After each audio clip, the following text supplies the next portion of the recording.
Chapter 101, Frozen Moment. 2. The frost giant snapped its fingers. Frozen moment. With Levi as the center, within a radius of 10 meters, the temperature suddenly dropped in the blink of an eye. The cold wind howled, and the lake froze. Sharktooth Knight's wet clothes, armor, hair, and body froze in the lake. He was frozen like an ice sculpture. However, his powerful physique and black gas prevented him from dying immediately. Black gas rose from his armor. His battle consciousness as a Grand Knight allowed him to use the black gas surrounding his entire body to resist the destructive cold power. Although his body was still stiff and severely frostbitten, he did not die immediately. The black gas was heating his blood, and the white gas was steaming. It was as if the ice was about to melt. This was what Levi had guessed. A Grand Knight was a powerhouse who stood at the peak of the knights, second only to legendary knights. The black gas was an extraordinary power. He did not hesitate to take advantage of the Grand Knight's frozen state. In his hand was Frostmourne, dipped in man-faced spider tears.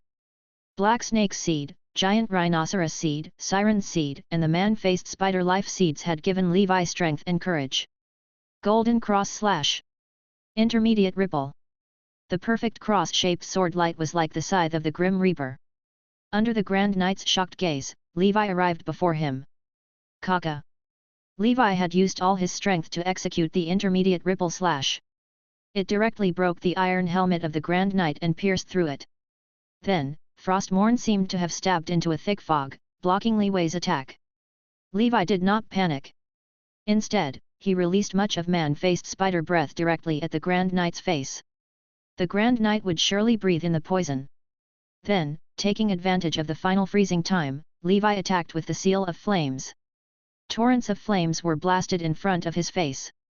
Even though the black gas of a Grand Knight was thick, Sharktooth was not specialized in defense. Without the iron helmet blocking Levi's strength, this sword would have been enough to pierce through the Sharktooth Knight's black gas and cut off his head. The scarlet flame stream instantly burned the Sharktooth Knight. His black gas dissipated under the roasting of the flame stream. The high temperature burned his face beyond recognition, and his flesh was charred. However, it was obvious that the other party was not completely dead yet. Just as Levi was about to cast another seal of flame, he was attacked by Spider. Sensing, causing his hair to stand on end. At the same time, his intermediate vibrosensing also perceived the force fluctuation. Seeing this, Levi quickly retreated. A huge hand filled with black gas was like a demonic claw from hell, grabbing towards Levi's chest like a black tiger snatching his heart. Levi had no time to cast Seal of Protection. Although Levi's reaction was fast, the claw still managed to grab his chest. The leather armor was torn apart. His dragon armor was covered in cracks but not completely cracked. The force passed through dragon armor and struck the frost giant armor. Levi's chest trembled, and his body flew backward. Although he had blocked the attack, the inhuman power still made his chest feel stuffy. He flew far away and fell to the ground. He immediately stood up and was fine. The frost giant armor could block the Grand Knight's attacks, making Levi feel much more at ease. That terrifying figure stood up. His face was completely unrecognizable, and his eyes could no longer be seen. His life was almost at its end under the rapidly decreasing temperature. Now, it was just his last struggle. He staggered towards Levi, who easily dodged him. He was too close earlier to dodge. I know that you are working for the Duke of Montenegro. Levi flashed behind the Grand Knight and stabbed his back with Frostmourne. The golden cross slash shattered his opponent's armor. The Grand Knight, who had almost lost his five senses, relied on his battle instinct, brandished his broadsword, and charged toward Levi. Levi had already prepared his second seal of flame. The blazing flames engulfed the Grand Knight's body. The iron armor was scalding hot. In the cold lake water and ice shards, ice and fire clashed, and white smoke rose 10 meters into the air. The Grand Knight attacked frantically, unable to touch Levi at all. His consciousness was in a state of clarity and chaos, on the verge of collapse. He was wholly surrounded by ice and fire. After Levi's fifth seal of flame, the Grand Knight's armor was scorched black, and the flesh beneath the armor was covered in burn marks. It was a terrifying sight. Even though the black gas was invincible, he could not see Levi and was severely frozen. His movements were slow and not a match for Levi. The Grand Knight stood alone in the cold lake, and Levi's man-faced spider breath and man-faced spider tears were thoroughly effective. Ice, fire, poison, and all kinds of sword wounds. The invincible Shark-Tooth Knight looked in Levi's direction with its charred and twisted face. He slowly collapsed after releasing a final unwilling roar from his burning throat. Levi waited long and kept attacking from a distance with his bow and arrows. When he could no longer feel the other parties breathing through intermediate vibrosensing, he quickly used Frostmourne to crush his heart so that he would never be able to come back to life. As the image of the Megalodon shark in his heart disappeared, the Grand Knight died completely. Levi panted heavily, and his back was covered in sweat. He had killed a Grand Knight this time, but it was not dangerous. Everything was as he had expected. The Frost Giant's sigh was powerful, but the Grand Knight reacted too fast. If it weren't for the lake, the Frost Giant's sigh would not have been as effective now. According to the Gullwig Witches, the Frost Giant's sigh was more of a control spell than a killing spell. Lower mtne surround temperature would raise the enemy's bodily fluids, freezing their bodies and restricting their movements. This spell was only cast on the mithril armor, and its power was not comparable to that of an official wizard. However, for Levi, this power was enough for the game. With so many trump cards, he had achieved a feat that no one had ever done before or since. He killed a Grand Knight with the body of a knight. This battle had allowed him to experience how difficult it was to deal with a Grand Knight. On the one hand, it was because of his armor. On the other hand, it was because of the other party's powerful black gas in the body. Even though this Grand Knight was not specialized in defense, just like the Fist of the Empire, a Grand Knight had no obvious shortcomings compared to a knight. Similar to the substitute panel in JoJo, if Sharktooth's strength was A, then his other attributes were C or even B. After Levi rested, he looked at the frozen Grand Knight and began to loot his corpse. It was his first time looting a Grand Knight's corpse. He wondered what precious items there were. Chapter 102, Lonely Soul of Hell, I grant you a new life. 1. Levi dragged the Grand Knight's corpse to the shore. Levi took off his armor. The seal of flame had burned most of the things on his body. Damn it, it's good that he didn't have any breathing technique inheritance diagram. Otherwise, if it were burned, my heart would ache to death, Levi suddenly thought. However, Levi would still do the same thing if he had to do it all over again. The breathing technique was precious, but the Grand Knight's death was even more precious. Ultimately, he found a few hundred gold coins, a shark-toothed broadsword, and a half-burnt portrait. Seeing the half-face on the portrait, Levi immediately remembered where he had seen it. I killed that middle-aged noble and obtained the spirit exorcism manual from him. That person is connected to the Duke of Montenegro, and the Duke of Black Mountain asks this Grand Knight to find that person. Could the Duke of Montenegro also be looking for clues about wizards? He also knew the secrets of the 4 great spirit exorcism families. Levi pondered. Hehe, the inheritance belongs to me now anyway. Now that I've stolen it, the Montenegro mountain rascal must be furious. The most infuriating thing was that the Duke of Montenegro had no idea who had intercepted him. In the end, besides the gold coins and the shark-toothed broadsword, Levi found nothing from the Grand Knight. Trash sword. Only its material is okay, some mithril was added. I'll return it to this big guy. The big guy was dead, and Levi did not know his name. However, it did not matter what he was called before. From now on, Levi would call him Magic Shark. What I'm looking forward to is what happens next. Seal of Hell. Levi took out the core of the undead. The Seal of Hell required a ready-made corpse. In other words, it was similar to a corpse herder. A Grand Knight's corpse, after being revived by the Seal of Hell, should at least have the strength of a peak knight, Levi thought. Casting the Seal of Hell still required some other materials. After Levi hid the Grand Knight's corpse, he returned to Icewine City. Silver Mountain Castle. The elegant-looking Earl of Silver Mountain wore brand new armor as he looked at himself, in the mirror. Perfect, he muttered. He did not know whether to praise the armor or himself. Not long after, his subordinate came in. Earl, I've already sent an invitation to Master Tyra. We're scheduled to meet at the Shining Tavern in 3 days. All right, you may leave. The Earl of Silver Mountain looked at the mirror and thought about the frost heart in the auction. As a famous noble in this kingdom, he was also a Grand Knight. What he saw and knew was naturally more than what ordinary people knew. The world has changed since the millennium. The Church had been unwilling to acknowledge the existence of evil spirits before the millennium, but now they had begun to acknowledge them. This was an intriguing change in attitude. All over the country, the number of attacks by evil spirits was increasing yearly. Of course, the number of people killed by evil spirits was still a fraction of the number of natural disasters such as wars and famines. However, this was not a good sign. If the attack of the evil spirit was only a small probability, the frequent invasion of snow demons in the Evernight Kingdom was a sign of the Dark Age. Although the snow demons were not as terrifying as the evil spirits and were physical creatures that ordinary people could kill, their numbers increased daily. According to the information that the Earl of Silver Mountain currently had, snow demons seemed to have mutated from some residents of the Evernight Kingdom. No one knew when this disaster had started. At first, no one paid much attention to it.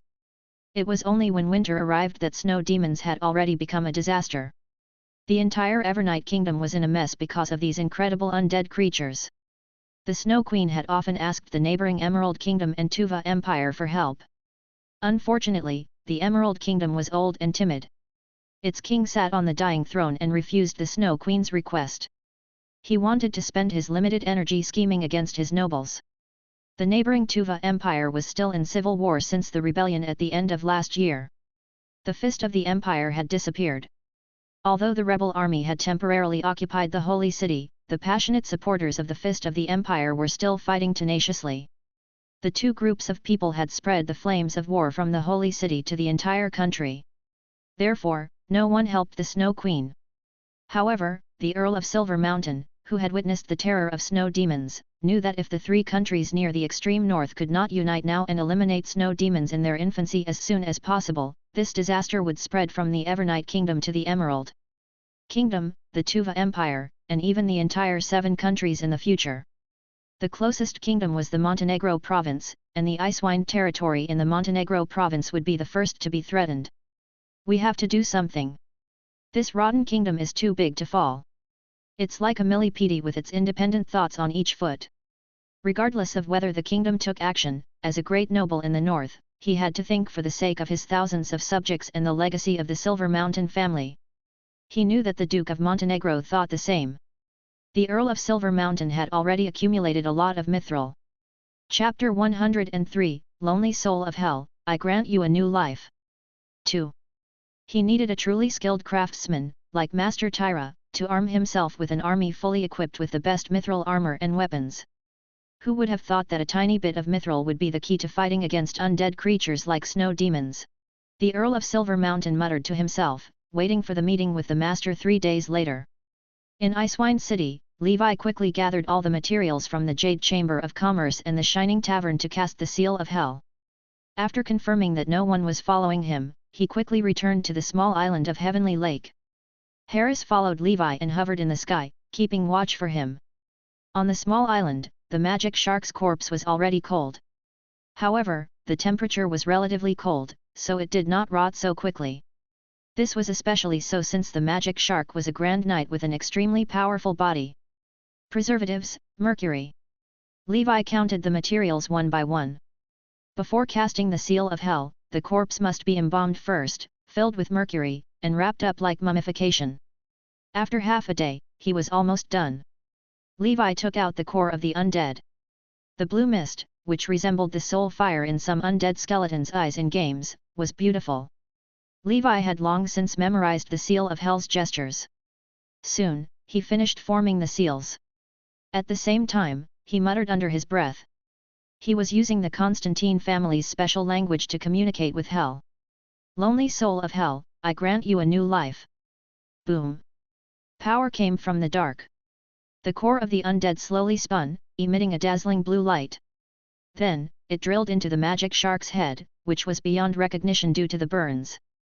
Levi grabbed the Seal of Protection and Seal of Flames casting materials, ready to deal with unexpected situations. After a few breaths, blue flames suddenly emerged from magic shark's eye sockets. Waves of frost power covered his face, emitting traces of cold air. A moment later, the blue flame began to shrink and finally became the size of a green bean. It was like a shining blue eye. Not long after, Magic Shark's dead body began to tremble. Then, the corpse strangely stood up straight like the zombies in the movies. Levi was shocked. He used the seal of flames in his right hand and the seal of flames in his left. Black gas also covered his upper body. However, Magic Shark's corpse did not move after he stood up. Levi continued to form hand seals according to the seal of hell. Then, the corpse also began to walk. From the initial stiffness, he gradually became smoother, and in the end, he resembled a real person. "This is much better than I expected," Levi praised in his heart. Then, he ordered Magic Shark to attack a tree. Magic Shark charged forward like a locomotive, picking up the broadsword he previously owned on the ground. Rumble! Black gas coiled around the Magic Shark's arm and finally appeared on the broadsword. Kaka! The Magic Shark easily cut down a large tree as thick as a bucket. Good fellow! He could even use black gas. He's pretty powerful. Levi was shocked by the great system. He tried to make Magic Shark make combat moves. After playing for over 10 minutes, Levi had almost completely learned to control Magic Shark. He discovered that Magic Shark's combat strength was much weaker than when he was alive. However, he was still much stronger than a peak knight. He could barely be considered a grand knight. Levi used himself as an experiment and found that Magic Shark could get better at fighting him. Magic Shark was still considered very strong if Levi did not use his trump cards. Very good, my battle prowess has increased again, although it's an external force. Levi was very excited. With the help of Magic Shark, his strength had increased by another level. Although Magic Shark's strength could only be considered half a grand knight, he was a loyal puppet. To Levi, this was much more useful than having a grand knight as his subordinate. After all, his subordinates might betray him. However, Magic Shark would not. After he was done, he looked at his proficiency panel. As expected, a new skill appeared. Seal of Hell, Level 1, 5/1000. The third seal has finally appeared on the proficiency panel. No, I've only cast the spell once. How did my skill proficiency increase so much? From Levi's research on the Seal of Flame and Seal of Protection, he could tell that each cast would increase his proficiency by 1 point. This was completely different from cultivating the breathing technique. Until Levi saw a line of notifications at the bottom of the proficiency panel. Seal of Hell Proficiency +1. Seal of Hell Proficiency +1. Seal of Hell Proficiency +1. Suddenly, Levi understood something. He only needed to continuously use hand seals to control Magic Shark to fight for a long time. The proficiency of the Seal of Hell would increase by 1 point every time. This skill will level up quickly. However, the energy stored in each core of the undead is limited. Every time Magic Shark fights, it will consume a lot of the core's energy, so there is still a limit. Levi had Magic Shark stop by making an ending hand gesture. The core of the undead in Magic Shark's eye socket again appeared in Levi's hand. Levi saw that 1/20th of the core's energy had been used. In other words, after using up all the core's energy, the Seal of Hell will only gain 100 proficiency points. I'll need 10 such cores to reach level 2. Where the heck am I going to find so many? Am I going to have to kill snow demons myself? Levi did not dare to play around anymore. Perhaps the quality of this core of the undead is too low. According to the handbook, the stronger the undead, the higher the quality of the core of the undead. Levi then injected the core of the undead into Magic Shark's body. This time, he did not let the Magic Shark use the black gas to fight. He only let it follow him. Levi discovered that Magic Shark only consumed a little of the core's energy if he used normal commands and did not get him to fight. At this rate, he would only consume 1% of his energy in a day. I get it. The core of the undead is the battery. Walking puts the battery on standby mode while fighting actively consumes energy. Levi gradually understood the principle behind the core of the undead. This way, he could be at ease. He was worried that Magic Shark would need a lot of energy to walk, so this Seal of Hell would be too useless. He could not just make a big coffin, put the Magic Shark in it, and carry it on his back daily. Levi then used the materials he had prepared beforehand to put on makeup for Magic Shark and, at the same time, covered up the corpse stench on Magic Shark's body. Then, he let Magic Shark put on his armor, iron helmet and broadsword and brought him back to Icewind City under cover of night. The next day, Levi found a place to reforge the extremely recognizable broadsword into a normal one. He had also personally tailored a set of fully armed armor for Magic Shark. His armor hid Magic Shark's entire body. Coupled with the airtight iron helmet, it was difficult for others to notice his abnormality. Although there was still a slight stench, many nobles and emites did not care much about hygiene. It was normal for there to be a stench. Chapter 104, Breaking the Limit Again. It was the year 1009 of the Holy Brilliance calendar, the month of grass. Magic Shark stood in the small inn obediently, not moving at all. "Wait for me here. Don't move," Levi said to Magic Shark. Then, he could not help but smile bitterly. "Why am I talking to a puppet? It doesn't understand. Maybe it's because I've been lonely for too long that I like to talk to myself." Levi let the puppet stay home while he went to the Shining Tavern. Today, he would go to the Shining Tavern and then return to the territory. Now that he had successfully killed the Grand Knight, it was up to the Duke of Montenegro to see how he would react. He found a deserted place and put on the golden mask. His form and tone automatically switched to Golden Warhammer. When Levi arrived at the Shining Tavern, the staff told him that a distinguished guest was looking for him. He told Master Tyra that it was best for him to make a trip. It was obvious that the guest was a great noble who held an important position in Icewind City. The staff brought Levi to a quiet private room. There was a middle-aged man with a delicate face in the room. He was not particularly burly, but his face was firm, and he looked very noble. He had a glorious mustache, and his silver hair was very eye-catching. It was the Earl of Silver Mountain. "Master Tyra, it's not easy to see you," Silver Mountain Earl said with a smile. "Earl, may I know why you are looking for me?" Levi said in a tone that was neither servile nor overbearing. Although the other party was an earl, he was a craftsman. In terms of identity and status, although he was not as good as an earl, he was famous. He could not be too humble and lose his status as a master. The Earl of Silver Mountain was naturally not angry. He smiled and said, "Master, please sit." On the table was a jug of black rum. The Earl of Silver Mountain poured Levi a full cup of wine and said, "Master, I want to hire you as my blacksmith." "Earl, you should know that many people in the Northern Territory want to hire me, but I have rejected them all." "I don't lack money," Levi said frankly. As a craftsman, he could proudly say that he did not lack money. "I naturally know that Master doesn't lack money, so I want to ask you, what kind of thing do you want? As long as it's what you want, I'll try my best to satisfy you." The Earl of Silver Mountain smiled gently. "I can't think of what I lack for the time being. My life is fulfilling now, but I will consider the Earl's suggestion," Levi replied politely. Seeing Levi was unmoved, the Earl of Silver Mountain said gently, "I wonder if you are worried about something? If you are worried about restrictions on your freedom, please don't be. I only need you to help me complete a batch of mithril armor and weapon. However, the time for forging may take a while. I can tell that the Earl has quite a lot of mithril. This is an extremely rare metal. Even as a craftsman, it is rare for me to see it," Levi said. The Earl of Silver Mountain was quite ambitious. He wanted to forge a batch of mithril equipment. It would still be a huge expenditure even if he only mixed a small portion of mithril. "Master, you must have heard about snow demons in the Evernight Kingdom," he said. "That's right. That thing seems very dangerous." Levi's heart skipped a beat.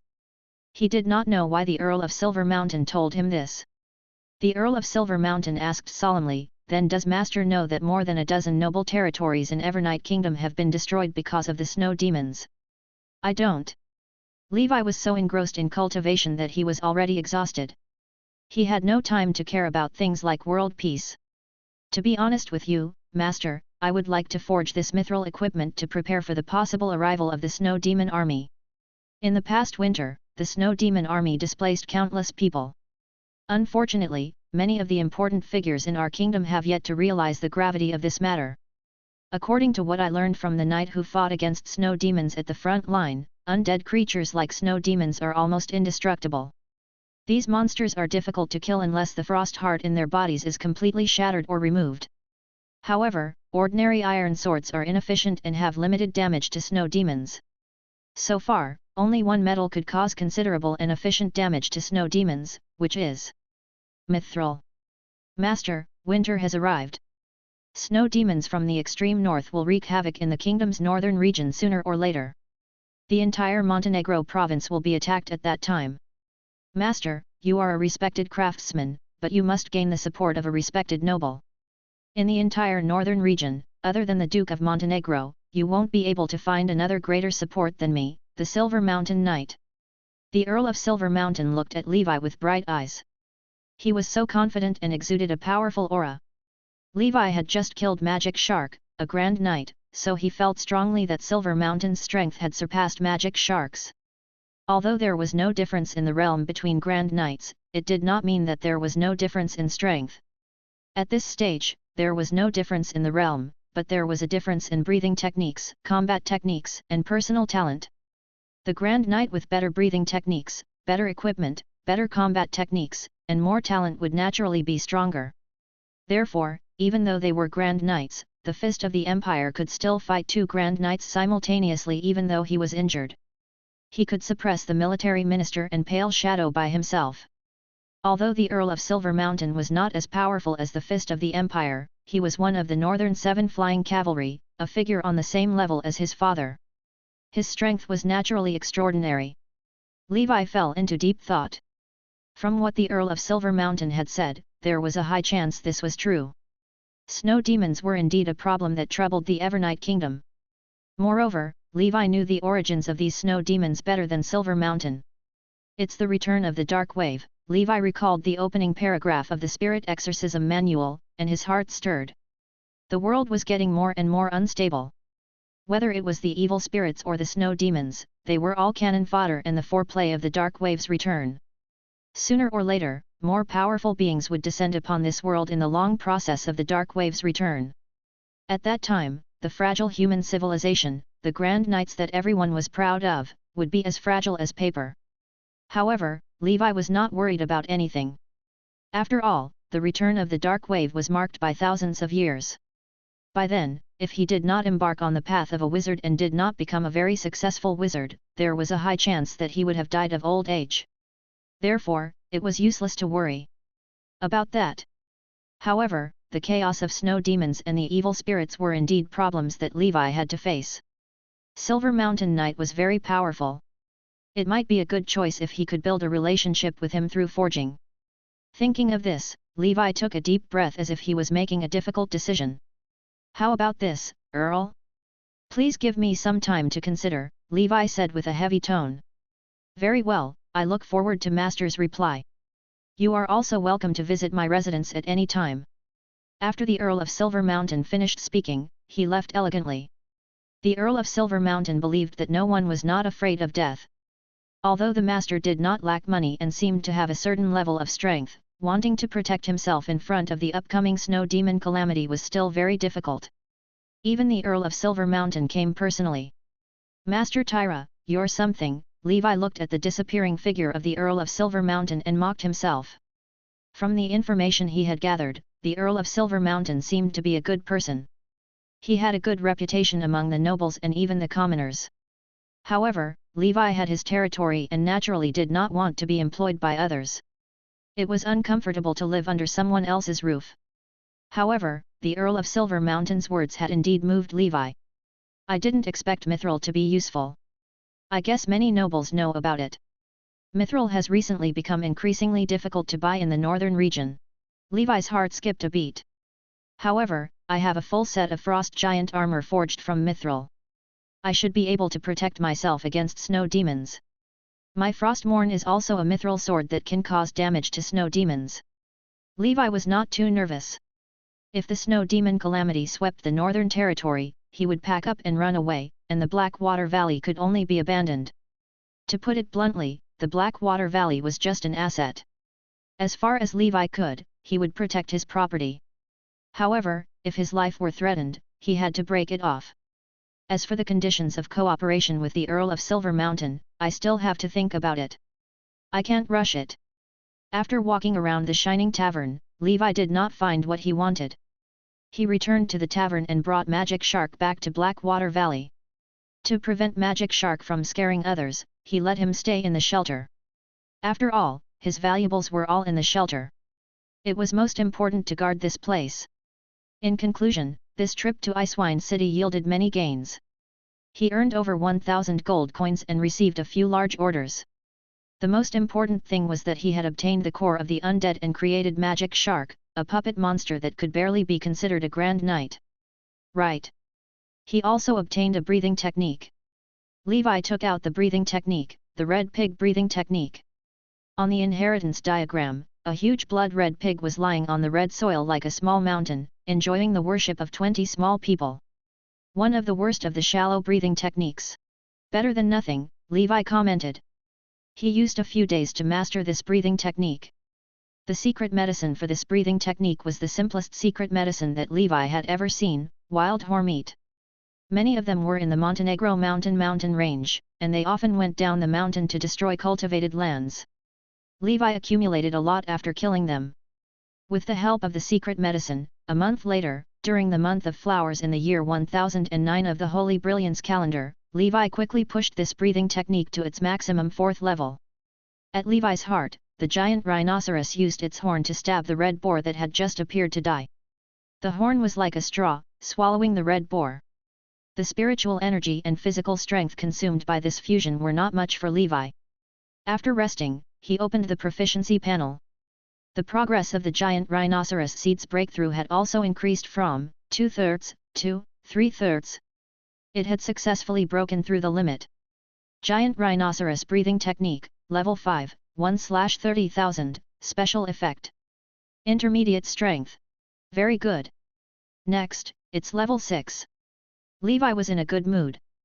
The current proficiency panel was much simpler than before. Levi was also very comfortable. Currently, the breathing techniques he cultivated included Black Snake Level 6. Man-Faced Spider, Giant Rhinoceros, Siren Level 5. Blood Whale Level 3, Turbularian Level 2, Giant Level 1. Levi was filled with a sense of accomplishment looking at these breathing techniques. The next target is the Black Snake. After the Black Snake reaches Level 7 and I become a Peak Knight, I can make the final dash towards becoming a Grand Knight. Grand Knight. This goal was once out of Levi's reach. After 6 years of continuous hard work, Levi was finally getting closer. Set a small goal. When I'm 20, I'll become a Grand Knight. Chapter 105, Giant Double-Legged Beast and Red Lotus Breathing Technique. 1. Becoming a Grand Knight at the age of 20 was nothing short of a fantasy in the eyes of others. Even the White Horse Knight, hailed as a genius, became a Grand Knight at a much older age. However, Levi now had ample ambergris and the Black Snake secret medicine. He estimated that with his current speed, he would be able to reach level 7 of the Black Snake breathing technique in the second half of this year and become a Peak Knight. Next year, he should be able to cultivate the Black Snake breathing technique to level 8 and become a Grand Knight. Levi walked out of the shelter, feeling hopeful. The magic shark stood there quietly, maintaining a low power consumption state. Levi stood on the city gate tower, breathing in the fresh air. In the sky above the territory, the snow-white Harris merged with the sky and flew freely. Under such circumstances, nothing would usually happen. If anything happened, Harris would scream and alert the authorities. The 3 brothers, which the Grand Knight had injured, had completely recovered. Their bodies grew larger, like a rhinoceros with astonishing weight. Their appetites were increasing day by day. They would have been penniless if not for Levi being a rich baron. Sam was the only one who was there where Fred trained his soldiers. Sam's talent in breathing techniques was not bad, which would make Fred very happy if he were alive. Unfortunately, even if Sam became an official knight in the future, Fred would not have the chance to see him. With the continuous improvement of the forging industry, the current Blackwater Valley did not need any additional investment from Levi. It could develop and grow on its own. The battle with the Grand Knight proved the power of the Red Blood Cavalry. With the 3 brothers and infantry, the Red Blood Cavalry could also cause much damage to Grand Knights. The current premise was to form a crushing advantage in numbers, so the army construction of the territory continued. It was the year 1009 of the Holy Brilliance calendar, the month of warmth. In the past month, Levi continued to cultivate, practice his swordsmanship, and occasionally forge iron or make medicine. Moreover, he would also learn painting techniques and emulate masters' paintings in his busy schedule. He practiced copying not for pleasure but for the upcoming trip to Icewine City. In the Silver Mountain Castle of Icewine City, Master Tyra, wearing a golden mask, strode to the front of the Earl of Silver Mountain's castle. In the car behind him were 3 sets of mithril armor and weapons he had forged during this period. In the end, Levi still reached an agreement with the Earl of Silver Mountain, who would provide mithril and raw materials while Levi would forge mithril armor and weapons for him.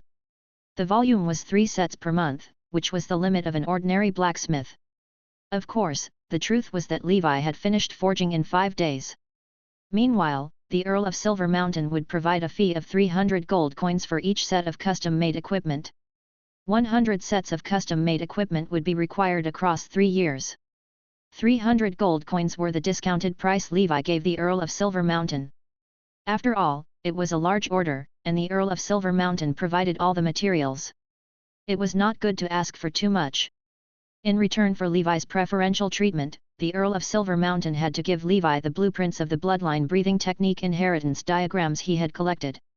The reason was that Levi no longer had any pursuit for forging. He was also a breathing technique collector, and he wanted to see more breathing technique inheritance diagrams to study ancient mythological knowledge. Levi had no hopes for the sole authentic copy of the breathing technique inheritance diagrams. The Earl of Silver Mountain was a collector, so he naturally would not give it to Levi. After all, he did not lack this bit of money. Thus, Levi only hoped that he could obtain some copies of the book and see if he could cultivate it. That's right, this was why Levi had been practicing copying these days. The Earl of Silver Mountain agreed. Many people collected breathing techniques to gain mysticism knowledge or to show off their taste and money. As for selling these fake bloodline breathing techniques, only a fool would buy it. Authentic breathing technique inheritance diagrams had been passed down since ancient times. The exact origin could not be verified. In any case, the major nobles claimed that their ancestors created it. Their special ancient parchment was completely different from the parchment used by the people of this era. Otherwise, it would not have been able to resist the erosion of time and survive until now. Therefore, the authenticity of breathing technique inheritance diagrams could be easily determined. For bloodline breathing techniques, other than the genuine copy, the other copies had no value in collecting. Previously, some people sold copies of the non-bloodline breathing technique for money, but very few people bought them. This was because it was impossible to determine the authenticity and accuracy of the copy. Even a small change in breathing techniques was enough to cause serious consequences. This was because it was common for people to go berserk when cultivating fake breathing techniques. In the eyes of the Earl of Silver Mountain, the bloodline breathing technique inheritance diagrams in his collection were no different from the paintings in the art gallery. Just by giving Master Tyra some copies of the bloodline breathing technique, he could get a real discount and a good impression from the master. Why not? The Earl of Silver Mountain's castle was very stylish. Although it could not compare to the church in the city, it was still the second tallest building. Chapter 106, Giant Double-Legged Beast and Red Lotus Breathing Technique. 2. The retainer smiled and said, "Welcome, Master Tyra. To celebrate our first collaboration, the Earl has prepared a sumptuous banquet for you. It's my honor." Levi entered. The retainer asked the official blacksmiths under the Earl of Silver Mountain to inspect the goods. The retainer asked, "How is it?" He wasn't not patronizing us, was he? They carefully observed the appearance, design, and texture of the armor that Levi had forged. Then, he let the others compare the weapons and armor forged by ordinary blacksmiths with those forged by Master Tyra. All were infused with mithril, and the ratio of materials was the same. However, after a comparison experiment, these people were shocked to discover that the armor and weapons forged by Master Tyra were far superior to ordinary blacksmiths in terms of internal quality, appearance, and exquisiteness. Originally, the official blacksmiths under the Earl of Silver Mountain were a little dissatisfied that the Earl had gone to an outsider, Master Tyra, instead of them. They thought that the Earl looked down on their standards. Now, they were completely convinced. His decision was right. As expected of a legendary blacksmith master, his forging skills were divine and ingenious. Is this the difference between us and the masters? The gap is enormous. Indeed, we can't compare. Blacksmith master's comprehension and skills in forging are far above ours. I want to ask blacksmith master for advice. Seeing this, the retainer revealed a satisfied smile. In the reception room of Silver Mountain Castle, the Earl of Silver Mountain pointed at the banquet table and said, "Master, come and eat." "My respected Earl, it's all right. I had food before arriving."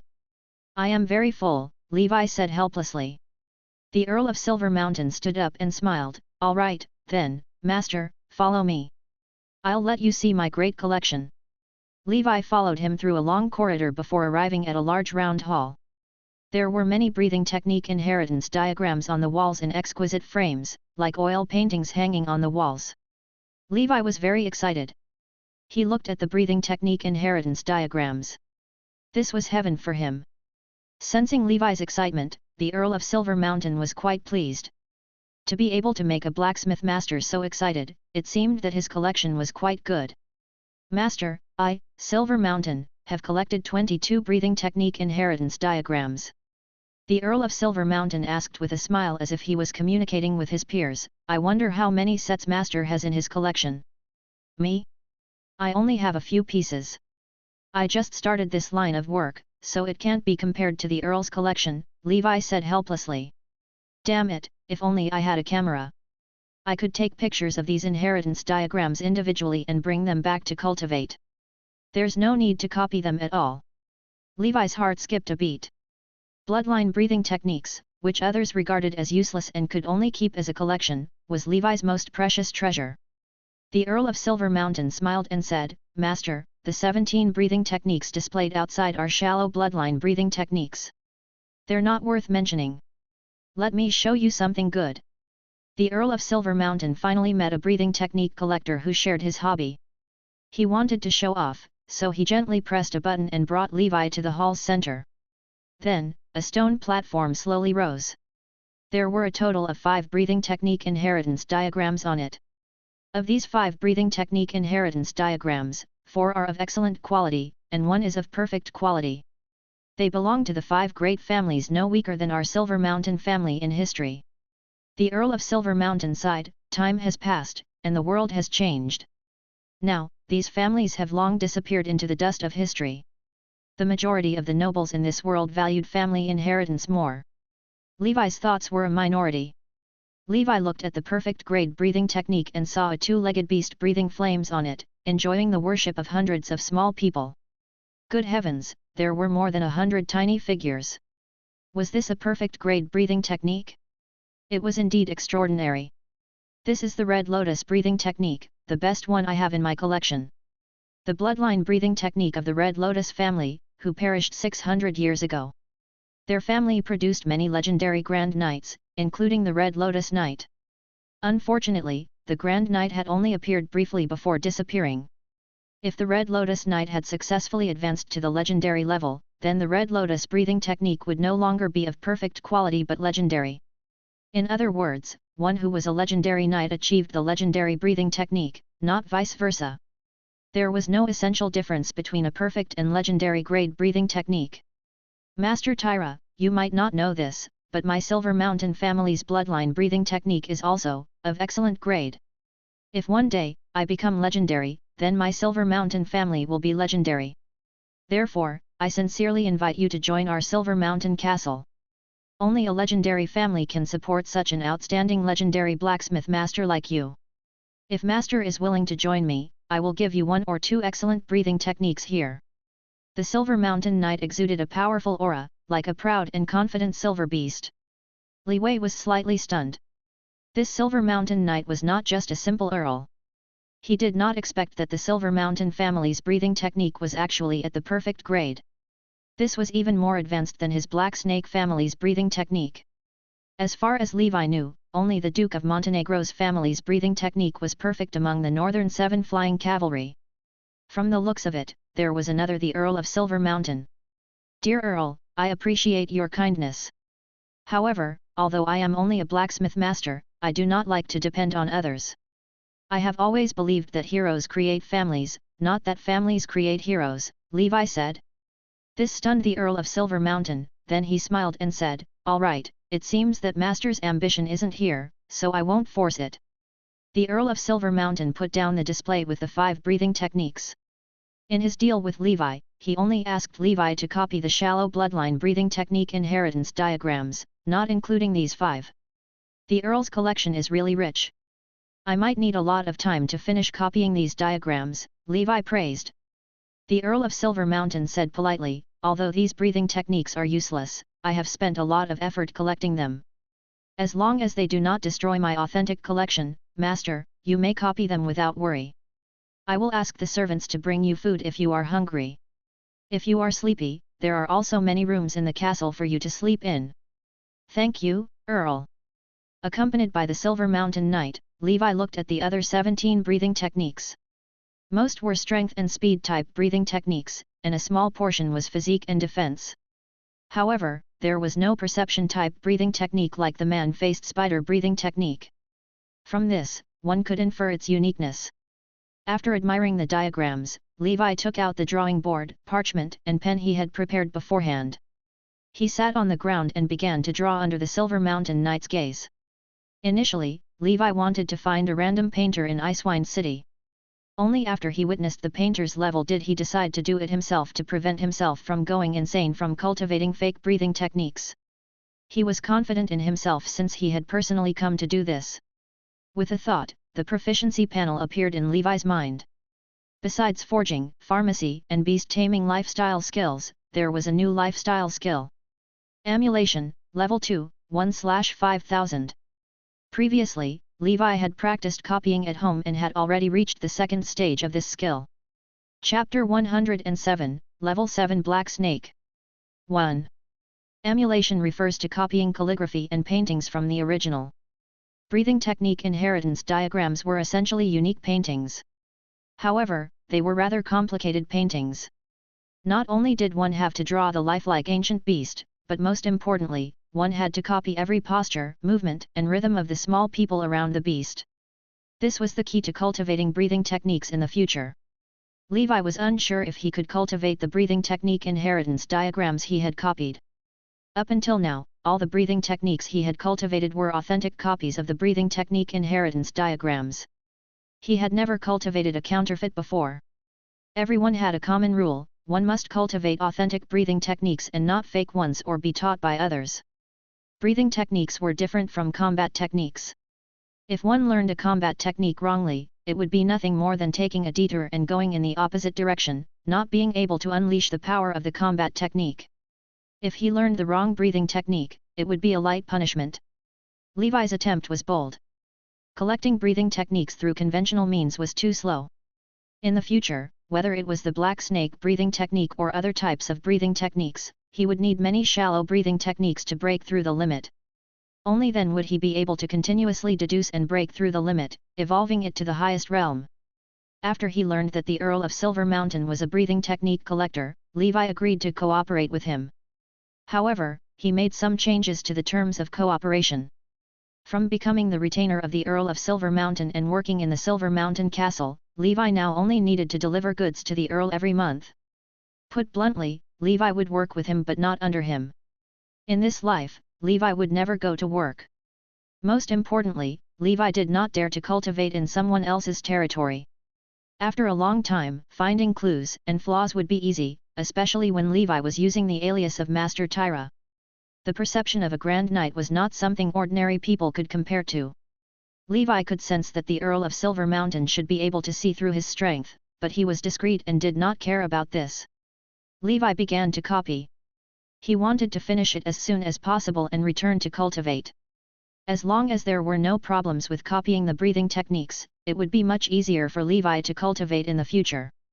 The Earl of Silver Mountain looked at Master Tyra's copy. It could be seen that the master's accuracy was very high. He should have a talent in this area. It was hard to imagine that a rough blacksmith would be so good at copying. Perhaps this was talent. Ultimately, the Earl of Silver Mountain sent a high-ranking knight-level retainer to guard the place. Then, he bid farewell to Master Tyra and went to work. No matter what, success and cooperation with a blacksmith master would benefit the territory's development. So many great nobles had approached Master Tyra to reach long-term cooperation.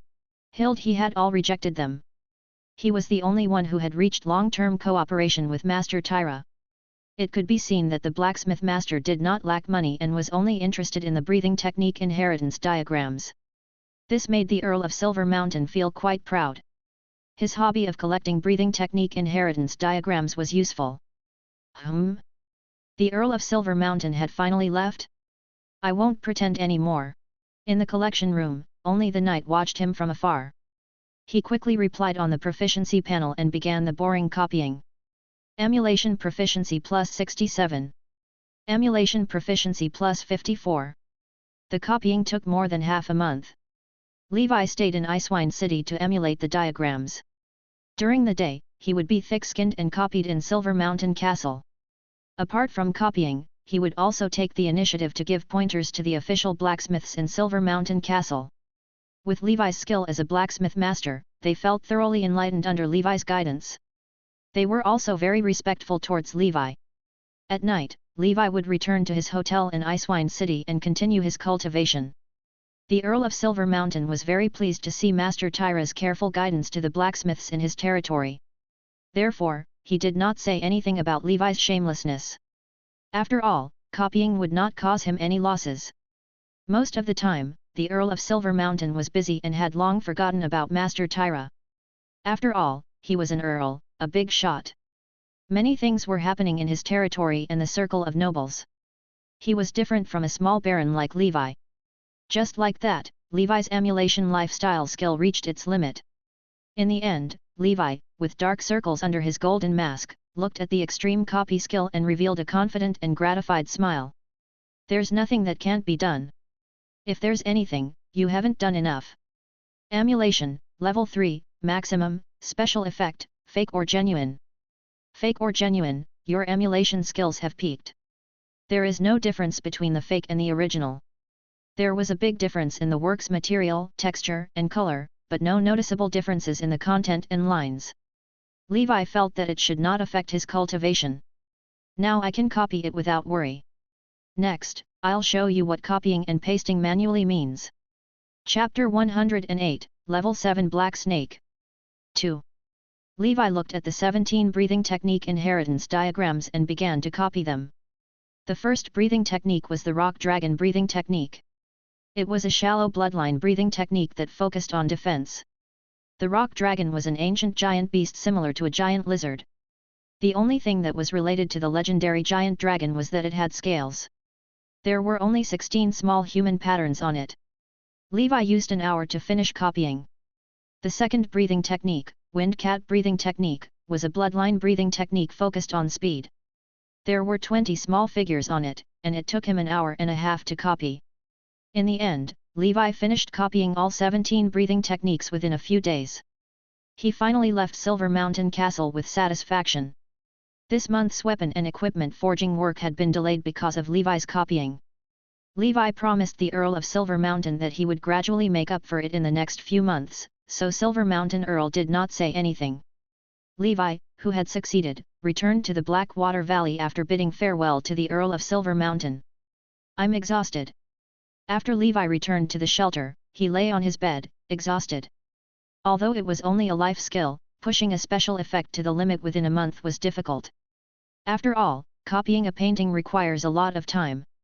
To Levi, this delicate work was even more tiring than forging iron. The breathing technique inheritance diagrams he had copied had the special effect of fake or genuine. Although it was obvious from the material that it was fake, in terms of content, it was no different from the authentic inheritance diagrams. Of course, he was not trying so hard to copy this for money. No one would buy this fake bloodline breathing technique. He could make money much faster through forging if he wanted to make money. Levi did not hurry to cultivate. Instead, he let Magic Shark guard the house. While he slept happily for 3 days and nights. Until his stamina and energy were fully recovered. He then took out one emulated inheritance diagram and prepared to cultivate it. The wind cat breathing technique focused on speed. Levi's siren breathing technique was about to reach the 6th level, and he would need a few powerful speed-type breathing techniques to break through the limit. Therefore, he planned to produce powerful breathing techniques in an emergency. A day later, Levi joyfully looked at the new skills on his proficiency panel. Wind cat breathing technique, Level 1, 1/1000. Alright, then, What's there to say? Proficiency panel. Please let me see where your limit is. So, Levi obtained the 17 shallow bloodline breathing techniques from the Earl of Silver Mountain. Regarding actual value, these 17 shallow bloodline breathing techniques might not even be comparable to the mithril armor that Levi forged. Who knew how long it would take if Levi wanted to collect all 17 of them? To him, time was money. Unfortunately, the Earl of Silver Mountain refused to let me copy the 4 excellent and perfect grade ones. Levi felt a little regretful, but he was content. Days passed, and Levi was focused on cultivating. After working with the Earl of Silver Mountain, Levi had long given up on his partnership with the Wild Boar Knight. Recently, the Wilderness Brotherhood had been plotting something. It had been a long time since there had been any news.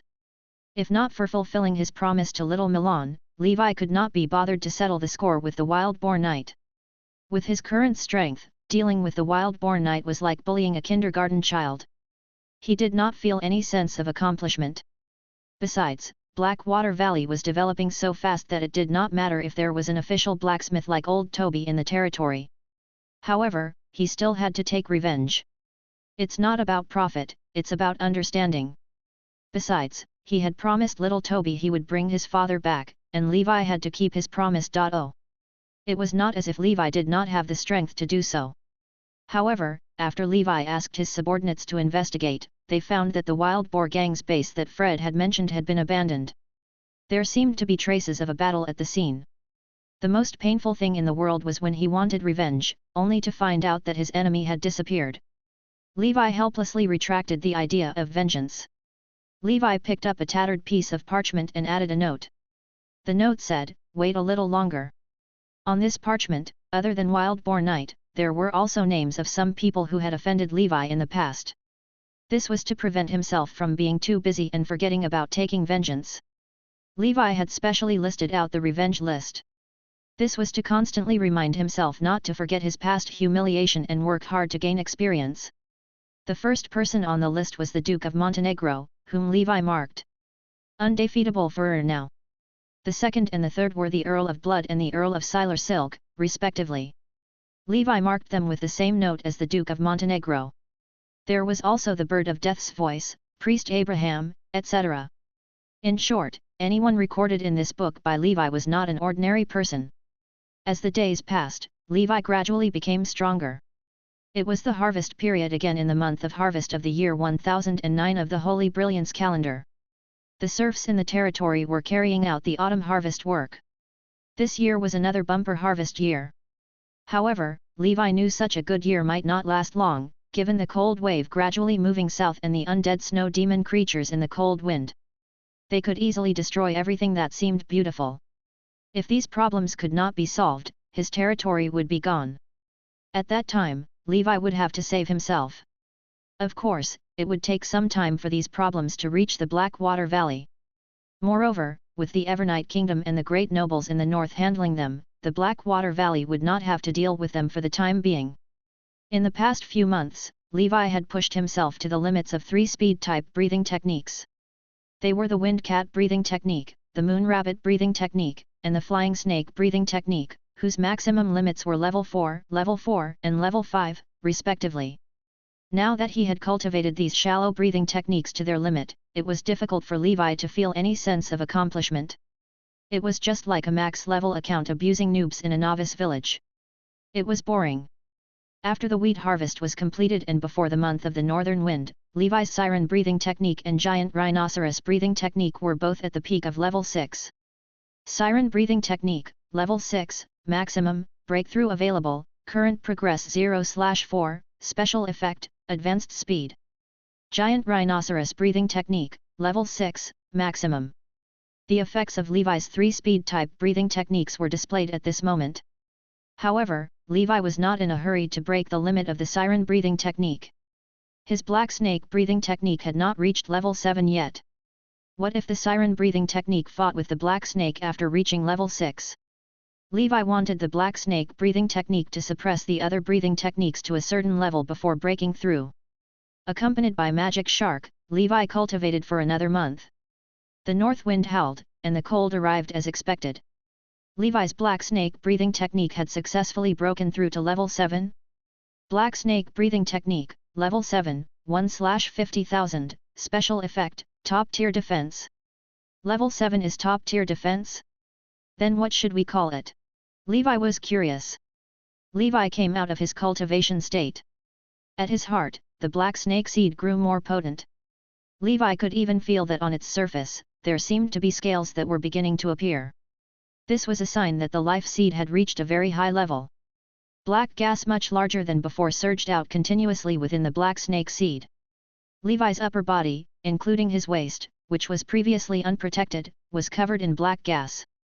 The amount and thickness of the black gas were not as good as Magic Shark's. However, Levi knew that the defensive power of this black gas should be above that of the Magic Shark's black gas. After all, this was the specialty of the black snake breathing technique. Unknowingly, I've reached the peak knight realm.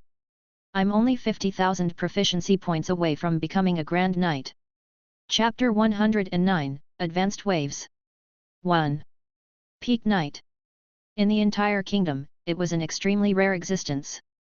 With my strength as a peak knight, the top-tier defense of a level 7 black snake, the advanced speed of a level 6 siren breathing technique, the advanced strength of level 6 giant rhinoceros, the level 6 golden cross slash, and the frost giant armor, even if I don't use frost giant's sai, I should be able to fight against Magic Shark at his peak.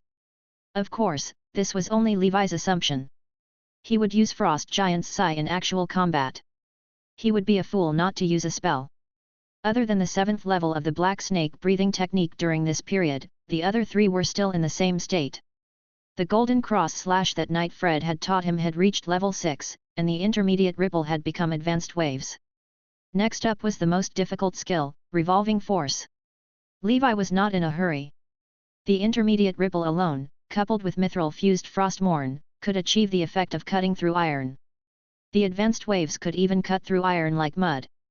Now, unless his opponent's armor were mixed with mithril, they would not be protected effectively. Levi guessed that even the Dawn Swordsman Sir Fred's Ripple Force realm should not be comparable to his current level. On the path of the Golden Cross Slash, there was a high chance that only the Creator had gone further than him. At the same time, Levi's Blood Whale breathing technique had reached level 4, and a special effect was born, Beginner Endurance. However, with Levi's strength and physical fitness as a peak knight, the basic endurance did not add much to him, so he had to continue practicing the breathing technique. This was an excellent breathing technique. It should not be a problem for him to reach level 7, but it was hard to say for level 8. Among all Levi's breathing techniques, he was sure that only the giant breathing technique and the black snake breathing technique could reach level 8. His father and the Grand Knight of the Melon family verified these 2 breathing techniques. They were likely to be the upper limit of the excellent breathing technique. Above that, it should be the perfect grade breathing technique. Although the beginner endurance of the Blood Whale breathing technique did not give Levi much of a boost, what he was looking forward to the most was not this special effect but another magical aspect of the Blood Whale breathing technique. Whale sac. After reaching the 4th level, his body also developed this new organ. He could go a month without eating with his current peak knight realm once his whale sac was filled, just like a camel. This saved much time for Levi to cultivate the breathing technique. Time was like the water in a sponge, it was squeezed out. For a master of time management like Levi, the ultimate liver emperor, every little bit of time saved would mean he could create a shallow breathing technique. Of course, to enjoy delicious food, Levi would still eat to satisfy his appetite. The siren breathing technique had also fused with the 3 speed type breathing techniques that Levi had learned. He had successfully broken through the limit and could continue to gain experience points. Levi's strength would increase every month, which was impossible for ordinary imites who might need years or even decades to break through. However, with the proficiency panel, all of this happened naturally. Although Fred was no longer around, Levi knew he was stronger than before with the Magic Shark as his experimental subject. Without using his trump cards like the seals and the frost giant's sai, Levi could suppress Magic Shark from a draw to a stable 1. His strength was improving at a visible rate. Now, he still had a lot of Black Snake secret medicine. Levi was confident that he could become a Grand Knight by the end of next year before he turned 21. The only thing that Levi was not satisfied with was the giant breathing technique and the vortex beast breathing technique. Because he did not have their secret medicines and out of consideration for efficiency, Levi did not cultivate these two excellent grade breathing techniques much. Up until now, he had not even reached level 3. It was not that he did not look for their secret medicines, but he had been in the Shining Tavern for so long, but there was still no news about the Turbolarian egg and the Frost Ape. On the other hand, after Levi changed the bounty's name to the Frost Heart that everyone easily knew, he obtained a few more cores of the undead. Levi also saw hope in upgrading Seal of Hell to level 2. According to the Spirit Exorcism Manual, if the Seal of Hell were at level 2, the living dead that could be revived and controlled simultaneously would multiply. According to Constantine's description, his ancestor could control 5 living dead simultaneously at his peak. Therefore, Levi guessed that the limit of this skill should be level 5 or above. If I can control 5 living dead Grand Knights simultaneously, it will be something worth looking forward to, Levi fantasized. Even if the living dead weren't as strong as when they were alive, they had the advantage in numbers. In this era, they would still kill anyone who stood in their way. They could be used as laborers if they weren't strong enough. A level 5 Seal of Hell was not a fantasy. Now that the disaster of the snow demons had deepened, more cores of the undead would gradually flow from the Evernight Kingdom to the northern Icewind City. Reaching the 5th level would not be difficult as long as there were enough cores. As for the remaining 2 seals, the Flame Seal had recently advanced to level 2, and its orange-red flames had been upgraded to yellow-white flames. Its range had also increased from 2 meters to 3 meters. Its power had increased significantly. Chapter 110, Advanced Waves. 2. Due to the rarity of pyroxene, he had not made much progress with the Seal of Protection. Levi had also been working hard to collect casting materials, but many things could not be done with hard work. The last Seal of Dragon Might was Levi's eternal pain. Although an evil spirit was entrenched in the Blackwater River, and killing it had a high chance of obtaining evil spirit dust, Levi did not dare to do so. That thing had left a shadow on his childhood. Most importantly, even the Grand Knight Magic Shark could only flee in fear when he saw it. Levi naturally did not dare to look for it now. Fortunately, during this period, when Levi had ordered them not to go to the Blackwater River, the evil spirit did not appear again. Levi felt that this evil spirit did not attack everyone indiscriminately but targeted specific people as if it could only be seen by them. Previously, many fishermen had stayed by the Blackwater River. They needed the Blackwater River to fish and bathe. However, no one had heard of fishermen being attacked, nor had anyone seen this evil spirit. Magic Shark stayed in the Blackwater River for a while before the evil spirit appeared. Damn it, that was blatant targeting. This evil spirit was a time bomb hidden in the Blackwater River. He would have to deal with it sooner or later, or rather, abandon the Blackwater Valley completely. Since Magic Shark could escape from the evil spirit, it meant that the evil spirit was not invincible. There was a high chance that the black gas could injure it. Levi only needed to strengthen his black gas continuously. Perhaps he could finish the other party without the Seal of Dragon Might. Of course, the requirements for this were too high. A Grand Might could only protect himself. Perhaps, it would require the strength of a top-tier Grand Knight to resolve it. After he finished cultivating, his stomach grumbled. Levi knew that the energy reserves in the whale sack had been used up. Next was the monthly gluttony time. He ordered the servants to bring food up, filling the long table. Levi wolfed down the food as if he was a ruthless eating machine. He checked the recent situation reports of the territory. Ever since the whale sack, the gluttony time every month was also the time for Levi to understand the situation in the outside world. After reading the report, Levi had eaten sufficient food for a month. This food was quickly converted into energy reserves in the whale sack. Everything was fine in the territory, and there were no uninvited guests. There was nothing else besides that Abraham, the rascal, came to look for Levi again a while ago. Levi did not take it to heart. Abraham had never given up on buying Blackwater Valley from Levi. However, under Levi's passionate attack, the rascal's attitude was much better. On this day, Levi came out to get some fresh air while cultivating in the shelter. Harris, his snow eagle hovering in the sky, let out a high-pitched cry. This was a warning sound. Levi stood on top of the city tower. Not long after, 2 figures appeared on the small road in the territory. "Why are you here again?" Levi looked at Abraham and Night Glimmer, who had suddenly appeared and frowned. He had just given this year's tax to the rascal some time ago. It seemed that he had indeed come to find him 3 days ago for something. Levi had magic shark hide next to the council hall while he went to the castle to welcome them. "Priest Abraham, what brings a busy man like you here?" Levi smiled kindly, like a normal 19-year-old boy. Priest Abraham also revealed his signature hypocritical smile. "Baron Levi, it's been a while since we last met. I missed you a lot. I visited you a few days ago, but you were busy, so I left temporarily." Abraham was much older, and Levi noticed his energy was not as good as before. His heart tightened. Not good, he wouldn't die of old age before I get my revenge, right? Levi thought. This won't do. I have to hurry up and take revenge. If I don't, my enemies will be old. Don't let waiting become a regret. Levi decided that after some time, he would bring along the white wolf mask and kill Abraham. At the same time, he would take back all the savings he gave to the rascal.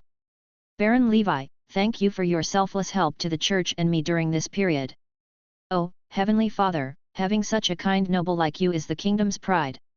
However, I still have something to discuss with you. This matter is of great importance." "Let's go in and talk," Abraham said. Levi smiled. "All right, Priest Abraham."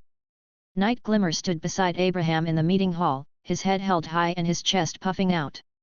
As a priest, he had advanced from a mid-level to a high-level knight over the years. He did not know if it was his imagination, but Baron Levi had given him a very scary feeling after not seeing him for some time. This feeling was like facing the 7 Grand Radiant Knights. He could tell Baron Levi must have practiced breathing techniques and was probably an official knight. However, he did not feel like an ordinary knight. Night Glimmer suppressed his doubts and muttered, "Perhaps I've put my fear for his father into his shoes. It's probably just an illusion." The former Black Snake Grand Knight had shocked and terrified too many people. "Priest Abraham, if you have any questions, just ask. I'll try my best to satisfy them," Levi said with a smile. "So, I might be leaving Icewind Valley next year and returning to the headquarters of the Royal Church. I've been here for so long, and I'm very grateful to Baron Levi for supporting my work. The Abraham Church is also thriving, and the benevolent Heavenly Father has redeemed more souls of original sin that need to be freed. The new priest Zaraf will take over my position after I leave." Within the church, Priest Zaraf is known as the shameless priest by some people. He often used evil means to achieve his goals, and his temper was unpredictable. At that time, if you become Zaraf's neighbor, life might not be easy for you. "Seeing that we have a good relationship, Baron Levi, I'll give you a way out. Sell Blackwater Valley to me. I'm willing to offer twice the previous price because it has been built well over the years. After you get this money, find a place and live a quiet life. It'll be much better than now. I heard that the Serpent Vulture Knight died in an accident some time ago. Baron Levi, it must be difficult for you to manage this territory alone." Abraham looked at Levi. He was about to leave this area. Although he was unwilling to let the church that he had worked so hard to run for so many years benefit the next generation, this was the rule of the higher-ups. He had no choice. However, the treasure of the Melon family in the Blackwater Valley had always been in Abraham's heart. Now that he was about to leave, he could not waste time with Levi. If Levi refused, Abraham might have to learn from the shameless priest Zaraf and do something evil. "Priest Abraham, this matter is of great importance. Please give me another 7 days, and I will give you a satisfactory answer," Levi said seriously. "All right, I hope Baron Levi will consider it carefully. I won't disturb you any further." Then, Abraham left the territory with Night Glimmer. Levi looked at the distant priest Abraham. He did not know why this rascal insisted on buying his land. Was something special about his territory? However, he did not care anymore. He had been dormant for so many years. It was time to collect the interest. 3 days later, the moon was dark in the Frostwind territory, and the wind was cold. In Abraham's church, a soundless black shadow was lying on the dome of the church. His body shrunk, and he wore the white wolf mask. It was Levi. Abraham was flipping through the church's account books in his bedroom. "What a pity, what a pity. I wouldn't want to return if it weren't for the headquarters," Abraham sighed.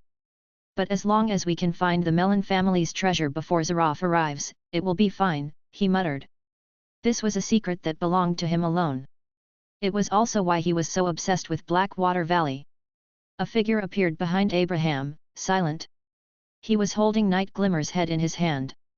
The head was still emitting a cold aura and was covered in a frost layer.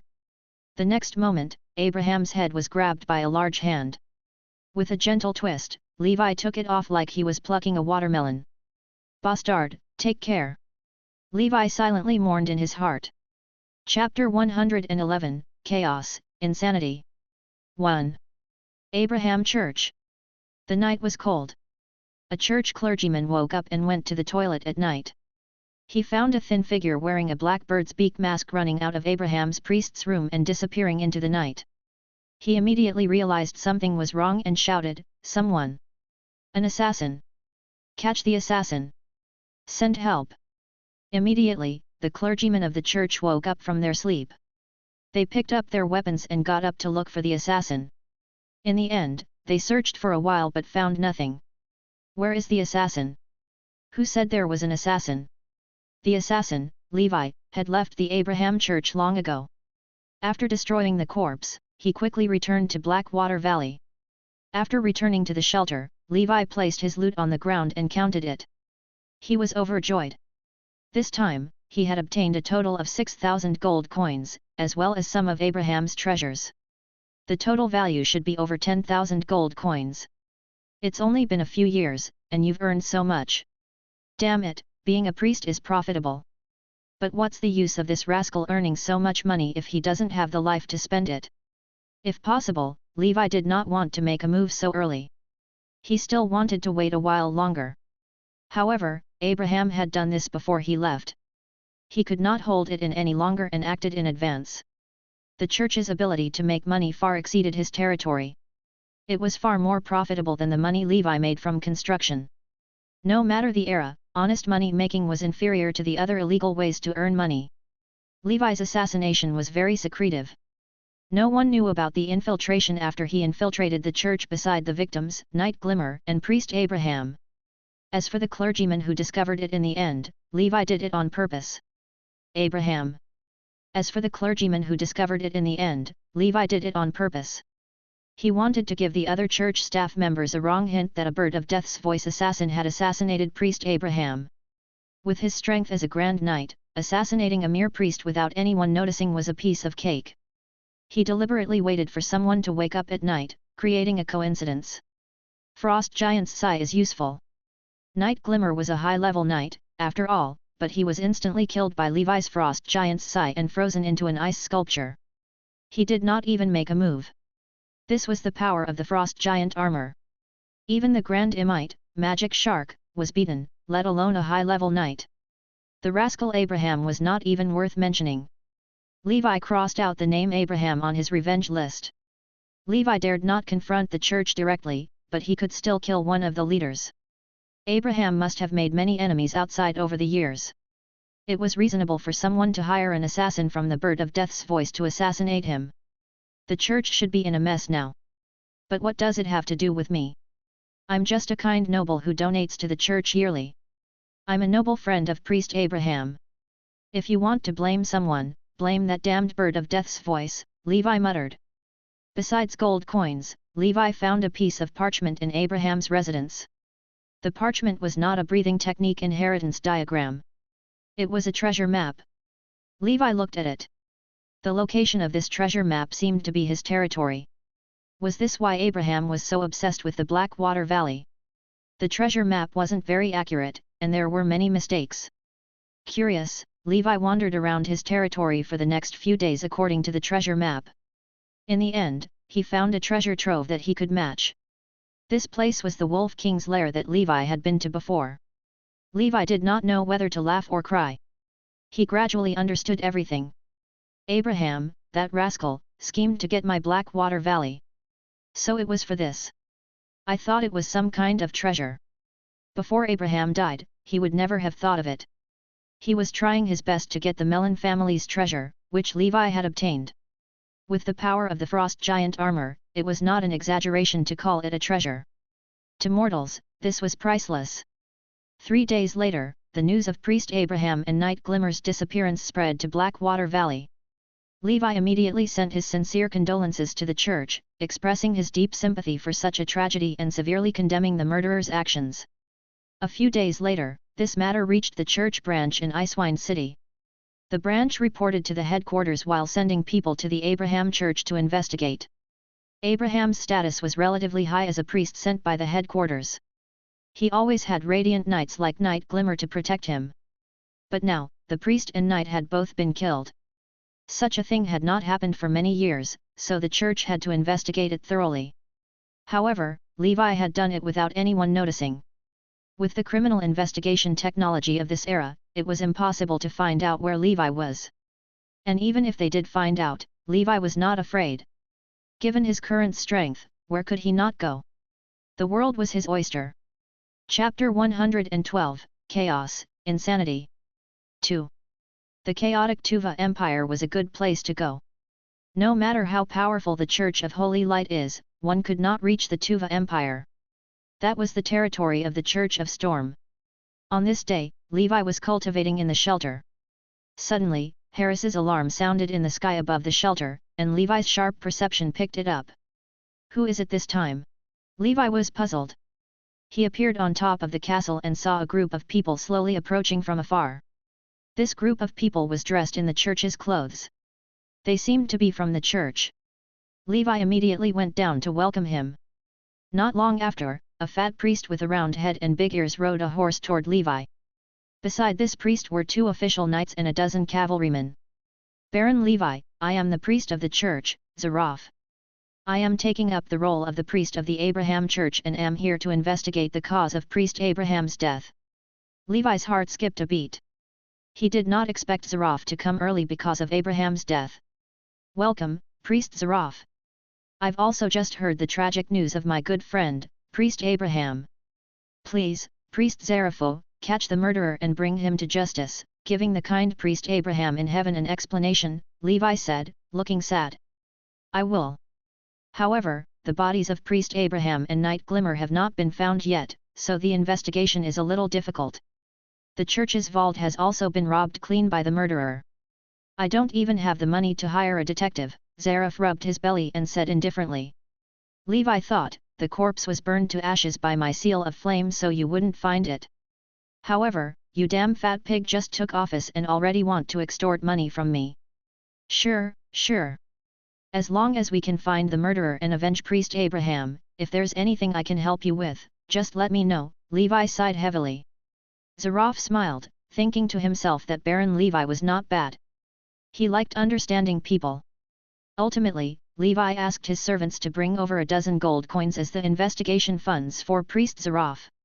He smiled and said, Priest Zaraf, this is a small token of my appreciation. I don't think it's too little. I hope the church can get to the bottom of this matter as soon as possible.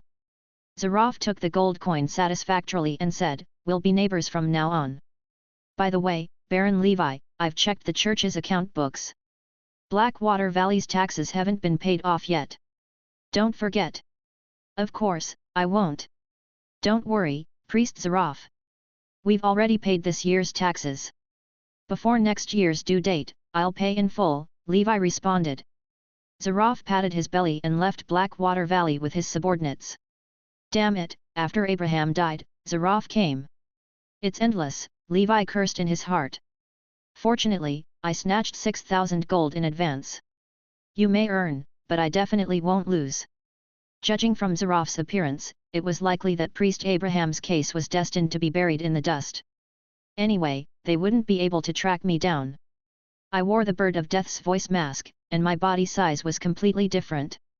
It's impossible to find anything, Levi returned to the shelter, thinking that the Bird of Death's voice had repeatedly harmed him.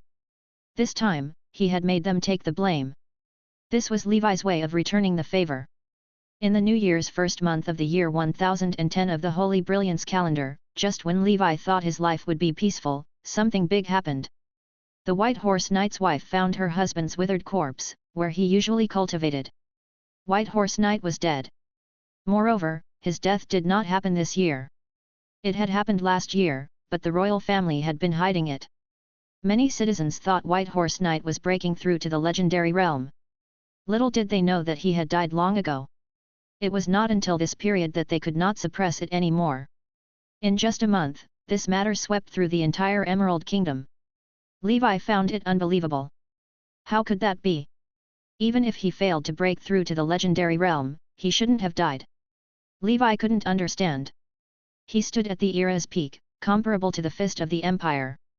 While pondering, Levi remembered the last words of the Melon family's old man during his trip to the holy city. It must be the church, Levi guessed. This is the consequence of being too flashy. In the future, I must keep a low profile and become powerful. I can't be arrogant. I can be very powerful but can't be famous because that will only attract the church's attention. The Emerald Kingdom could only have one faith, the Heavenly Father. Mortals should never think of becoming God. Although the legendary figure died, this had little to do with Levi. He continued to stay at home to cultivate. However, just a few days later, when he went to Icewind City to deliver goods to the Earl of Silver Mountain, another big news came crashing down on Levi. The king is also dead. The father and son passed one after the other. He died in his sleep. He died very peacefully. There was no poison or other signs of homicide. It seemed like he died of old age, but some people suspected it was the evil spirits. Even the king was attacked by an evil spirit? What were those grand knights doing? Chapter 113, Chaos, Insanity. 3. It's getting more and more chaotic. Levi quickly returned to his territory. He felt the impending doom of a huge storm. He could not think of any other way to deal with it other than becoming stronger. In the end, although he was very strong, he was just an insignificant character within the political circle of the Emerald Kingdom. He thought, you wouldn't know what the big shots were thinking if you weren't in that world. Before the king's body was buried in the middle of the first month, someone claimed to have found traces of snow demon at the border between the Emerald Kingdom and the Evernight Kingdom. The Duke of Montenegro, the Earl of Silver Mountain, the Earl of Iron Lake, and a few other great northern nobles joined forces to pressure the Jade royal family. They asked the royal family to recruit all the great nobles in the country and use the strength of the entire country to form the Northern Coalition Army to resist the Snow Demon army that was about to go south. The royal family was also very confused. The White Horse Knight Edward, the future star of the royal family, was dead. Even the old king was dead. The church had not even had the time to perform the divine gift of the throne to the heir. Now, the great nobles led by the Northern Seven Flying Cavalry were asking the royal family to mobilize the strength of the entire country to send troops to the north to resist snow demons. Was this not a joke? Even if the royal family were willing to do this, the nobles in the south, who were still far from the snow demon, would not be willing. After all, wasting resources on an expedition to eliminate snow demons when they had not even seen them would be too much of a joke. Almost all the northern nobles were on the same side in this matter. Because they were closer to the Evernight Kingdom, only they could truly feel the horror of the snow demon disaster. Since they could not get a response from the royal family, during the month of Germinal, the Duke of Montenegro, the leader of the northern nobles, began large-scale recruitment of his vassal nobles. He wanted to go alone to conquer the snow demon army that was about to invade the northern territory. The Duke of Montenegro requested that the feudal lords and vassals under him provide sufficient troops and resources. A month later, the Montenegro Mountain Coalition Army was formed with thousands of cavalrymen and foot soldiers. While the southern nobles remained passive, forces with the banner Chaos and Freedom launched riots in their territory. The Wilderness Brotherhood added fuel to the fire. Not long after, the Earl of Blood of the Lush Forest Province and the Earl of Silversilk of the Blue Sea Province, these two great southern nobles, launched a surprise attack on the noble territories next door without warning. They violated the peace treaty all the great nobles signed under the witness of the Emerald King and launched an unjust war of aggression. A few months later, the army of the Duke of Montenegro did not appear on the kingdom's northern border. On the contrary, this powerful army from the northern border had already moved south and suddenly appeared on the fertile plains of the Blue Sea Province and the Lush Forest Province. The appearance of the snow demons in the north was just a rumor. The Duke of Montenegro's real intention was to unite his minions in the south and devour the fertile land there. Heretic Wilderness Brotherhood and turned a deaf ear to the upcoming civil war. In just a few months, various forces had appeared, and the entire Emerald Kingdom was in chaos. In Blackwater Valley, Levi felt the chaotic aura in the shelter. Chapter 114, All Breakthrough. Although the Blackwater Valley was poor, it was still a territory that the Emerald King had directly granted to Levi's ancestors 200 years ago. Therefore, it was not under the Duke of Montenegro's or his subordinates' jurisdiction. Levi did not need to send troops to support the Duke of Montenegro. He would not support his enemies either. However, he finally understood why the Duke of Montenegro did not have any reaction even after Magic Shark had disappeared for so long. The Duke of Montenegro was a big shot and was too busy to care about a small character like him. Levi felt a little disappointed about not being taken seriously by his enemy. Of course, he was glad the chaos would give him more time to breathe. Fight, fight, fight all of you. Just don't disturb my cultivation, Levi thought. With the current military strength of the Blackwater Valley, as long as it was not an army pressing down, they could protect themselves. In the hidden training ground within the Montenegro mountain range, there were 100 elite red blood cavalry. These were the trump cards and elites of the Blackwater Valley, and they were the core combat force. On the surface of Black Snake Castle, there were still 100 full-time soldiers and 200 militia. They were mainly used to cooperate with the red blood cavalry and confuse their potential enemies. Because of these wars, many refugees flowed into the serf market. Levi took the opportunity to expand the territory's population, reclaim the wasteland, increase agriculture, and expand the forging industry. Even if the enemy invaded, it was enough to protect themselves. Therefore, Levi was not very worried about the territory. At most, he would elope. With his strength close to that of a Grand Knight, he could go anywhere. Levi was too lazy to change dwellings now that he was used to the comfort of this territory. Meanwhile, the transaction between Master Tyra and the Earl of Silver Mountain continued as usual.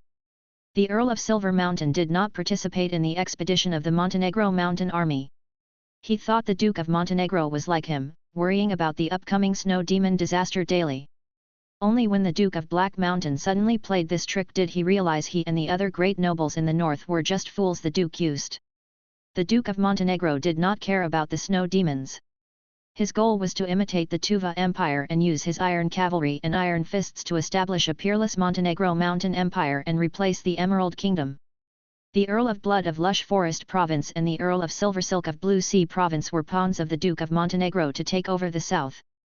The Duke of Montenegro had instigated many other nobles to join the rebel camp.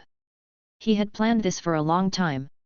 Ultimately, the Earl of Silver Mountain could only place his hopes on himself. In this era, relying on others for the truth's sake was impossible. He had invited Master Tyra to join him many times, only to be rejected. Regarding Blackwater Valley's diplomacy, the new shameless priest Zaroff was much easier to get along with than Abraham. At the very least, after Levi donated some money to him, the fat man did not cause Levi any trouble. Levi's small treasury in the shelter was filled with more gold coins over time. Every day, he slept and woke up on the ground full of gold coins like a dragon, living a life of luxury. He continued to cultivate selflessly and worked hard. Levi had refined several man-faced spider series poisons to deal with the powerful enemies he might face. Unfortunately, making medicines was different from forging. These repetitive medicines could no longer increase Levi's pharmacy proficiency. If he wanted to reach level 4, Levi would have to refine a new medicine. However, that would require a formula, so he could only give up. After this cultivation period, Levi upgraded the blood whale breathing technique to level 6, which had a special effect, advanced endurance. After the upgrade, Levi could feel that his endurance in battle increased greatly, and the duration of his explosive power had also increased greatly. This was the effect of advanced endurance. It allowed Levi to be like a never-ending battle machine, and he would not tire out easily. This was equivalent to increasing Levi's durability. The man-faced spider's breathing technique had reached the limit of level 6. The intermediate vibrosensing had been upgraded to advanced vibrosensing. The range of perception was 30 meters. Although Levi was not omniscient in this area, his perception skills exceeded his expectations. Within 30 meters, any movement or attack of the enemy would be captured by Levi. Levi's siren breathing technique had also successfully broken through to level 7, giving birth to a top-tier speed. He experimented for a while. He only needed 2 seconds to run a 100-meter dash at his top speed when he used his full strength. This was almost the same effect as flying. Of course, this kind of full-force outburst could not last for long. However, it was still very terrifying. It had already surpassed the fastest mammalia in his previous life, the cheetah. The level 7 black snake seed still suppressed the siren seed at level 7. The situation that Levi was worried about did not happen. He had underestimated the power of the black snake. Therefore, he was relieved to plant the giant rhinoceros at level 7 and give birth to top-tier strength. The increase brought by top-notch strength was huge. His current strength had already surpassed any of the three brothers about to reach adulthood. Unless the three brothers joined forces, none of them would be a match for Levi in a tug-of-war. He was far from wrestling with bears. He could now wrestle an elephant. With the support of all kinds of breathing techniques, Levi's proficiency panel now illustrated the competencies of an all-rounded warrior. Seal of Flame, Level 2, 2333/5000, Seal of Protection, Level 2, 2/5000. Seal of Hell, Level 1, 600/1000. Black Snake Breathing Technique, Level 7, 15555/50,000, Special Effect. Top Tier Defense. Blood Whale Breathing Technique, Level 6, 120/40,000, Special Effect. Advanced Endurance. Giant Rhinoceros Breathing Technique, Level 7, Maximum, Breakthrough Available, Current Progress, 2/5, Special Effect, Top Tier Strength. Siren Breathing Technique, Level 7, Maximum, Breakthrough Available, Current Progress, 1/5, Special Effect, Top Tier Speed, Bone Shrinking Transformation. Man-Faced Spider Breathing Technique, Level 6, Maximum, Special Effect. Advanced Vibrosensing, Spider Sensing. Vortex Beast Breathing Technique, Level 2, 368/5000. Giant Breathing Technique, Level 1, 256/1000. Besides the two brothers, the Vortex Beast and the Giant Breathing Techniques, which were stagnant due to the lack of secret medicines, Levi had already cultivated all the other breathing techniques to an extremely high level. I already possess top-tier defense, top-tier strength, and top-tier speed. Now, I lack top-tier endurance, physique, and vibrosensing. Of course, there might be other breathing techniques, but I haven't encountered them yet. Levi could now suppress Magic Shark, half a Grand Knight level puppet, within 5 rounds. Among the other shallow breathing techniques that he had obtained from the Earl of Silver Mountain last year, all the strength type and speed type breathing techniques had been cultivated to the limit by Levi. Then, he merged them into the Siren Breathing Technique and the Giant Rhinoceros Breathing Technique, forcefully pushing these two shallow breathing techniques, originally at the limit of level 5, to the unprecedented level 7 realm. The current Siren Breathing Technique and Giant Rhinoceros Breathing Technique were no longer shallow breathing techniques. They were truly excellent breathing techniques. However, they could not be compared to excellent grade breathing techniques like the Black Snake and Giant Breathing Techniques. They were probably similar to third-class breathing techniques like the Vortex Beast. To break through the limit after level 7, Levi would need to cultivate 5 breathing techniques of the same type at the limit of level 4. He did not have that many breathing techniques, so he could only give up. On the other hand, the progress for the Seal of Flame, Seal of Protection, and Seal of Hell were slow. In the end, it was because there were too few casting materials. This was an objective problem Levi could not solve for the time being. Levi came out of the shelter. When Harris saw him, it landed on his shoulder. After this period, Harris and Levi's cooperation gradually became flawless. Levi had now become extremely equipped. His aura was extraordinary. He left Black Snake Castle and asked Magic Shark to guard the shelter. He then rushed to Icewine City. Levi went to the Shining Tavern and purchased a core of the undead. One undead core could grant Levi 100 proficiency points in the Seal of Hell. Currently, the Seal of Hell already has 600 proficiency points. He only needed to purchase 3 more cores in the future, and Levi's Seal of Hell would be able to advance to level 2. At that time, Levi could control 2 Grand Knight puppets simultaneously. Of course, the prerequisite was that he had to meet a suitable Grand Knight enemy like the Magic Shark. Apart from the core of the undead, he made no other purchase. There were no breathing techniques, Evil Spirit Dust, Turbolarian Egg, or Frost Ape's Blood. After such a long time, Levi was already used to it. Cultivation was not easy. After leaving the tavern and walking to a deserted place, Levi's body began to change. He wore the golden mask and brought his goods of the month to the Earl of Silver Mountain's residence. The transaction was made quickly. The retainer smiled, Master Tyra, don't be in a hurry to leave. The Earl is looking for you. Levi stopped. All right, I'll go see the Earl. After such a long time of trading, Levi had a good impression of the Earl of Silver Mountain. Besides some traditional problems with nobles, he was generally trustworthy. Among the nobles in the north who were like barbarians, he was considered to be gentle and easy to get along with. This was also why Levi could work with the Earl of Silver Mountain for such a long time. The Earl of Silver Mountain was dealing with important government affairs in the living room. When he saw Levi, he stopped and said, I'm sorry, Master, I need to take up some of your time. Recently, there have been more matters in the territory. It's been a long time since I sat down and chatted with you. If you have something to say, just say it. I will help you within my ability, Levi said. The Earl of Silver Mountain responded, it's nothing much. I just wanted to tell Master not to come to Icewine City for now if there's nothing else. I've received information that after some time, a large army of the Wilderness Brotherhood might attack Icewine City, and the city might not be peaceful for a while. If you want to stay in the city, I can ask my Silver Hunter guards to protect you. Or, you can move to my Silver Mountain Castle. He was not afraid of the Wilderness Brotherhood's army. After all, they were just a mob. Many of them were civilians and serfs who had been brainwashed. Their weapons and equipment could not be compared with his regular army. Hearing this, Levi's heart skipped a beat. He replied, Thank you for your kindness, Earl. I won't trouble you any further. I won't be coming to Icewine City for the time being. I'll continue delivering goods to you after the war. The Earl of Silver Mountain smiled, All right, Master. Be careful. He looked at Levi's distant figure and could not help but sigh, we haven't even settled the snow demons, and it's already in a mess.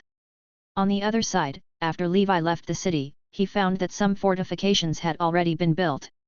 It seemed like a big battle was about to start. However, he did not plan to leave the city. He wanted to take this opportunity to get some information about the Wild-born Knight from the Wilderness Brotherhood. I hope the Wild-born Knight doesn't die. Otherwise, who can I find to take revenge? Chapter 115, Battle of the Grand Knights. 1. In the year 1010 of the Holy Brilliance calendar, the month of flowing fire, summer in Icewine City seemed even cooler. Although the weather was comfortable, Levi knew it was not a good sign. There was a high chance that the reason for the cold weather was due to the dark wave. Perhaps one day in the distant future, the entire northern territory would fall into a cold land like the northernmost land. There were also those troublesome snow demons. Thinking of this, Levi felt even more anxious. He had to become a wizard as soon as possible and enter the realm of the unbelievers to avoid these dangers. During this period, the Earl of Silver Mountain's army had been intensely patrolling the city every day. Regardless of whether the Wilderness Brotherhood's army would come or not, they were already prepared to face the enemy. Meanwhile, the Earl of Silver Mountain's vassal territory constantly sent troops and resources to Icewine City. Levi rented a house and quietly cultivated. As the siren, giant rhinoceros, and man-faced spider breathing techniques were at their limits for the time being, and the giant and turbellaria did not have any secret medicines, Levi spent most of his time on the black snake and blood whale breathing techniques, as well as the golden cross slash. He would still go to the Shining Tavern regularly, hoping to find what he needed, and then return disappointed repeatedly. On this day, Levi was returning from the Shining Tavern. Suddenly, the sound of an assembly horn came from the direction of the city wall. Levi's heart skipped a beat. Looks like the Wilderness Brotherhood's army is here. He put on the white wolf mask and changed his body. With a top-notch movement technique, he headed toward the city wall. On the city walls, groups of soldiers were gathered. Their expressions were solemn as they looked at the army that had arrived. They were densely packed. At a rough glance, there were probably close to 10,000 people. The Earl of Silver Mountain personally put on his armor and took command. His red cloak matched the Leviathan armor, making him look extraordinary. He held a long spear in his hand and looked at the army before him with a deep gaze. There were only 2,000 soldiers stationed in Icewine City. This was his entire army. They were elite soldiers who had received good training. In addition, on the city's main road, there was also a team of 200 alpine war horses. This was the trump card of the Earl of Silver Mountain, the Silver Charging Team. These heavy cavalry teams were all armed with spurs and accompanied by cavalry attendants. When the battle began, they would invincibly break through the enemy's formation and work with elite infantry to reap the enemy's lives. Outside the city, the Wilderness Brotherhood's army appeared a little shabby. In front of the army was a square formation with shields responsible for covering the soldiers behind them to resist the attacks of arrows. Besides this, a group of seemingly weak militia was behind them. However, 4 giant beasts in heavy armor were at the back of the army. These beasts had a horn, were more than 4 meters tall, and weighed more than 10 tons. They were the unique ice rhinoceroses of the northern highlands.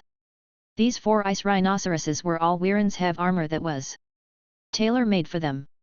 Coupled with their rough skin and thick flesh, they were the trump cards of the Wilderness Brotherhood and the weapons used to attack the city. The Earl of Silver Mountain did not expect that the Wilderness Brotherhood could get their hands on such rare war beasts. Although ice rhinoceroses were gentle and rarely hurt humans, it did not mean that they were not dangerous. Their huge size alone was enough to crush most knights below the realm of Grand Knights. If it was not for the fact that their defense and attack power were not as good as earthly dragon beasts, their popularity could be comparable to earthly dragon beasts. These ice rhinoceroses wore heavy armor, and their defensive shortcomings had been made up for. There might be some trouble next. When these 4 giant beasts walked, the ground shook. It was terrifying. The soldiers guarding the city could not help but panic. The Earl of Silver Mountain seemed to have sensed the fear of the soldiers. He frowned and shouted, "Everyone, don't panic. I will personally kill these 4 beasts." The soldiers' morale rose as soon as the Earl of Silver Mountain spoke, and the situation improved a little. Levi, on the other hand, had already slipped out of the city. He hid in the wilderness and felt the tremors of the earth.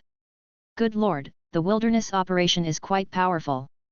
He quietly waited for the war to break out. Once the war broke out, he could capture some people in the chaos and ask about the whereabouts of the wild boar knight. Then, he would go to him to take revenge. At the same time, he would save old Toby as part of his promise to little Milan. The commander of the Wilderness Brotherhood was a Peak-Emite. He waved his meteor hammer and looked at the Earl of Silver Mountain coldly. He did not seem to be afraid of this Grand Knight. Not long after, an intense battle erupted. In the wilderness, the huge rocks shot out by the catapults rumbled. The soldiers' arrows guarding the city fell like rain on the city wall. The ice rhinoceroses were like tanks, charging toward the city gates and walls despite the rain of arrows. The Earl of Silver Mountain leaped from the city wall like a silver god of war and charged toward the 4 giant beasts. As long as he could eliminate these giant beasts, the heavily armored cavalry under his command could easily disperse and divide the enemy's formation. Then, the rest would be easy. While the 2 sides were fighting, Levi also took action. The white wolf mask appeared on the dusty battlefield and then easily disappeared after snatching away a soldier. "Tell me, where is the wild boar knight?" Levi asked coldly as he looked at the confused soldier of the Wilderness Brotherhood. Chapter 116, Battle of the Grand Knights. 2. What? I don't know. Crack. The soldier's head turned 360 degrees. Levi found a new person. This person seemed to be a team leader with the strength of a quasi-knight. Of course, he was like a chick in front of Levi, unable to retaliate. "Tell me, where is the wild boar knight?" Levi asked. The team leader struggled, "Who are you? Let go of me. Do you want to die?" It was not until Levi crushed his shoulder blade that he finally quieted down. "I'll ask you again, where is the wild boar knight? My patience is limited." "Don't disappoint me," Levi asked coldly. The team leader quickly said, I'll talk. Please don't kill me." The vice president sent Wild Boar Knight to execute missions. I don't know where he went exactly. I'm a small team leader, and the Wild Boar Knight oversees the equipment department. I don't know where he is. Where is your vice president? What strength is he at? Levi asked. Our vice president is on the battlefield. He has the strength of a grand knight. All right, you may die now. Levi killed the team leader and hid in the wilderness. Good heavens, when did the Wilderness Brotherhood become so strong? The vice president is already a grand knight. Levi was puzzled. Why is it so difficult for me to take revenge on the Wild Boar Knight? Levi was speechless. Forget it, let's wait and see how strong this vice president is. Why haven't I seen him since he came to the battlefield? Levi secretly observed the battlefield. At the same time, his sharp eyes noticed that Silver Mountain Knight, who was fighting with the 4 Ilse rhinoceroses, did not notice that in the corner of the battlefield, a bald figure riding a warhorse, wearing armor and holding a huge axe was advancing savagely. The Silver Mountain soldiers who blocked his way were sent flying, some were split into 2 by the huge axe. Die! The bald man sneaked an attack on the Earl of Silver Mountain. The axe landed on the Earl of Silver Mountain's back. Even though the Earl of Silver Mountain had already dodged in advance, he was still hit. The axe surrounded by black gas did not split the Leviathan armor. However, the huge impact sent the Earl flying, and he spat out a mouthful of blood on the spot. When the other commanders saw this, they immediately opened the city gates. Hundreds of heavily armored cavalrymen shook the sky and earth as they charged forward with spurs in their hands. Even the bald man had no choice but to dodge. The Earl of Silver Mountain looked gloomy. He took this opportunity to stand up, holding his silver spear and looking at the proud bald man. The Earl of Silver Mountain asked after coughing, "Who are you? I didn't expect there to be a Grand Knight in the Northern Territory that I didn't know." "Hehe, it's normal for a Grand Knight like the Earl of Silver Mountain not to know a nobody like me. But soon, you nobles will know my name. Remember, I am the grave digger of your nobles. Warrior Yatos." The bald man got off his horse and leaped over the crowd. He swung his axe toward the Earl of Silver Mountain with a heaven-splitting posture. "A mere rat. Die!" The Earl of Silver Mountain was not afraid at all. He raised his spear and charged forward. The spear and axe collided. No one dared to approach where the 2 Grand Knights were fighting. If they got close and were scraped, they would die instantly. The heavy responsibility of dealing with the giant rhinoceros eventually fell on the Silver Charging Team and the other high-level and peak knights who defended the city. They were the left and right arms of the Earl of Silver Mountain, and their strength was extremely potent. Levi sat on the mountain and watched the tigers fight. He originally did not want Icewind City to be breached. If the defenders could not hold on, he did not mind helping and killing those beasts. However, the current situation was not too bad. It was obvious that even if the bald vice president had ambushed the Earl of Silver Mountain and injured him, he was still not a match for the Earl. After several rounds of confrontation, the bald man had already fallen to the ground. This should be the difference in breathing techniques. The bald man's combat techniques are not inferior to the Earl of Silver Mountain's. However, the Earl's breathing technique is of perfect grade, so the bald man must be of excellent grade, Levi commented. After observing the battle between the 2 of them, Levi was confident. Even if he did not use the Frost Giant's Sai, with his current top-tier defense, speed, strength, and golden cross slash, he should be able to fight the bald man. In addition to the seals and poison techniques he had mastered, his chances of winning should be above 70%. If he used the Frost Giant's Sai, his chances of winning were 99%. He did not say 100% because Levi was more conservative and worried that something beyond his control would happen. Of course, even so, Levi would not underestimate his opponent. He would go all out and attack with full force. Levi continued to observe the battlefield. He did not want the bald man to die here. He still needed to interrogate him and make him confess the whereabouts of the wild boar knight. Sure enough, it did not take long for the bald man to realize he could not beat the Earl of Silver Mountain. On the one hand, his breathing technique was inferior. On the other hand, his armor was also inferior to the Earl of Silver Mountain's Leviathan armor. In just a few moments, it was pierced by the Earl of Silver Mountain's mithril spear. He was also stabbed in the abdomen, and blood flowed out. This made the Earl of Silver Mountain realize how invincible the armor forged by Master Tyro was. Yatos, the vice president of the Wilderness Brotherhood, decided to escape and let the ice rhinoceroses continue charging at the Silver Mountain Knight. He hid himself in the army and disappeared. After advancing to the Grand Knight rank, he thought he would be on par with Silver Mountain Knight. However, he had underestimated his opponent's strength. The Silver Mountain Knight's battle armor was much stronger than his own. It was obvious that it was a blacksmith master's work. This made Yatos hate him. If it was ordinary battle armor, then his axe at the beginning might have been able to injure his opponent severely. He was not the commander of this battle, to begin with. He was only here to execute the beheading operation. Now that the beheading operation had failed, he could only retreat first and make plans later. Levi was hiding in the army in the dark. He needed to get close to the bald man to cast the frost giant's sigh. Very quickly, the vice president had already left the battlefield with a small team. Damn it, the Silver Mountain Knight must have been hiding his strength. Yados was very unconvinced. At this moment, his sharp senses as a Grand Knight detected an aura rapidly approaching. At the same time, the sound of arrows piercing the air could be heard. He turned around and saw that his men had all fallen. A figure wearing a white wolf mask rushed over at an excessive speed. A cross-shaped sword light attacked, but Yados blocked it with his giant axe, surrounded by violent black gas. "You're Silver Mountain's man? Die!" He roared and exploded with great force. Metal clashing, Levi's body grew larger and larger amidst the crackling sounds, and white smoke filled the forest. Under the mask, Levi smiled. The cold wind whistled, and the shadow of a mighty frost giant rose with a sigh behind him. The giant looked at Yados and snapped his fingers as if staring at an ant. Chapter 117, Instant Kill, Level 2 Hell. 1. The shadow of the frost giant appeared behind the white wolf mask. It was tall and imposing, like a demon looking down on all living beings. This shocking scene was forever fixed in the mind of Vice President Yados. Crack, crack. The blood in his body began to cool down rapidly and coagulate. The water vapor in the air condensed on the surface of his body, forming layers of frost. However, a powerful life seed resembling a goat roared in his heart. Endless black gas shot out with a bang, like a warm current, protecting his heart. This gave him a chance to live. His stiff body seemed to be recovering. However, that was all. In the next moment, Levi was singing in a low voice.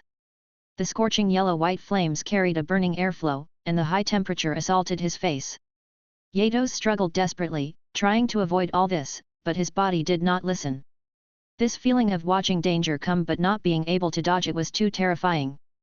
His armor was scorched black. The high temperature made Yados want to scream, but his frozen throat could not make a sound. This pain was like a ghost pressing down on his bed, making him feel a long-lost fear. After advancing to a Grand Knight, he had far more power than ordinary people, so he rarely felt fear. Even though he was disadvantaged against the Silver Mountain Knight, his life was fine. He was only slightly injured. However, the situation before him made him realize that he had met a truly powerful enemy. The other party might not even be a knight. It was more like the legendary wizard. A wizard who specialized in close combat. Under the sudden attack of the other party's spell, Yados had no power to resist. From the beginning of the battle, he had fallen into a passive position. Yados was anxious. He also had a supernatural trump card like the other party. A snuff bottle could summon a Lord Lamp spirit to fight for him. It was a powerful evil spirit. However, the unfortunate thing was that not only could he not move, but his throat could not make any sound. He had never felt so hopeless. After the fire, the cross-shaped sword light that was as dazzling as the stars, with invincible high-level ripple power, shattered Yados' armor. Levi's Frostmourne had already pierced through Yados' chest. Yados' life seed, the goat-like monster, desperately used black gas to repair his heart, but it was useless. The poison of the man-faced spider's tear had already spread through his body. The battle had ended at this moment. Yados was on the verge of death. Levi used a dagger and arrows to nail the bald man's limbs to a tree. "Hey, have you heard of the Wild Boar Knight?" A hoarse and deep voice came from under the mask. The desperate Yados were full of doubts. He knew that he was going to die soon. He wanted to summon the Lord Lamp spirit but could no longer make a sound. Levi thought that Yados did not want to answer him. "If you refuse to speak, go to hell." Levi, who was under the mask, could not help but sigh. He had crushed Yados' heart, and the life seed in the shape of a goat was burned to ashes by the flames. Levi panted. He was still very nervous when he fought against the Grand Knight. He had to focus and could not relax. This time, to fully unleash the power of the frost giant's sigh, Levi was very close to Yados. The terrifying frost instantly froze Yates. Even a Grand Knight could not fight back. Levi let out a breath of cold air. The spell would not hurt him, but he could still feel the cold. Levi was cleaning up the battlefield. The soldiers were all very weak, and they were not even knights. They were out fighting, so they naturally had nothing valuable on them. Levi piled them up and burned them. Even the vice president, who seemed to be called Yatos, had nothing valuable on him. He only had a few gold coins, which was better than nothing. The most valuable thing is his corpse. My seal of hell is about to reach level 2. I can command 2 living dead and 2 grand imites to protect me by then. This is a treatment that only the king and the pope can enjoy. Levi was delighted. Suddenly, something rolled down from Yatos's body and caught Levi's attention. It was a black snuff bottle. What is this? Levi frowned in his heart, and at the same time, he became vigilant. His spider sensing did not respond, so it should be safe. However, Levi was not sure.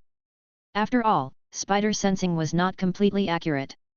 At the same time, Levi noticed that some of the patterns on the snuff bottle seemed familiar. Right, it's similar to the pattern on the frost giant armor.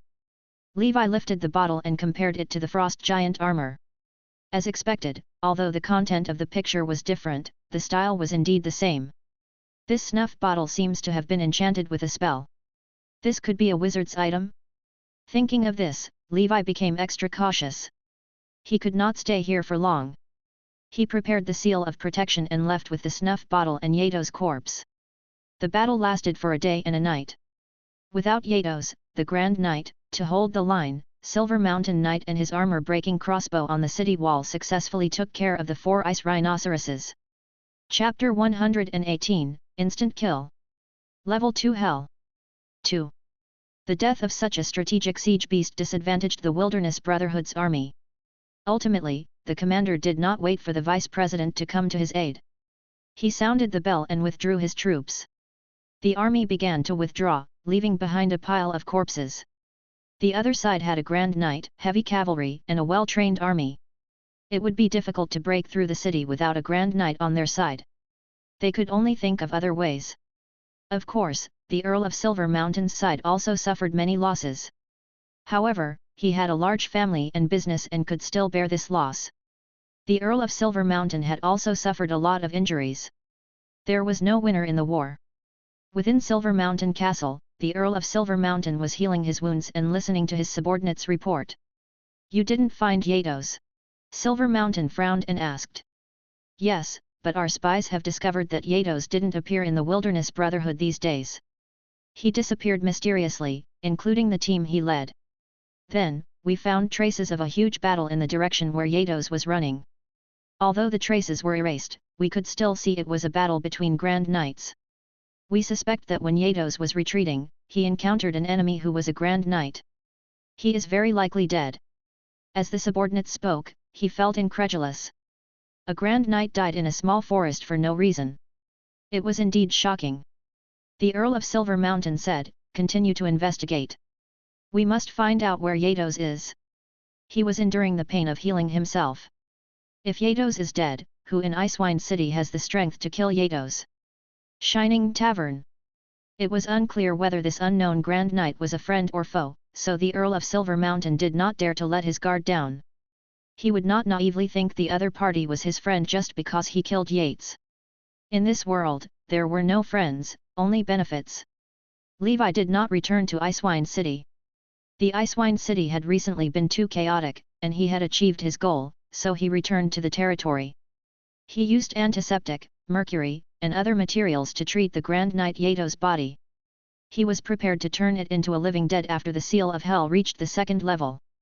Levi looked at everything satisfactorily and patted Magic Shark's shoulder. "You'll have company in the future." Then, Levi was fully armed and prepared the Seal of Protection, ready to be activated at any moment. Only then did he remove the snuff bottle that seemed like a wizard item. What the hell is this? There's no instruction manual or anything. In this aspect, he was not comparable to the witch, Gullwing. It was a pity that Yatos died, or Levi could have asked him. He looked at the snuff bottle carefully. The lid could be twisted open. However, Levi would not do something that only the brainless main characters of horror movies would do. If an evil spirit were sealed inside, he would probably die on the spot. In the end, Levi studied it for a long time but found nothing useful. Forget it, let's seal it first. Levi sealed the snuff bottle in a Russian box. Some were made of iron, others of silver and wood. Some were even made of pure gold. He was slightly relieved but did not put the snuff bottle in the shelter for safety reasons. It buried it under a tree in the territory. He planned to wait until he advanced to a Grand Knight and mastered the seal of dragon might before trying to open it by force. After all, there might be clues about wizards inside, so Levi could not give up. Witch Gwelwig, Witch Roland, the Spirit Exorcism Manual, and the Wizard's Snuff Bottle. The number of clues is increasing. Levi was in a good mood. He looked at the situation in the territory and saw that nothing had happened recently. He quickly grasped the proficiency of the Seal of Hell. In the month of the furnace of the year 1010 of the Holy Brilliance calendar, the Emerald Kingdom was in chaos. The new king ascended the throne and summoned all the nobles to join hands to crusade against the Duke of Montenegro's betrayal of the alliance. He also implored the church to mobilize the Radiant Knights to punish the Duke of Montenegro. The church was busy settling the heretic Wilderness Brotherhood and ignored the king's pleas. The Montenegro mountain army had already taken over many small nobles' fiefs in the south. The southern nobles had been living in peace for too long. In the face of the aggressive Montenegro mountain army, they could not organize effective resistance. However, they established a southern coalition army under the new Emerald King's organization. Together with the royal family, they launched a counterattack against the Duke of Montenegro. Meanwhile, the Tuva Empire, suffering from the same problem, still had a civil war. Due to the Fist of the Empire's disappearance, fewer people supported him, and more people joined the rebel army. It was only a matter of time before the rebel army unified the country. Everyone seemed to have forgotten the threat of snow demons. And the situation in Icewind City was not too good either. Previously, there was a civilian riot in the city, which caused the Earl of Silver Mountain to be in a bad state for a long time. Ultimately, he found out it was indeed the Wilderness Brotherhood. These people were beheaded as a warning to others.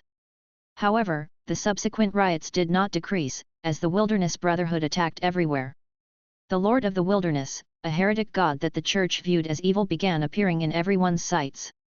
The words "the Great Heavenly Father" that some commoners spoke of had unknowingly become the Great Chaos Above or the Great Lord of the Wilderness. This was probably why the church did not care about the disputes between the nobles and insisted on eliminating the Wilderness Brotherhood. Even if the noble forces were completely reshuffled and the Emerald Kingdom became the Montenegro Mountain Empire, it would not make any difference to the church.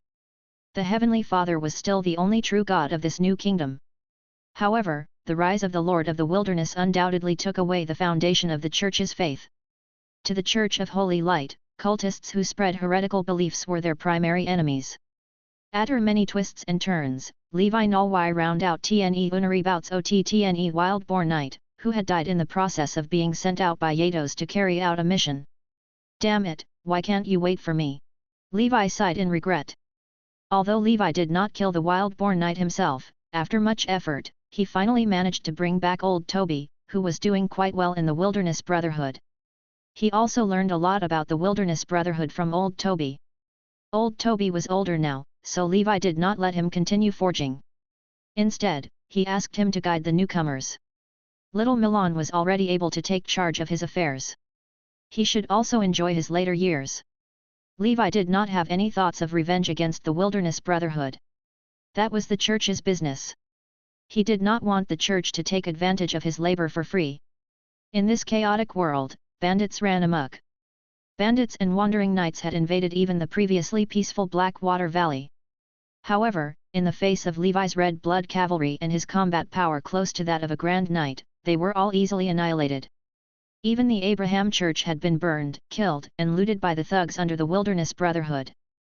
Zaroff shamelessly asked Levi for help, and Levi naturally agreed to Zaroff's request. During an invasion, he had asked his militia to assist, which satisfied Zaroff.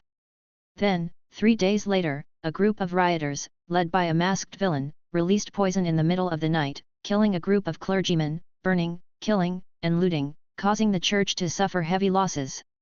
The shameless Zaroff was furious. He was so angry that he had a heart attack.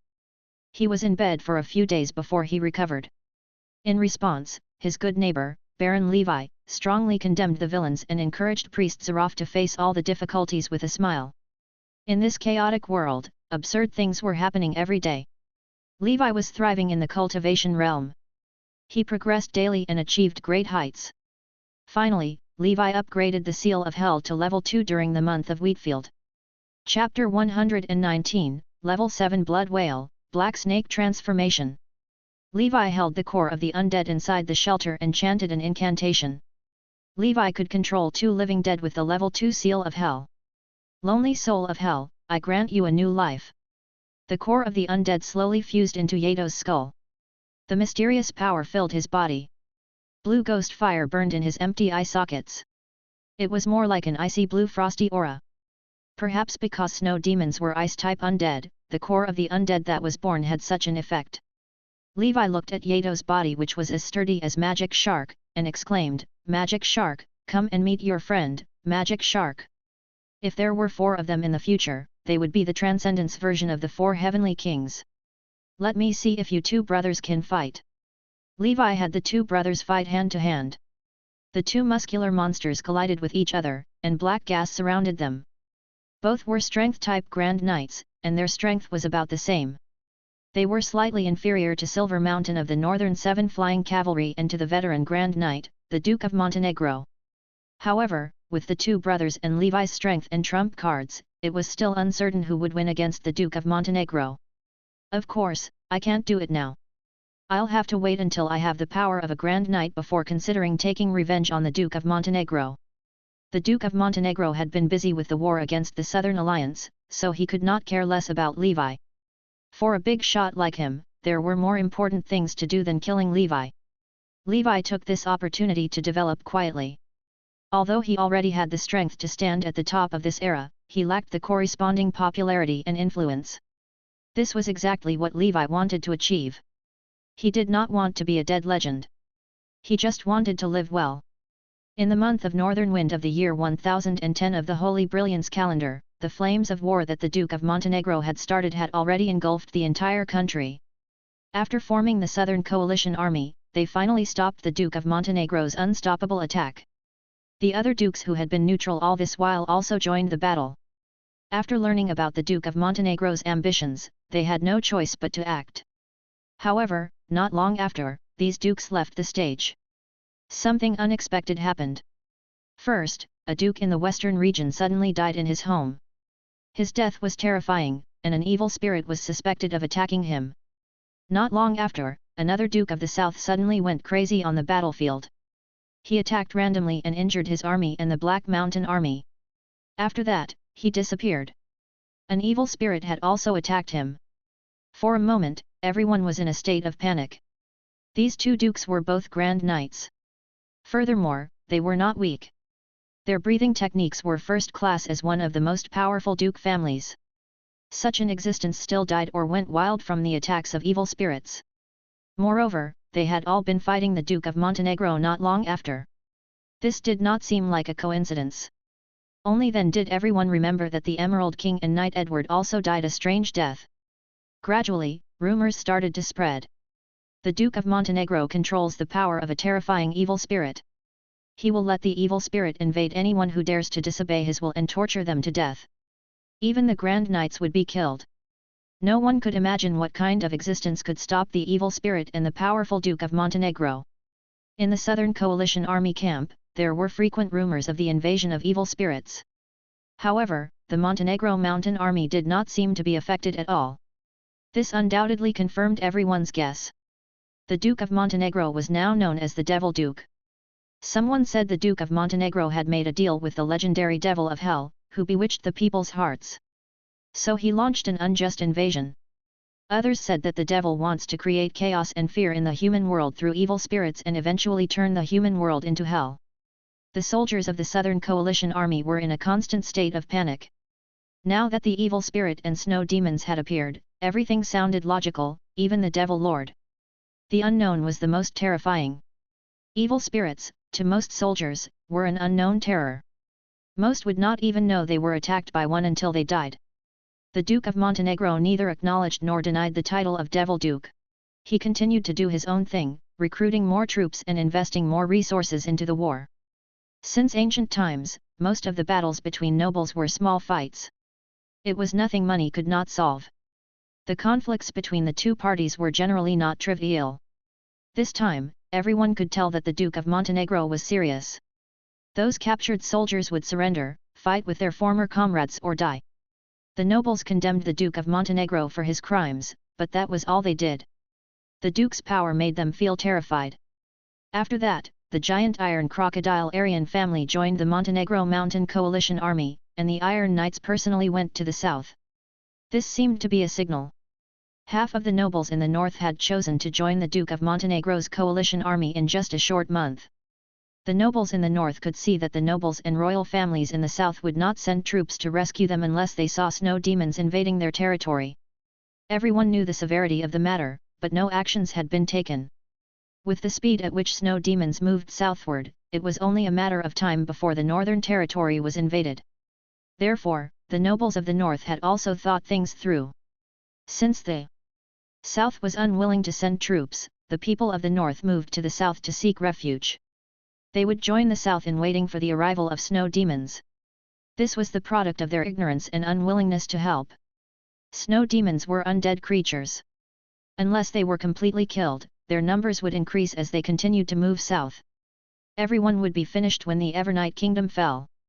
Levi's heart tightened when he heard the rumors about the Devil Duke in Blackwater Valley.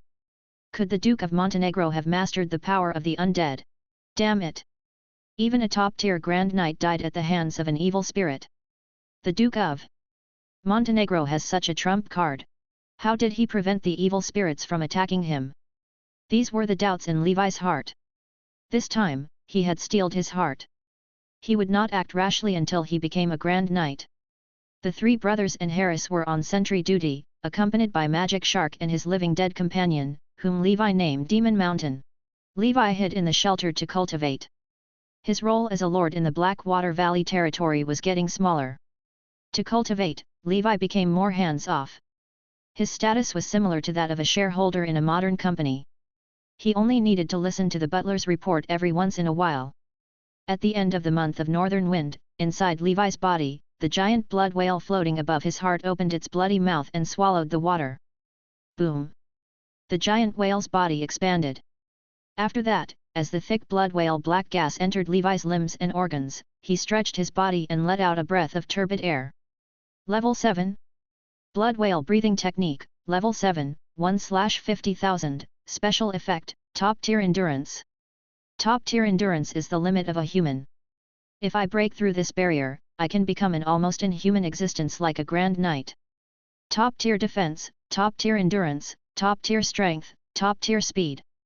4 top-tier attributes. The embryonic form of an all-rounded warrior has been completed. The blood whale breathing technique was an excellent breathing technique with 56 types of tiny miniature humans. There was no limit after level 7, it could still be further cultivated. This made Levi overjoyed. After all, endurance-type breathing techniques were relatively rare, and more troublesome to break the limits. The most common breathing technique that was the easiest to break through was strength-based. I can't be complacent. Continue cultivating. Levi did not show any arrogance or slackness. He knew very well that this world where supernatural forces existed was full of hidden dangers. What he had seen was only the tip of the iceberg. Snow demons and evil spirits were only at the lowest levels of the dark wave. They could already pose huge threats to powerful knights and even Grand Knights. Even if those powerful dark wave creatures did not destroy the world, they could destroy a city with just a thought. He was still too weak. He needed strength to live a long life and explore the world. There was no strongest, only stronger.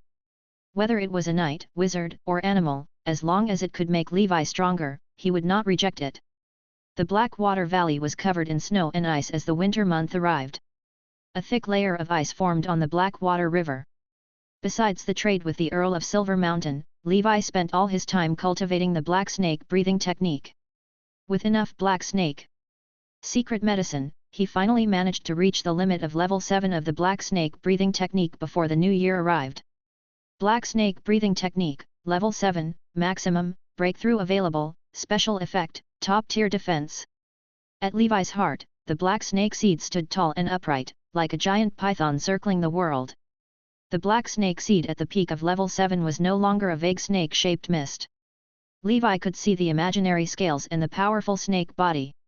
It's getting increasingly real, Levi muttered. He looked at the painting hanging on the wall of the shelter.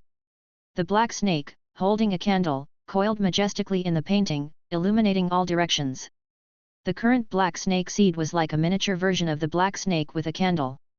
A knight needs to advance to a grand knight. He needs to use life seeds to undergo the first transformation.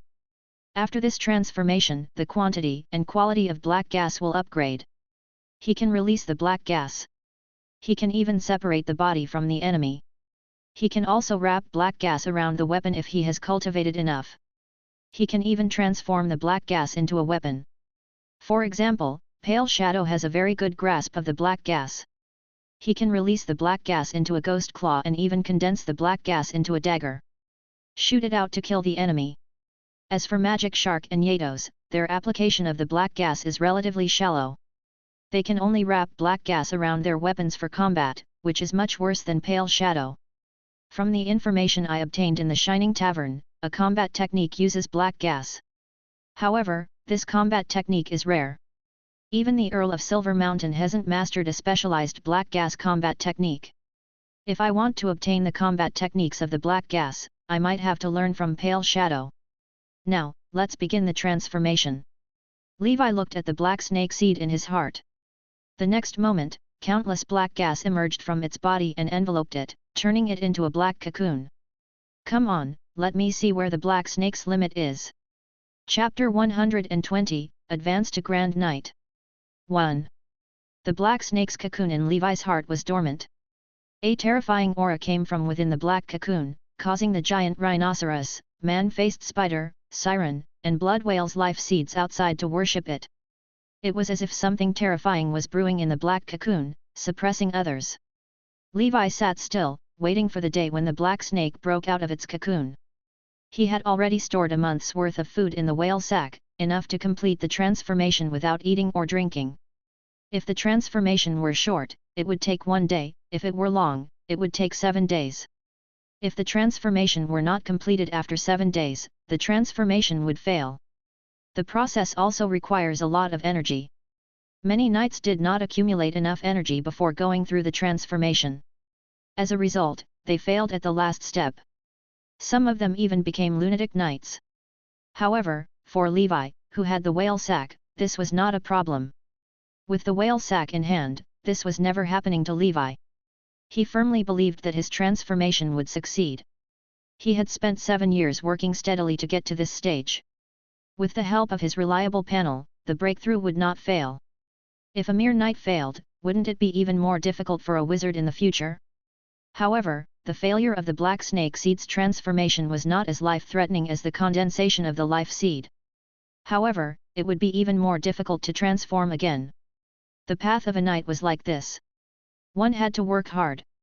Once one fails, the path might be destroyed. One could only stagnate for life. In the shelter, the 2 brothers, Magic Shark and Demon Mountain, stood guard beside Levi. They were like 2 tall statues. If there were any intruders, they would not hesitate to destroy them. Levi had already forged high-quality full-body mithril armor for the 2 brothers. Each set was not inferior to Leviathan armor, which made the 2 brothers' defense stronger than ordinary Grand Knights. In the sky above the territory, Snow Eagle Harris was soaring in the sky, overlooking the Blackwater Valley, monitoring everything in the territory in real time. The 3 brothers lay together like a small mountain on the ridge behind the castle, guarding their master's territory. During this period, Levi had already finished forging the armor for them. The materials used were earthly dragon beast scales, refined iron, and even a little mithril. Levi had spent a lot of money. The 3 sets of giant bear armor were, of course, very sturdy. Moreover, the main material was earthly dragon beast scales. It was not very heavy and would not limit their strength too much. The 3 brothers were now wearing armor. This was Levi's training for them. They were now adults, and their true strength resembled high-level knights. At this stage, their body size would not increase too much. The strength of the giant bear of the Northern Territory was basically at the realm of peak knight. Unless a mutation similar to the Mountain Wolf King appeared, breaking through to the Grand Knight level would be possible. However, such a situation was extremely rare. And they had a lifespan of 40 years.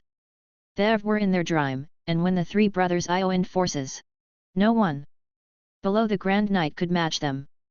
With their protection, Levi was confident in his transformation process in his shelter. While Levi was transforming, the outside world was also changing. The Devil Duke, the Montenegro mountain kite, used his iron cavalry and evil spirits to sweep the southern region. The Northern Coalition Army defeated the Southern Coalition Army. The worst part was that an elite Montenegro mountain troop had already reached the Green Dragon territory, where the royal family was. In this battle, the royal family revealed their trump card for the first time. The moment this trump card appeared on the stage of history, it attracted countless gazes. A new king's organization appeared before the nobles. 7 Godly Swords. It was an organization formed by 4 Grand Knights and 3 Peak Knights. Because of the Church of Holy Light, the Imites of the Emerald Kingdom always liked to use the number 7. For example, the 7 Grand Knights of the Church's Radiant Knights were also known as the 7 Holy Knights of the world. The 7 strongest Grand Knights in the north were known as the Northern 7 Flying Cavalry. The kingdom had also established the 7 Godly Swords this time. It was a violent organization that took orders from the king. It was unknown when this organization was formed. Still, many people guessed it was a temporary combination the royal family put forward to compete with the northern nobles. After all, be it the 7 Holy Knights of the world or the Northern 7 Flying Cavalry, the organizations comprised true Grand Knights. The 4 Grand Knights and 3 Peak Knights. This came across as a little forceful. However, even so, the 7 Godly Swords still displayed their powerful strength. They were all sword experts, led by the strongest nation guarding divine sword, Zed.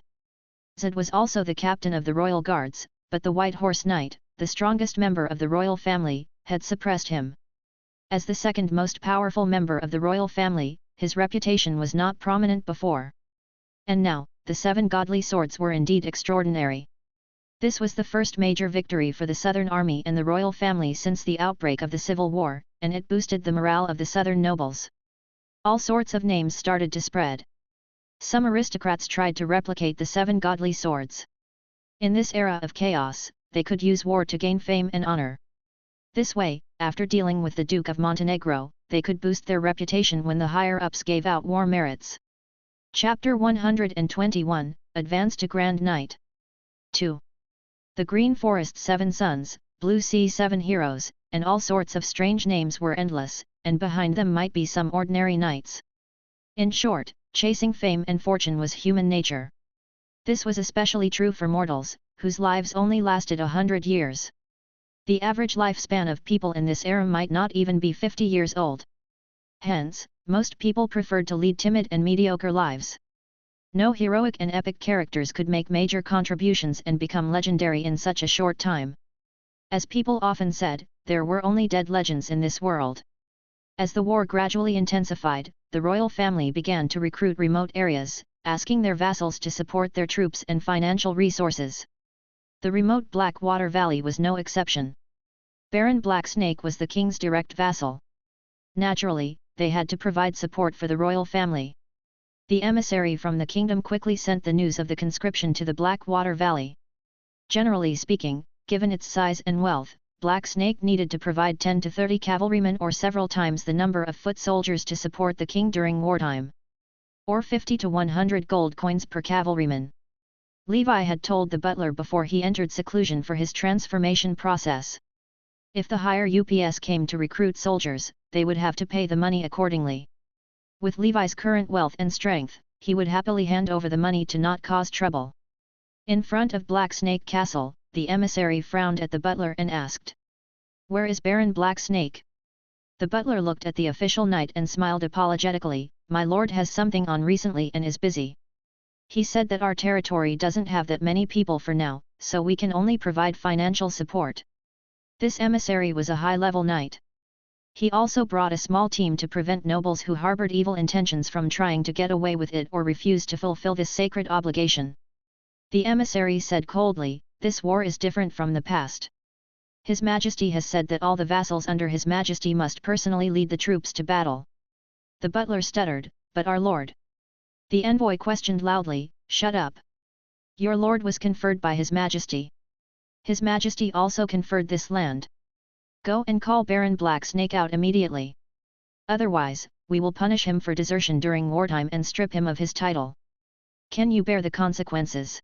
The butler kept quiet and was thinking about how to quibble. Suddenly, he heard the voice of the Lord. I'll go, Levi said. The emissary looked at the thin man, who looked quite capable. You are Baron Levi. That's right. I'll fulfill my obligations. When do we set off? Levi said. The emissary responded, very good. We will set off now. Bring your soldiers and gather at Earl Kulam's territory. Prepare to head to the battlefield at the northern line of the lush forest. Not long after, under the leadership of the emissary, Levi led a team of soldiers toward Earl Kulam's territory.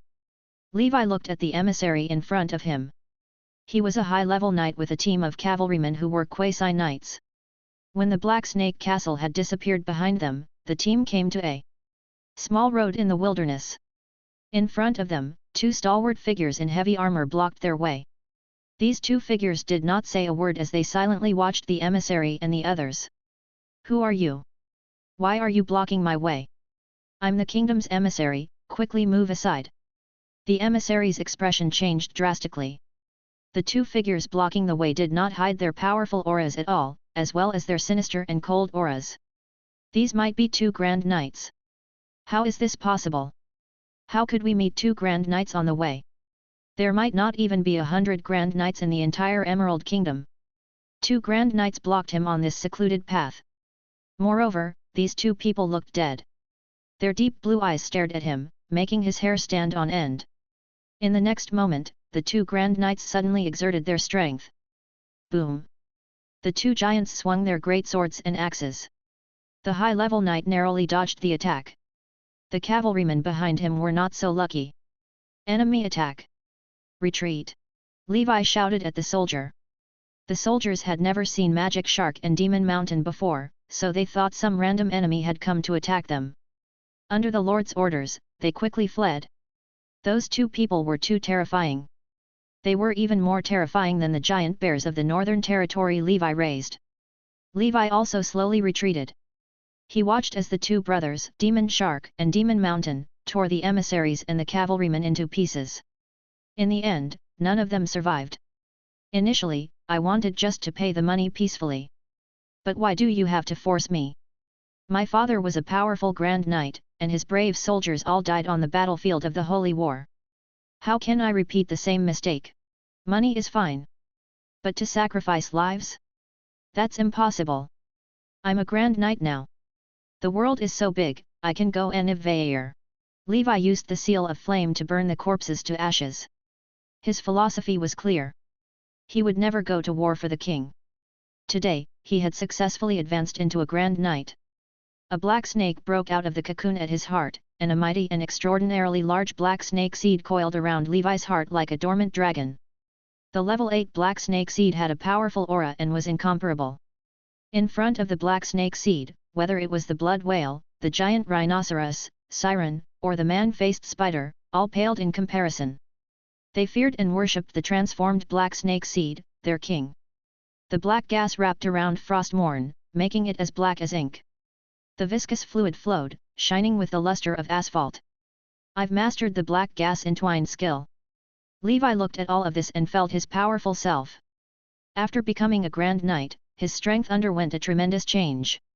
The black gas that covered his entire body gave him a sense of security. The level 8 black snake breathing technique was already extraordinary. Black snake breathing technique, level 8, 1/100000, special effect, transcendent defense. Let's go home. Levi muttered and left with his two companions. Chapter 122, The Path After Grand Knight. 1. It was the New Year's first month of the year 1011 in the Holy Brilliance calendar. The flames of war continued. Levi looked at the citizens celebrating in his territory, his heart calm. Other than breaking through, these ordinary festivals could hardly bring Levi joy. After the dull festival, Levi was bored out of his mind as he inspected everything in the territory. Ultimately, he brought Magic Shark and Demon Mountain to the mountain forest in his territory. He wanted to test his current strength. He was now with the transcendent defense of a level 8 black snake breathing technique, the top-tier strength of a level 7 giant rhinoceros breathing technique, the top-tier speed of a level 7 siren breathing technique, and the top-tier endurance of a level 7 blood whale breathing technique. And he wanted to see how he fare without relying on a heaven-defying sword skill like the Golden Cross Slash, his seals, the Frost Giant armor, or any other armor if he relied solely on his physical body. Magic Shark and Demon Mountain were fully armed. They were clad in heavy armor, wielding great swords and huge axes, weapons with high offensive power. Levi was wearing nothing but underwear. "Come, attack me fiercely." Then, he ordered the two brothers to attack him freely. The two huge creatures charged toward Levi. Their huge axes tore through the air, and their great swords soared. The forest was filled with a murderous aura. The black snake seed was jumping at Levi's heart, and a surging power was brewing. The surging black gas circulated through his blood. He seemed to be wearing a pitch-black devil helmet, and his upper body was pitch black. Thick black gas flowed on his upper body, and so was his lower body. His legs seemed made of copper, shining with a metallic luster. "Is this transcendent defense?" Levi was shocked. Bang! He covered his palms with black gas and caught the magic shark's great sword. Then, he kicked the magic shark's abdomen with his top-tier strength. Magic Shark could not help but take a few steps back. However, he was a strength-type Grand Knight, and his strength was stronger than Levi's. If it was an ordinary Grand Knight, Levi's kick might have sent them flying. At the same time, Demon Mountain's huge axe came slashing down. Levi used his fist to smash his giant axe, and metal clashing could be heard. The black gas on his fist trembled violently. The force of the giant axe dispersed the black gas covering Levi's fist, causing his fist to feel intense pain. It's still not enough to fight head-on with a weapon wrapped in black gas. Although the black gas has strengthened my physical defense, a body of flesh and blood is still inferior to steel. But a short confrontation is not a problem. Levi calmly dealt with the berserk attacks of the Magic Shark and Demon Mountain. He calculated his current strength. His greatest strength was not his great defense but his all-rounded body attributes. The other Grand Knights might be able to surpass Levi in a certain attribute. For example, although Magic Shark was still stronger than Levi, his speed, endurance, and defense were inferior to Levi's. His identity as a Grand Knight gave him no obvious shortcomings, but he was still inferior to Levi, who had cultivated to the peak. This was Levi's strength. An all-rounded warrior. Platinum star on the 5A panel. Ultimately, Levi stopped the battle with his two companions to conserve their energies. Although he could get 1 or 2 cores of the undead monthly, they were still in high demand, and Levi did not dare to waste them. On the one hand, this battle allowed him to test his strength. On the other hand, he had also gained some proficiency in the Seal of Hell. Now that he had become a Grand Knight, he would be considered a powerhouse in the kingdom and even the 7 kingdoms. Levi had to think about his next step. The first was the breathing technique. He would continue to practice them. Before he truly stepped on the path of a wizard, the knight's breathing techniques were still the foundation of his body. Moreover, being a Grand Knight was not the end of the knight's path. Since he had already set foot on this path, Levi still wanted to reach the top and become a legendary knight if the conditions permitted. However, with his proficiency panel, would a legendary knight be his limit? Others could become legendary knights without the proficiency panel. He had the proficiency panel. He must become a legendary knight no matter what. It could even be possible for him to surpass the legendary realm. Secondly, after becoming a Grand Knight, it would be the Battle of Black Gas. At this time, if he could master advanced black gas usage like the Pale Shadow, his strength would be immense. Therefore, Levi also wanted to expand in this aspect.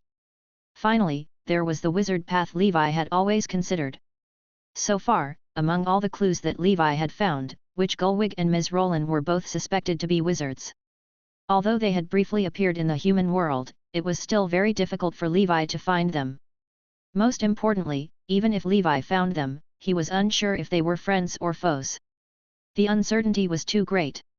Apart from these two, Levi could also explore the 4 major families, mainly the Constantine family and the Winchester family, which might still exist.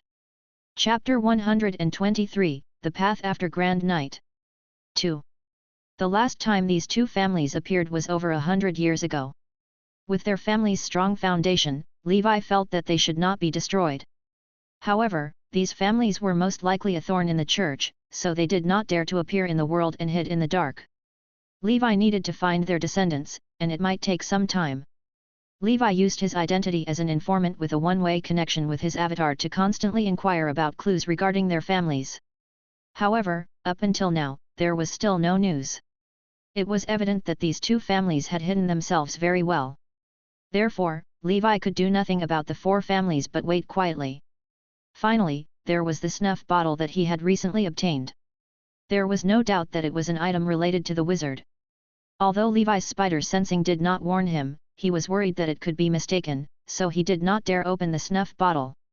However, he guessed there was a high possibility that an evil spirit was sealed inside, so he had been preparing. When he was fully prepared, he could open it. There's also the evil spirit from Blackwater River, Naiad. Now that I've been promoted to a Grand Knight, I must consider how to deal with it in my territory. If that thing is powerful enough to leave Blackwater River one day, it's also a time bomb for me. Magic Shark could escape Naiad's attack. With my strength, I shouldn't be in any life-threatening danger. Why don't I try it now? If the spider sensing perceived something wrong, I'd retreat immediately, Levi pondered. Forget it, let's play it safe for now. Evil spirits are becoming more frequent all over the world. Perhaps the Shining Tavern will know the whereabouts of the evil spirit dust now. I'll come back after I master the Seal of Draconic Might. That's safer. It was almost the end of the month, just in time for the trade with the Earl of Silver Mountain. Levi returned to the shelter, put on his armor, packed up, and brought some money. He let Magic Shark and Demon Mountain carry the goods and headed toward Icewine City. Levi did not care about the emissary he had dealt with some time ago. Now that he had advanced to a Grand Knight, he was powerful and could come and go freely without any scruples. Just the kingdom itself was already in a terrible state. How could they have the time to investigate the disappearance of this emissary? The emissary did not just come to his territory to recruit soldiers. He went to the vassal territories of some kingdoms in the north. Hence, no one would have an idea where he died. The worst that could happen was for the king to find out after the rebellion of the Duke of Montenegro that Levi did not send his troops to the battle. Then, he might send someone to settle the score with him. However, Levi had also thought it through. He would settle the issue with money if he could. If money could not solve the problem, he would directly lay his cards on the table and reveal his identity and strength as a Grand Knight to see how the king would react. If the king insisted on punishing him, he could send an army to encircle and annihilate Blackwater Valley. If so, Levi would leave. Then, he would leisurely travel around the 7 kingdoms and let the king have his territory. His days as a lord were almost over, and his goal was to become a wizard, not a lord in a ravine. He might be able to find more information about the wizard if he went to the outside world. If he eloped, the king could not possibly send troops after him to hunt him down. Even if he did, Levi would fight them using his strength as a Grand Knight. Offending a Grand Knight with no territory, family, or weakness was an extremely unwise and foolish act. Levi had plenty of ways to make the king pay for his actions. Now, he only had to worry about the church. The church was unfathomable, and the king could not compare to it. However, Levi did not intend to fight with the church for faith, so it would not suppress him. All in all, the chaos in the world was beneficial to Levi. No one would care about a small figure like him if it was chaotic. On the contrary, when those big shots were idle during times of peace, it was easier for them to target him. That's right, Levi was referring to the Duke of Montenegro, who had most likely forgotten about Levi in his quest to conquer the world. After all, the Duke of Montenegro had been hiding for many years and secretly stationed many soldiers. His military strength far exceeded any of the great nobles in the kingdom. However, he was too arrogant. Fighting against the royal family and the southern nobles was difficult. Of course, now that more than half of the nobles in the north had joined the Montenegro Mountain Coalition Army, the gap between him and the Southern Coalition Army was shrinking.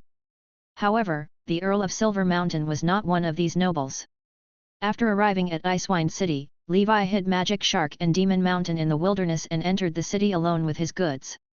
Although their bodies were covered in armor, Levi was still worried that the hidden experts of the Icewine City would sniff out the unusual stench of corpses, especially those lunatics from the church. Within Silver Mountain Castle, the Earl of Silver Mountain looked at Master Tyra sitting quietly. As a Grand Knight, he keenly sensed that the blacksmith master seemed stronger than before. However, without displaying black gas, it was difficult for the Earl of Silver Mountain to see what realm he was in. But judging from his aura, he was not far from becoming a Grand Knight. It seemed that the blacksmith master was not only very talented in forging, but his talent in cultivation was also not bad. The Earl of Silver Mountain laughed, "Congratulations, Master. Your path of cultivation has leaped." "Master Tyra," Levi said with a smile, "compared to the Earl, it is still not worth mentioning." He knew it would be difficult for his improvement to escape Silver Mountain's eyes. However, he did not care. After all, with his strength, Silver Mountain could not do anything to him. Moreover, Levi interacted with Silver Mountain during this period. All in all, among the nobles in the north, the Earl of Silver Mountain was relatively reliable, and he was the kind of person that Levi was willing to deal with. The Earl of Silver Mountain was smart and did not dwell much on this issue. "Earl, what's the situation with the snow demons recently?" Levi asked. Thinking of this, the Earl of Silver Mountain sent his servants away and said, "Master, let me show you something." "Oh? What is it?" Levi asked, curious. The Earl of Silver Mountain responded solemnly, "Snow Demon." Chapter 124, Evil Spirit Invasion. "What is it?" "Snow Demon." Levi was slightly surprised. The Earl of Silver Mountain nodded and brought Levi to the castle prison. The prison of Silver Mountain Castle was busier than the one in Black Snake Castle. There were many criminals imprisoned here. The prison was divided into 2 levels. The first level was for criminals among the commoners, while the second level was for knights and even peak knights. Levi could not help but sigh. Fortunately, he had been careful enough when he was weak. Otherwise, the Earl of Silver Mountain would have locked him up. As expected of a veteran noble, the Northern 7 Flying Cavalry was indeed powerful. Finally, the Earl of Silver Mountain brought Levi to the most remote corner of the second floor. Unlike other prisons, this prison cell was made of hard boulders wrapped in iron nets. It was very secure.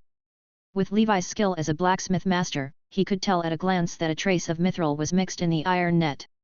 Although little, it was there. In this cell was a human-shaped monster with ragged clothes and light blue skin. Many of its bodies had rotted and even exposed its bones. The human-shaped monster was currently pulling at the walls of the prison.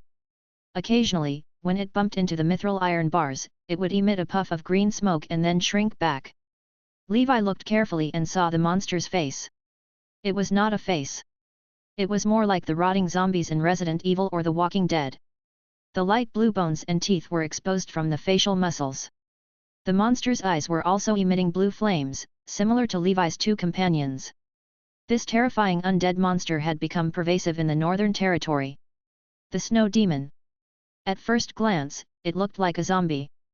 "Master, did you discover anything?" Earl of Silver Mountain said. Judging from the clothes these monsters wore when they were alive, they were living people. They were wearing clothes from the Evernight Kingdom.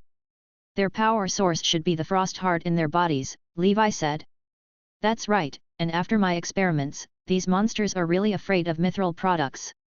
I only mixed a tail of mithril into these iron nets, they did not dare touch them. Once they did, their bodies were burned," Earl of Silver Mountain said. "However, if the mithril content is too little, they will ignore it. The higher the mithril content, the more damage it will cause them. I once tried to tie a piece of pure mithril to its body, and very quickly, it burned a big hole. If we were to use ordinary iron weapons to attack, even if the monster's legs were chopped off, it would be able to rely on that mysterious power to heal slowly." Earl of Silver Mountain's expression was grim. This monster was beyond common sense. Ordinary mortals were no match for this monster. It did not eat or drink and was unafraid of death. Moreover, as long as Frostheart was still in its body, it was almost immortal. To kill them, they had to be crushed into pieces. However, according to some people at the front line, some powerful snow demons could slowly heal after their entire skeleton was shattered, though their strength would plummet. This was completely unreasonable. Hearing this, Levi's heart skipped a beat. My magic shark and demon mountain also use the same energy. Does this mean that the 2 of them can also heal their broken limbs? Levi asked, what does Earl plan to do next? The snow demons are very likely heading south. The Earl of Silver Mountain sighed, that's right. It's too difficult to unite everyone. What I can do now is strengthen the defense of Icewind City. When the snow demons come, I can protect my people. Fortunately, I have the mithril equipment forged by you, Master. In the future, if those elite soldiers and knights use this equipment to fight against snow demons, it won't be a problem for them. The difficulty lies in the production of mithril. It's fortunate for the Icewind City to have a leader like him, Levi sighed. After leaving Silver Mountain Castle, Levi thought about the snow demons. All in all, they were not very strong. Their only strength was their undying bodies. However, Levi's full set of mithril equipment could manage that. After seeing the snow demon, Levi's fear of the unknown lessened. Compared to evil spirits, it was still much weaker. It was equivalent to a strengthened version of a zombie, but it did not have the infectious ability of a zombie. These were all monsters spawned by the Dark Wave. If possible, I can check out the situation at the Evernight Kingdom. Secondly, I can get more frost hearts to increase my proficiency with the Seal of Hell. The materials for the other seals are hard to find, so let's first push the level of the Seal of Flame and the Seal of Hell to the limit and see how effective they are. With Magic Shark and Demon Mountain, as well as my strength, there shouldn't be any danger in the Evernight Kingdom if I'm careful. Levi went to the Shining Tavern to check on his commission. He also bought a flying fish breathing technique and a mountain troll breathing technique. The flying fish breathing technique was a shallow bloodline breathing technique. It was a speed type technique. Levi judged from the number of miniature figures that it could be cultivated to the limit of level 5. Flying fish, a legendary big fish that could swim in the sea and travel in the underworld. It was said that this creature fed on cloud gas. That's right. After cultivating to the limit, I can sacrifice it to break the limits of the siren breathing technique. Currently, the progress of the siren breathing technique is 1/5. The flying fish breathing technique could increase the progress by 2 points. The mountain troll breathing technique gave Levi a slight shock. There were a total of 30 miniature figures. Mountain trolls were monsters mentioned in the legends of some regions. They had the power to move mountains. Like the man-faced spider breathing technique, the mountain troll breathing technique should be the best shallow bloodline breathing technique and could be cultivated to the peak of the 6th level. This was a strength-type breathing technique with a limit of level 6, which could be converted into 3 points of breakthrough progress. On the other hand, his giant rhinoceros breathing technique was still 3 points away from breaking through the limit. Perfect. The giant rhinoceros breathing technique will soon break through its limit. Levi was secretly delighted. With his current cultivation speed, it should take him at most 3 months to reach the limit of the mountain troll breathing technique. Levi was very satisfied with his gains in breathing techniques. He finally knew about the frost ape's blood required for the giant breathing technique. The person who provided the clue was a wandering knight from the Evernight Kingdom. As a mercenary of the kingdom, he went to the Evernight Kingdom to fight against snow demons. He had heard that there was a region in the Evernight Kingdom where the natives believed in a totem called the Great Ice Ape King. Levi quickly paid the bounty to the wandering knight and asked about the area where the native tribe was located. Icicle Islands in the Evernight Kingdom. Levi remembered the place's name deep in his mind. Now we have another reason to go to the Evernight Kingdom. The core of the undead or the frost ape's blood can only be obtained in the Evernight Kingdom. Ultimately, only the evil spirit dust and the Turbolarian egg were left. There was still no news. This was especially true for the Turbolarian egg. They were hard to find. Levi had been searching for them for so many years, but he had found nothing. If you can't do it, prepare to cultivate harder, thought Levi, helpless. As for the clues of the 4 great families, nothing could be gained. These days, Levi had found a place to stay in Icewind City. He had mastered the flying fish breathing technique and mountain troll breathing technique in 2 days. Flying fish breathing technique, level 1, 1/1000. Mountain troll breathing technique, level 1, 1/1000. The secret medicine for the flying fish breathing technique was the seaside specialty, rain swallow nest. It was rumored that rain swallows liked to prey on big winged fishes in the sea. They were small fishes that could ride the wind and waves on the sea's surface and glide hundreds of meters. After these rain swallows swallowed it, they would digest it in their stomachs and spit it out. They would use the digested matter to make the rain swallow's nest. This was a delicious food, and its price was high. However, for Levi, it was not a problem. Some medicinal herb shops in Icewind City sold dry rain swallow nest. Therefore, it was easy to cultivate. The secret medicine required for the mountain troll breathing technique was the powder ground from stone turtle shells, also a common material. In short, as long as it was not a breathing technique of excellent quality or above, their secret medicines were relatively easy to find. With the secret medicine, he could cultivate at a faster speed. Since there was nothing much to do in the territory, Levi was not in a hurry to return to the territory and stayed in Icewind City. Every afternoon and evening, Levi would take some time to go to the Shining Tavern and eavesdrop on the customers' conversations. He hoped to hear useful information from these conversations, such as about the four great families. Of course, most of the time, it was useless. The usual topics were the war in the south, rumors of evil spirits in certain areas, and where the Wilderness Brotherhood was doing evil. This continued for many days. Levi never stopped his daily homework. Flame flow, hell, black snake, blood whale, flying fish, mountain troll, cross slash. If he had free time, he would spend it with the Turbolarian and giants. A month later, Levi's flying fish and mountain troll were level 4. After completing his transaction with Silver Mountain that day, he went to the tavern to eavesdrop on conversations. With his advanced vibrosensing, he could hear many useful things. During this period, he had used this method frequently. He had unintentionally picked up a small amount of money in the wilderness. He had unintentionally punished a few robbers and confiscated their illegal gains. He had unintentionally found out how many mistresses a certain noble had and even some rumors about the Earl of Silver Mountain. Silver Mountain is a good-looking man. I knew it, such a handsome person. Levi was nosy. Fortunately, I've always been wearing a mask. Levi was very glad that he had been able to get the upper hand. He came to eavesdrop again today. We can't stay in Icewind City for now. What's wrong? I heard, don't tell anyone else, that an evil spirit broke into Icewind City and attacked a church priest. That priest. The way he died was terrifying. It was as if he had been strangled to death, and his eyeballs had popped out. How do you know it's an evil spirit? Could someone have deliberately created the illusion that the evil spirit was attacking? This had happened many times recently. Impossible. Which thug could enter a heavily guarded cathedral?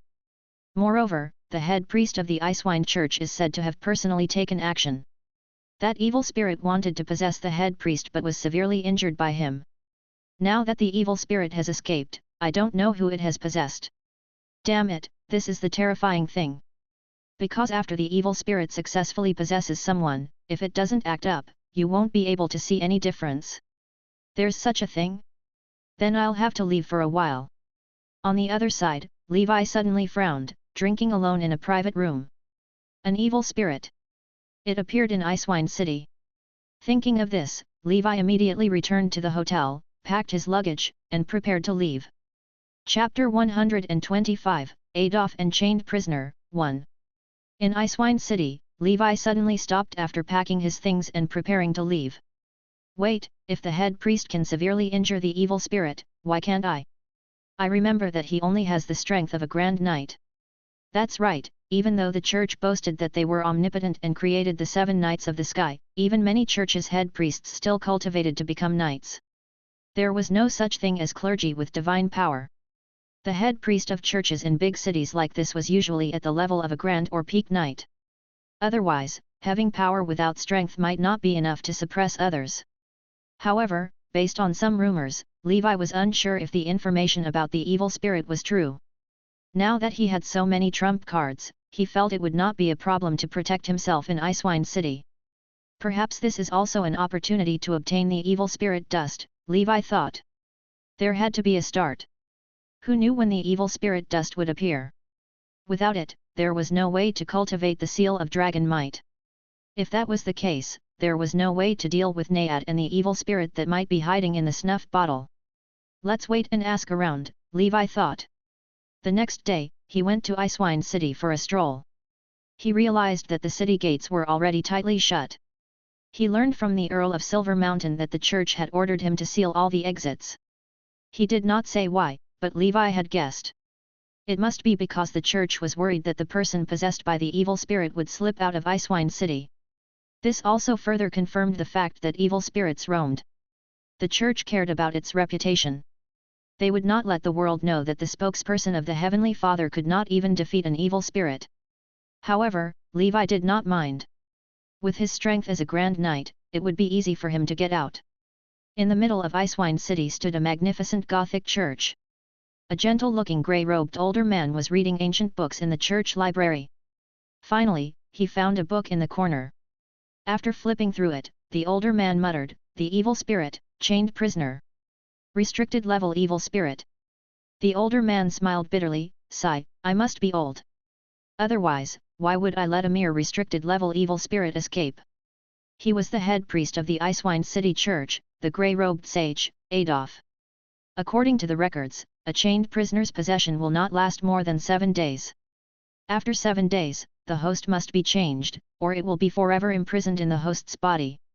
Within these 7 days, no one is allowed to leave Icewine City. Icewine City is only such a big place, I don't believe that I can't find it. Adolf blew on his beard and rolled his sleeves, revealing his muscular arms. He took out his holy light greatsword from his weapon rack. This was the weapon of the head dryast when he was Voun's. But because of his high docition, he rarely used it. He exercised his tendons, making cracking sounds. The black gas spread to the holy light greatsword, and the silver-white sword became as black as ink. "Next, let's play a game of cat and mouse. When I was young, I also killed a dangerous evil spirit. You're just a local-level evil spirit. You're belittling me," Adolf's cold voice echoed. The church divided all the evil spirits discovered since ancient times into 3 levels: restricted, dangerous, and calamity. They were categorized according to their danger and difficulty levels. For example, chained prisoner was a restricted level evil spirit. Generally speaking, evil spirits of this level were less dangerous and took longer to kill others, moreover, if a well-prepared Grand Knight could deal with them. The dangerous level evil spirit was tougher to manage. Only a top-notch Grand Knight could deal with them, but they would also face greater danger. When facing an evil spirit of this level, it was best for an ordinary Grand Knight to escape. Otherwise, there was a high chance of death and no chance of winning. The most dangerous of them all was the calamity level evil spirit. This kind of evil spirit was the king of evil spirits. Only a legendary knight could resist it. There had been such evil spirits in history. The church had paid a huge price to tackle them. The appearance of this evil spirit was a natural disaster. Many people would be killed or injured. Even a city would be destroyed. When Adolf was young, he was also a top-notch Grand Knight in the church and the vice-captain of the 7 Holy Knights of the world. However, as he got older and his strength declined, he retired and came to the Icewine City to be a head priest. However, he did not expect a restricted-level evil spirit to dare to cause trouble in his territory. This shamed him. This time, he was determined to kill this bastard personally. Although the church had tried to cover it up in every possible way during this period, rumors of evil spirits still spread within the city. However, it was currently limited to the circles of the knight and nobles. Most of the commoners did not know. They thought that the closing of the city gate meant that the Wilderness Brotherhood had come again. The church's knights and the Earl of Silver Mountain also began to search for traces of evil spirits from house to house. Once a suspicious person was found to be possessed by an evil spirit, they would be taken away immediately. Only after passing the church's inspection could they return. Chapter 126, Adolf and Chained Prisoner, 2. For a moment, everyone was in a state of panic. Levi was still cultivating as usual. He had prepared 20 sets of cast ink materials for the Seal of Protection and Seal of Flame each. He had also secretly brought Magic Shark and Demon Mountain back to the city and rented a remote mansion, letting his 2 companions guard him at all times. "Come, I'm ready." Levi was not afraid. The church would have run away long ago if the evil spirit were really dangerous. Since they did not, it meant that it was still under control. It was just that it was a little troublesome to find out. In the blink of an eye, 7 days passed. During these 7 days, besides cultivating, Levi also began to observe the people in the city using spider sensing. He thought of a way to detect the evil spirit, to search thoroughly. A creature like the evil spirit should be enough to trigger his spider sensing. Perhaps he could take the initiative to attack and subdue the evil spirit since he was prepared. These days, Levi had searched most of the places in Icewine City, but spider sensing had not been triggered so far. There were only 2 places that Levi had not searched yet. Levi looked at the two most magnificent buildings in Icewind City. One was a church, and the other was Silver Mountain Castle. Even evil spirits know that the most dangerous place is the safest place. Levi was in a dilemma. Grand knights guarded these two places. It was not easy for him to act. At night, the temperature dropped. Levi let out a breath of cold air in an abandoned house near the church. He wore the white wolf mask and a black robe to hide himself. He looked at the bell tower at the top of the cathedral and remained silent. Through his spider sensing, he finally sensed danger here. This sense of danger was much weaker than when facing a powerhouse like the Fist of the Empire. However, there was indeed a sense of danger. I'm unsure if the evil spirit or the head priest triggered the sense of danger. It's most likely the evil spirit. It seems like it's in the church. Levi could not barge into the church's territory to exorcise it. This would be courting death. On the bell tower, the figure of the bell ringer slowly disappeared. Under the moonlight, the shadow of a curved chain flashed. Levi closed his eyes and rested.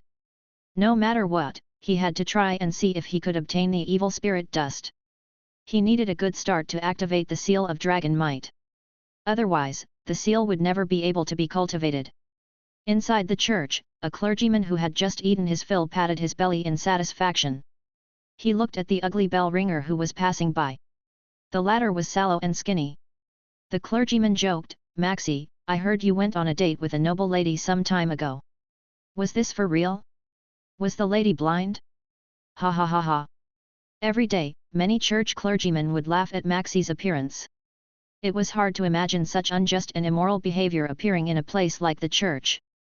Maxie rubbed the back of his head and smiled foolishly without saying anything. However, when he turned his face away, a ferocious face appeared. An illusory chain began to stretch out from his mouth. It was nearly 10 meters long and swayed under the moonlight in the night like a snake dancing. Kaka!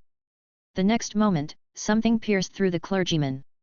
He turned his head around and looked at everything in disbelief and horror. "You deserve to die." A hoarse and unpleasant voice came out of Maxie's mouth.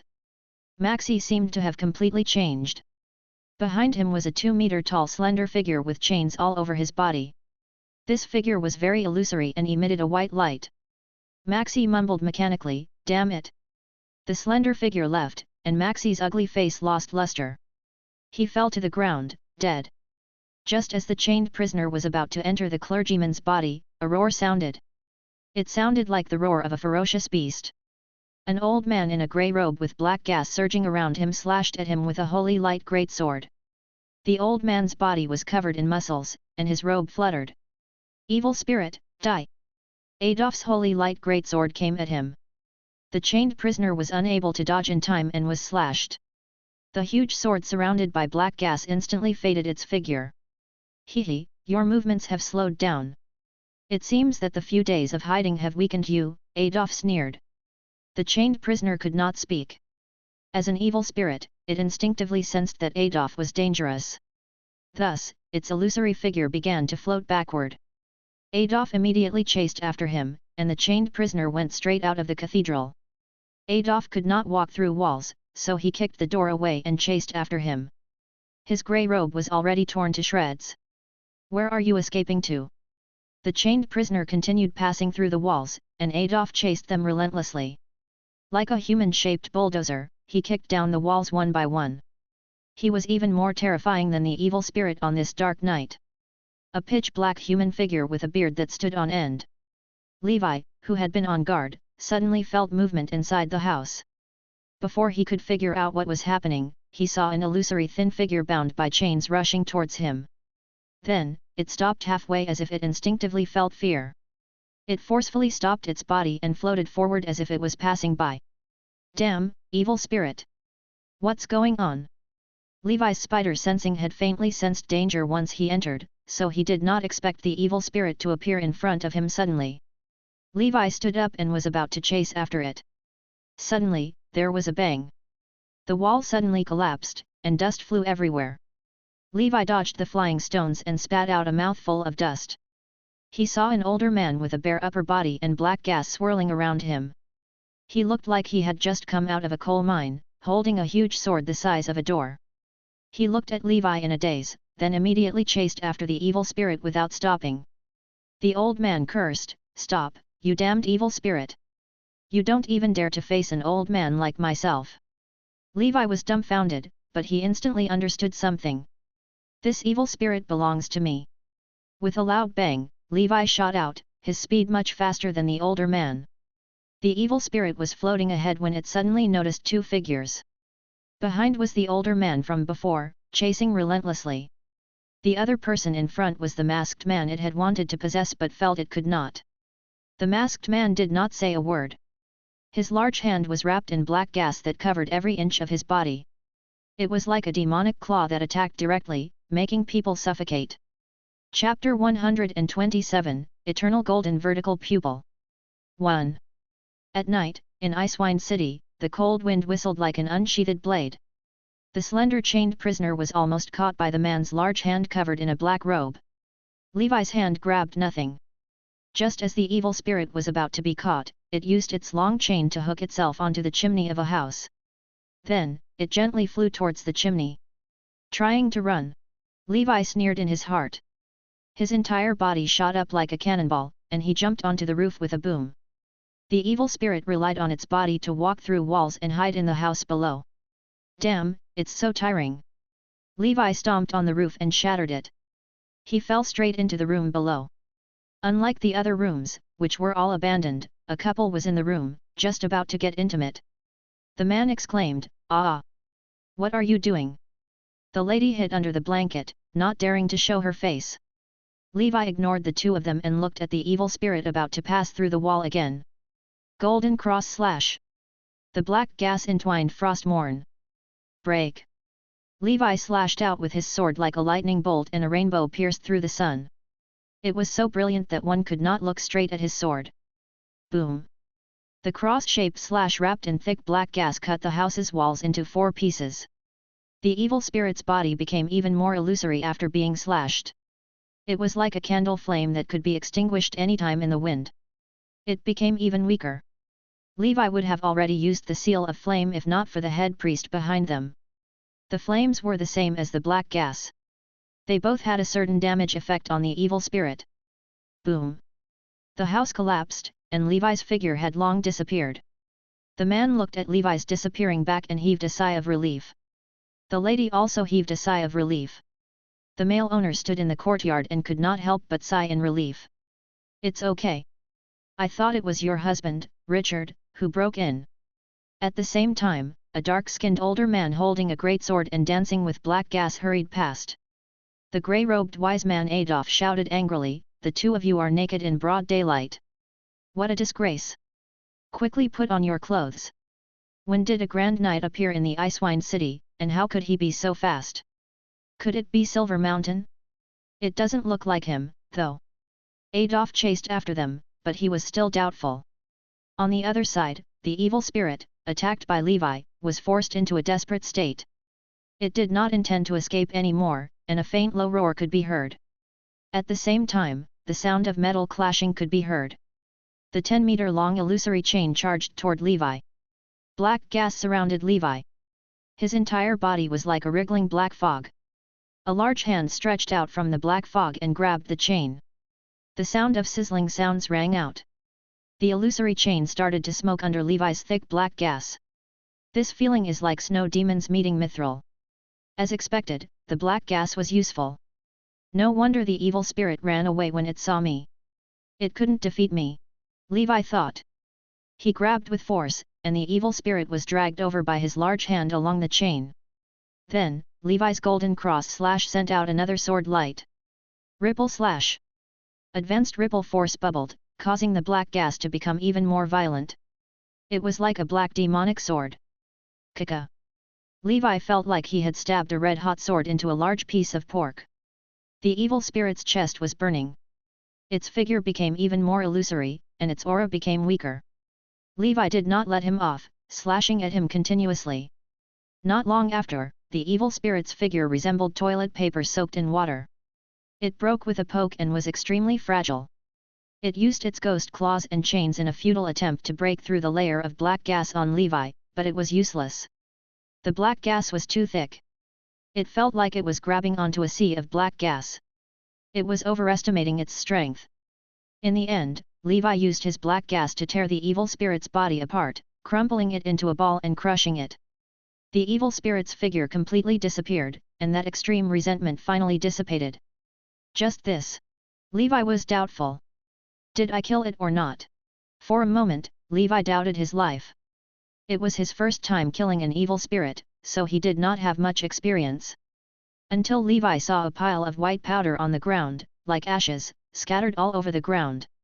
Evil spirit dust. Levi was overjoyed. Not far away, the black gas around Adolf gradually dissipated, revealing the body of an older man who looked capable. He coughed and stood there, not daring to act rashly. He knew that he was no match for this mysterious person. In him, Adolf saw his younger self. "Thank you for your help," Adolf thought for a moment and said politely. The figure in the white wolf mask raised his head and looked at Adolf without saying a word. Adolf smiled and stopped asking for trouble. He turned around and left, dashing towards the church.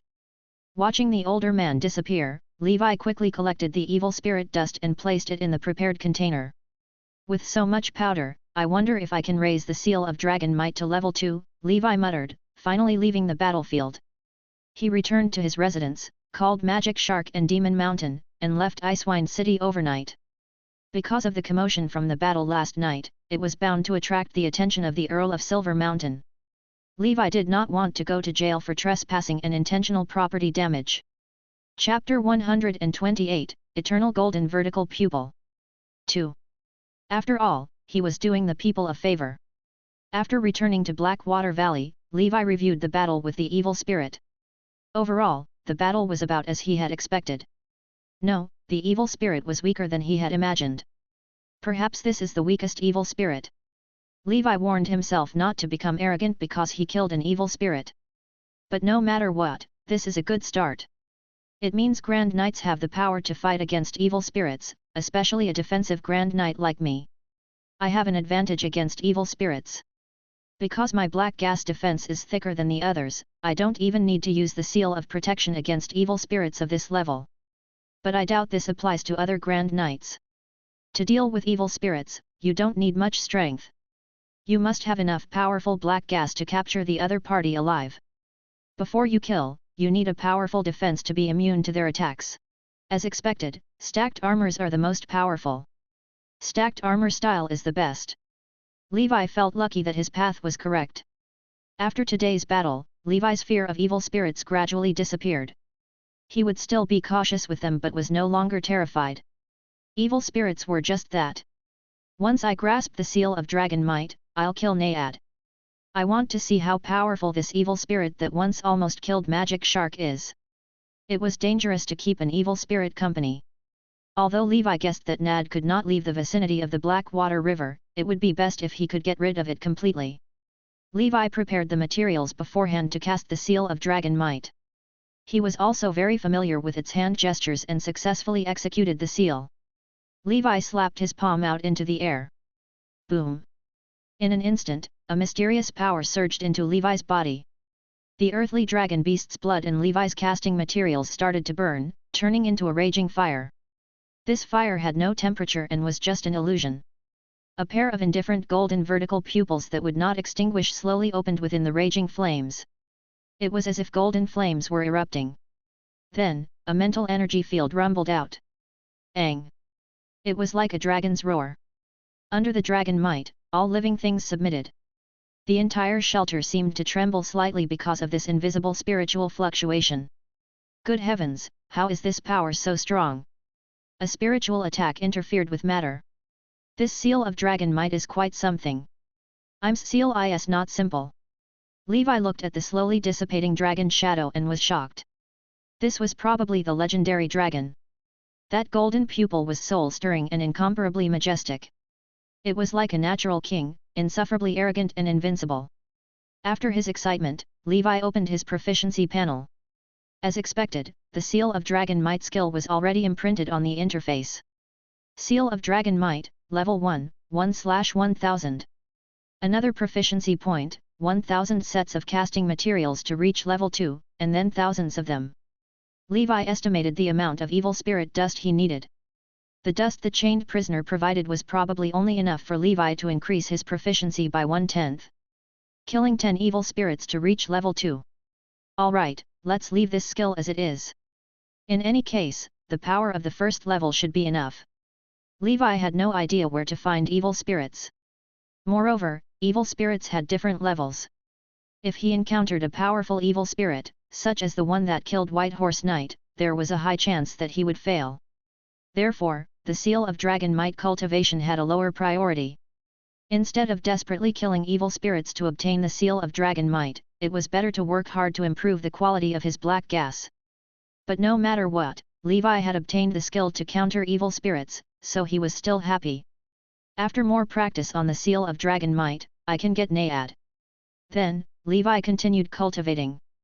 At the same time, in Icewind City, the aftermath of that night's battle had yet to subside. The Icewind City Church announced that it had successfully used newly developed holy water to expel an evil spirit hidden in the Icewind City. The Icewind City gates opened again. Instantly, the people rejoiced. They were excited by the church's magnificent feat. On that day, many rich people donated a lot of gold coins to the church. A lot of holy water was also sold. This allowed the church to earn another wave of money. Within Silver Mountain Castle, the Earl of Silver Mountain and the grey-robed elder sat opposite each other in the living room. Did the Earl not kill the evil spirit that night? Adolf asked with a smile. Silver Mountain Count looked helpless and shook his head, saying, Adolf, we have been friends for many years. You were my idol when I was young. How could I lie to you? I, Silver Mountain, never lie. Adolf frowned and sighed, it looks like it wasn't you. Then who could it be? Judging from the aura of that black gas, that person's strength is not weaker than yours. He's only a little weaker than me when I was young. Oh, this person is so strong. Silver Mountain was slightly surprised. That's right. I originally thought that he was a Grand Knight who specialized in speed. However, when I saw that the chain attacks of the chained prisoner could not break through his black gas defense, I realized he was a defensive Emite. The most terrifying thing was that his strength seemed unmatched, and he was proficient in an extremely powerful sword technique. Silver Mountain, a great expert is hidden in your Icewind City. The terrifying thing is that such an expert never publicly shows himself. If it weren't for him hunting down the evil spirit this night, we wouldn't have known there was such a hidden expert. However, it's worth rejoicing that this expert doesn't seem to have any bad intentions.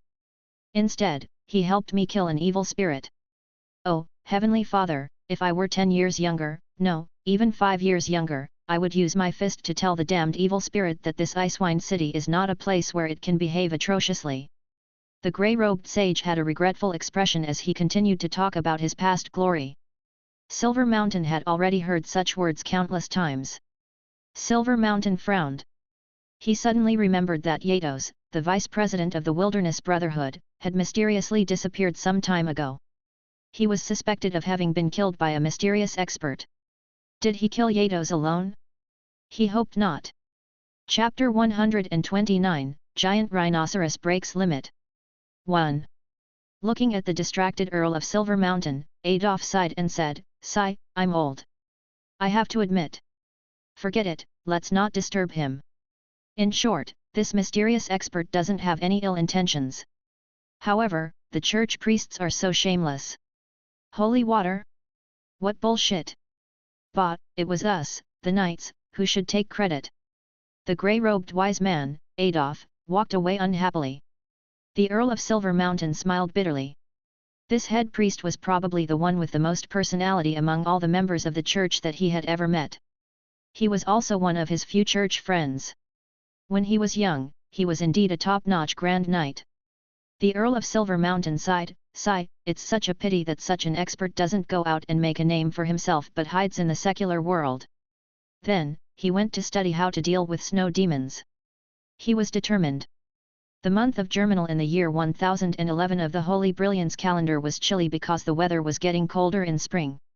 This year, the grass and trees sprouted a little later than usual. The war between the north and the south continued. The flames of war raged on, engulfing most regions. The Duke of Montenegro had been stopped by the Southern Coalition Army and the royal family, but he was still holding on. Meanwhile, in the Tuva Empire, thousands of miles away, the civil war had ended, and the rebels had taken over the country. The younger brother of the Lord of the Empire became the new Lord of the Empire. He no longer established the so-called Fist of the Empire position. Under his leadership, he destroyed the societies and organizations that fanatically believed in the First of the Empire. He tried to erase the traces of the Fist of the Empire's existence.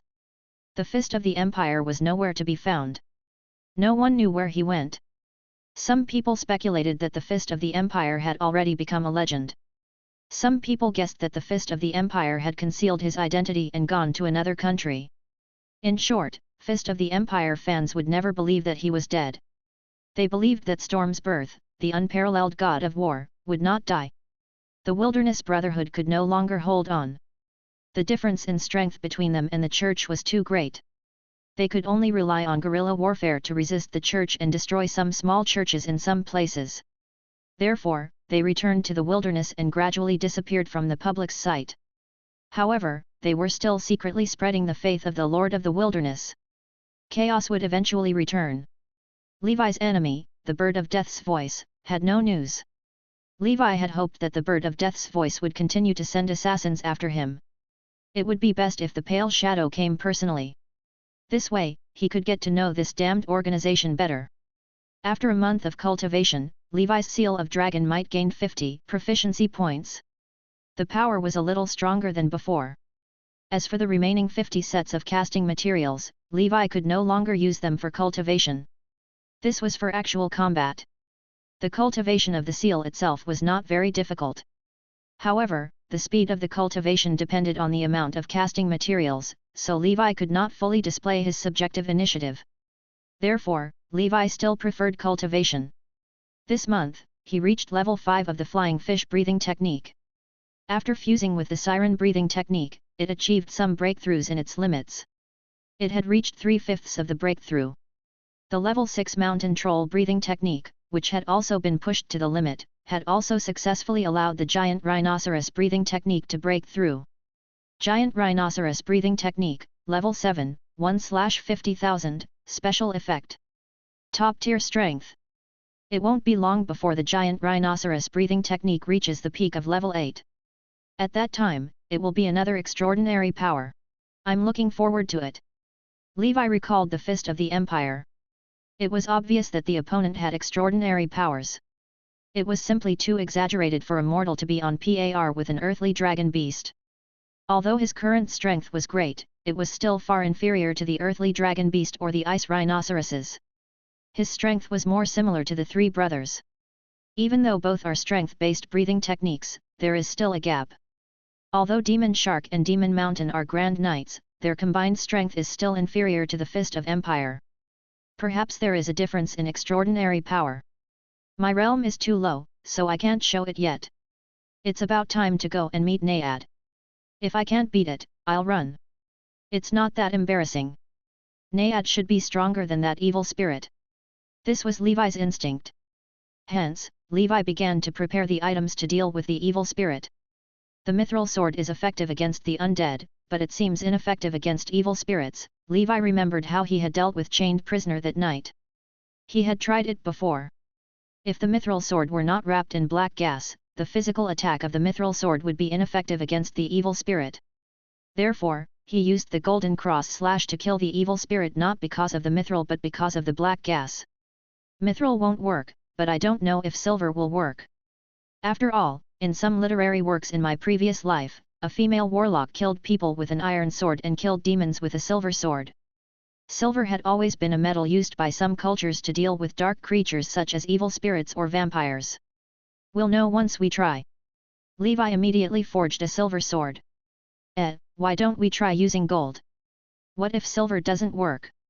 Levi began to brainstorm. The fact that mithril could deal with the undead gave him a lot to think about. I might as well make a golden sword. Chapter 130, Giant Rhinoceros Breaks Limit. 2. Levi returned to the shelter and took out 10,000 gold coins and about 100 pounds of gold from his savings to forge a knight's sword. With Levi's fine craftsmanship and his wind axe special effect, a perfect master-level knight's sword soon appeared. Damn it, Just this material alone is worth 10,000 gold coins. In this world, who is more extravagant than me? Levi could not help but ridicule himself. Furthermore, those who did not have enough strength would not be able to swing this knight's sword at all. It was too heavy. Now that we have the mithril iron sword, the silver sword, and the golden sword, why don't we make a peach wood sword? Levi remembered the Taoist priest in his previous life. He seemed to have used a peach wood sword to kill ghosts. I'm quite the wits, Levi could not help but praise himself. Thus, Levi made another peach wood sword. Following his example, he made a variety of long swords. He was prepared to give them a try in the future. This time, he only tested 3 types of swords against Nayad. The silver, golden sword, peach wood sword. After forging the weapon, Levi prepared enough casting materials, wore layers of armor, and replenished the whale sack with enough food for 3 months.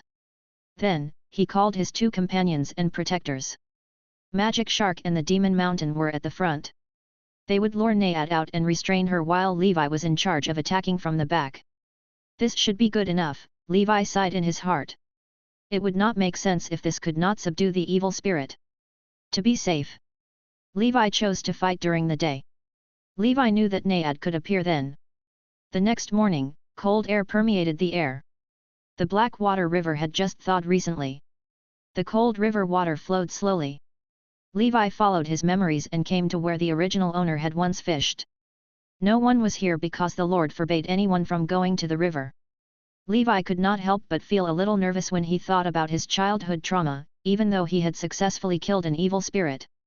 However, they were all the same. Phew! Levi took a deep breath to calm himself down. The black snake seed in his body had already begun to roar like an engine. Black gas had already spread all over his body to prevent a sudden attack from the evil spirit. At the same time, the frost giant's sai was ready. Although it might not be able to attack the evil spirit, it was still possible to try. After all, this was a genuine spell, so it could still be useful. The 2 brothers, Magic Shark and Demon Mountain, were not afraid of death. They stood quietly on the shore while Levi stood behind them, ready to attack at any time. The river flowed, and time passed. Could the evil spirit not be home today? Or did she not dare to come out after seeing the 3 of us? Levi guessed. Just as Levi was about to leave for the time being, Spider Sensing reacted. His hair stood on end. This sense of danger was much stronger than when he faced the chained prisoner in Icewind City. However, it was still far from a match for the Fist of the Empire. He did not know if it was because he became stronger or because of the sense of danger, but he knew that her strength was weaker than Fist of the Empire. All in all, black smoke rose from Levi's body like demonic flames. His entire body flowed with a sticky black flame that emitted a metallic luster. At this moment, Spider Sensing activated once again. Levi's body tensed up. Behind you! Levi suddenly felt a weight on his back, as if something was lying on his back. His advanced vibrosensing did not work on evil spirits. The opponent's every move did not cause the air to vibrate. You're out! The black flames behind Levi's back swelled by a foot. At the same time, a silver-white light had already lit up around his body. The level 2 seal of protection was the bright silver protection. The black smoke burned the evil spirit on his back. The existence on his back seemed threatened and used all its strength to break through Levi's bright silver protection, then floated behind him. Levi turned around and finally saw the enemy who had haunted him from childhood and brought nightmares. Nayad. Her swollen, tattered skin filled with holes seemed to flow with clear water. Dense algae and water plants crawled out of these holes. The stinky fish and rotten prawns were nauseating. That face seemed to have been soaked in water. Terrifying and strange.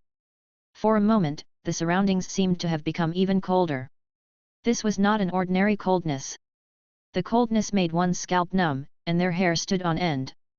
Without hesitation, Levi snapped his fingers. Behind him, the shadow of the frost giant appeared again. The giant also snapped his fingers. In an instant, a radius of 10 meters around Levi, including Nayad's evil spirit, was frozen. Crack, crack. The Blackwater River froze, and it only took one breath. Levi noticed that Nayad's movements were not affected at all. She screamed and spat out water.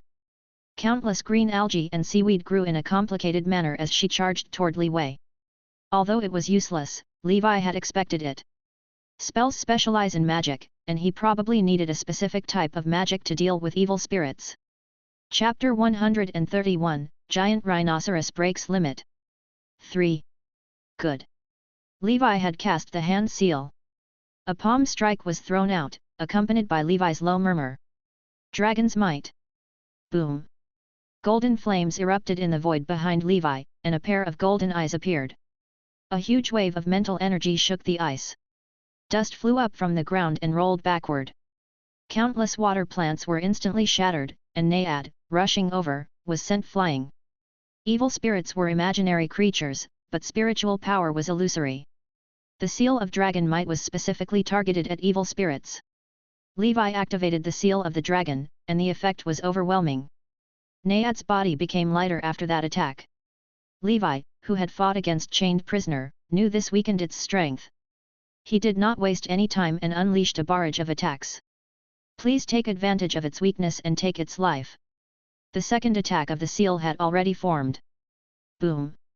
The third attack. The fourth attack.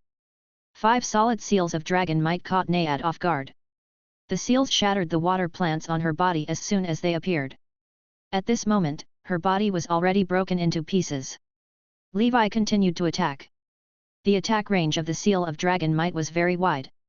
It was a spreading spiritual fluctuation, so it would surely strike the target. Naiad seemed to know that she was no match for Levi. She started to flee.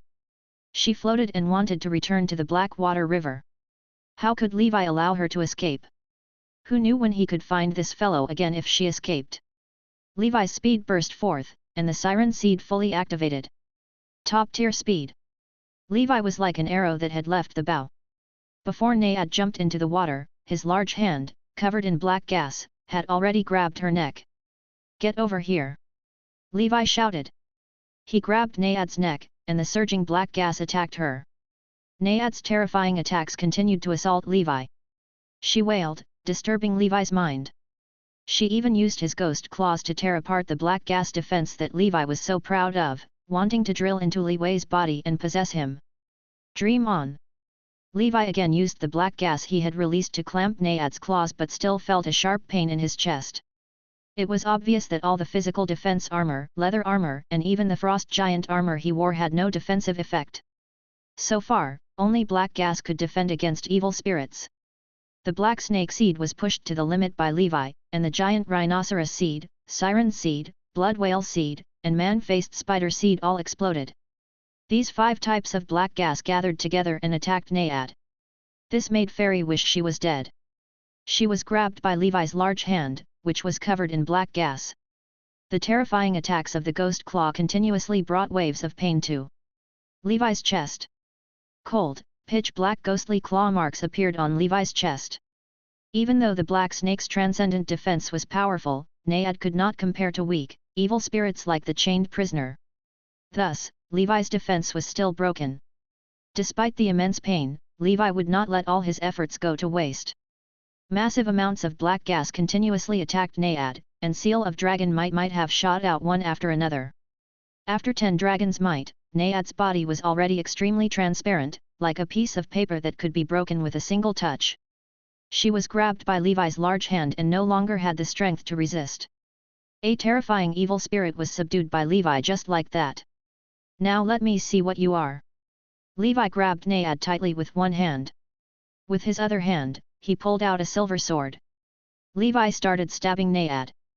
Naiad seemed to be fine. Silver won't work? Let's try my peachwood sword. Levi started stabbing again. Damn it! The golden sword. Levi took out his golden knight's sword, shining with a legendary golden light. This stab put Naiad in excruciating pain. Her body trembled, and her figure became even fainter. Hee, so gold can restrain evil spirits. Ha ha ha ha. Levi laughed sinisterly. Then, he wrapped black gas around the golden knight's sword.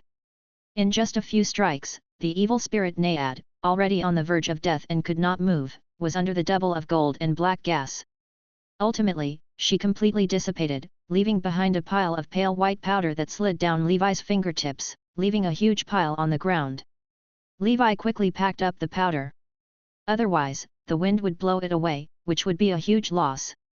After collecting all of them, Levi compared his gains with those from the chained prisoner. It's more than 5 times the amount. If the amount of this powder represented the strength of the evil spirit, it meant that Naad was several times stronger than the chained prisoner. The difference was too great. No wonder chained prisoner could not break through his black snake defense. However, Naad, whose seal of dragon might had weakened, could break through his black gas defense. Thinking of this, Levi felt a sharp pain in his chest. He immediately brought the 2 useless companions back to the shelter. He lifted his armor and checked his chest. A few black claw marks were deeply imprinted on his flesh like ghost claws. Levi could not help but frown. The attacks of the ghost claws did not cause him any bleeding or other external injuries, but they were extremely painful. I don't know if it can be cured. Evil spirits are troublesome. Unfortunately, there's too little information about evil spirits in the Spirit Exorcism Manual. The Winchester family must know about it very well. But for now, these injuries do not affect me. I'll take a look after a while. Levi did not know what to do, so he ignored his injuries. Levi had gained a lot from the battle with Naad. On the one hand, Naad, who had traumatized Levi's childhood, was finally eliminated. The Blackwater Valley was finally free of this hidden danger. On the other hand, he had also obtained a large amount of evil spirit dust, which could probably allow up his seal of dragon might by 600 proficiency points. It was still not bad. The most important gain was that Levi had finally discovered the evil spirit's weakness. Gold. Chapter 132, The Pot of Equal Value, Meditation Technique. 1. Money makes the world go round. The ancients did not deceive me. Levi had only wanted to experiment, but he had never expected that he would be able to do so. Gold could harm evil spirits. Although the damage is relatively weak, this was a significant breakthrough. This was equivalent to discovering the secrets of these evil creatures. Knowing this secret was highly advantageous. Levi could rely on his powerful defense to slowly grind the evil spirit to death. He was not afraid of low damage. In that case, I'll have to forge a set of golden innerwear. No, it's the golden holy garment. Levi would not wear the golden holy garment on the outside. He wanted to wear it on the inside. This set of golden holy garments would not be very thick. It would be made to be as thin as gold paper. This way, I'll have more confidence when facing evil spirits in the future. He had saved a lot of money and forged the golden sword with 10,000 gold coins. He uses the remaining gold coins for the golden holy garment. Levi took full advantage of his forging skills and began to arm himself. RLAJ 0 days later, Levi was wearing gold and silver, looking like a nouveau riche as he stood in the shelter. No, the gold is still too dazzling. It's jeweled and easy to be targeted. I have to apply some paint. Levi painted the golden holy garment black. The black holy garment was not bad, either. The golden sword was also wrapped in cloth by Levi. Otherwise, it would be too conspicuous to bring it out. It would likely get robbed. Such a valuable piece of equipment, it doesn't make sense that it doesn't have a name. The black holy garment will be called Golden Robe. Originally, Levi wanted to name it Golden Armor, but he felt it did not sound good. The golden sword shall be called the Remnant Sound of Gold. From now on, Levi would always have 2 swords on him. In his left hand was the mithril sword, Frostmourne. This was his primary weapon. In his right hand was a golden sword, the Remnant Sound of Gold. This was his secondary weapon. Mithril killed people and spirits, while gold killed evil spirits and evil spirits. The 2 swords had a clear division of labor. After all, gold's hardness was average and unsuitable to be used as a primary weapon. Perfect. With my skills, I could be considered a spirit exorcist. Black gas, seal of dragon might, and the remnant sound of gold. They were all effective against evil spirits. In the future, even if he encounters a powerful evil spirit, he should have the strength to fight. Gold is great. Not only can it give me a sense of financial security, but it can also give me a sense of physical security, Levi sighed. He still had to earn more money. In the future, he would build a golden house for himself. That was the true invulnerability of evil spirits. Now that my strength is pretty good, I can dig out that snuff bottle. I want to see what's inside. It's most likely an evil spirit. However, it could be that a wizard's prank was hidden inside. Let's wait for another month. Let my frost giant's sigh cool down first. Just like that, Levi waited for a month. During this month, he had been cultivating non-stop to strengthen himself further. The black ghostly claw mark that Nayad had scratched him with had also slowly disappeared, making Levi relieved. Finally, the frost giant's sigh's cooldown was over, and he could use it again. Let's begin. I'm ready to open the snuff bottle. Everything was ready, and Levi had already made his utmost preparations. Although there was still a certain amount of risk, Levi felt he could try it to understand the wizarding world. He did this based on his strength, although in terms of physical strength, he might still be a little inferior to existence like the Fist of the Empire. However, he might not necessarily be more powerful than him in terms of techniques. If an evil spirit was sealed in that snuff bottle, he should be able to fight. Besides, Spider's sensing had not reacted to the snuff bottle. All in all, Levi thought it was worth a try after considering all the conditions. He went to the mountain behind the shelter and dug out the snuff bottle where he had buried it. Levi had already prepared the seal of protection and dragon's might. He had already thought it through. It did not matter if there were evil spirits inside. The moment he opened the lid, he first put on the seal of protection and cast the seal of dragon's might into the air. Breathe. Levi took a deep breath and checked his equipment one last time.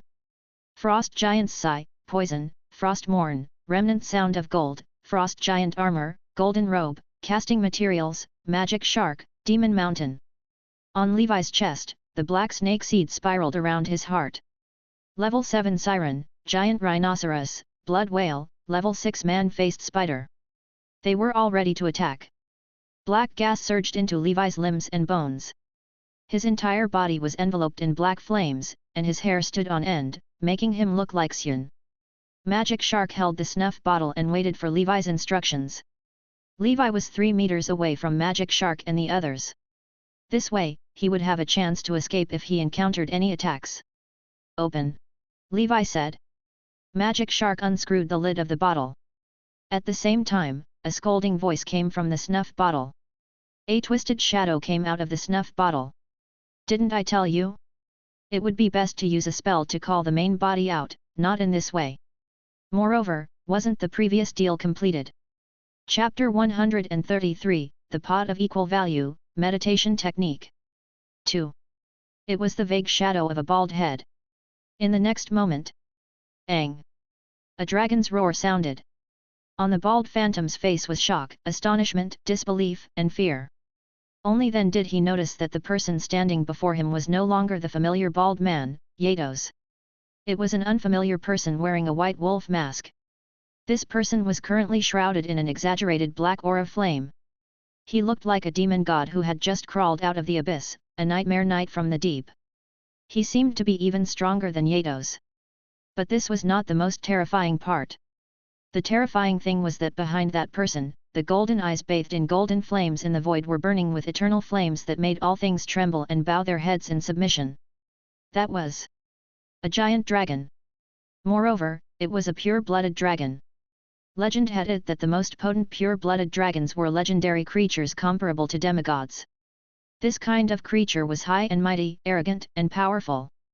The only thing that could make them respect and even fear, besides the astral world gods and the rulers of the multidimensional plane, were only the wise, erudite, and powerful legendary wizards. Although it was just an insignificant shadow, it shocked the bald man. What are you doing? Let's talk things out, ah! Ah!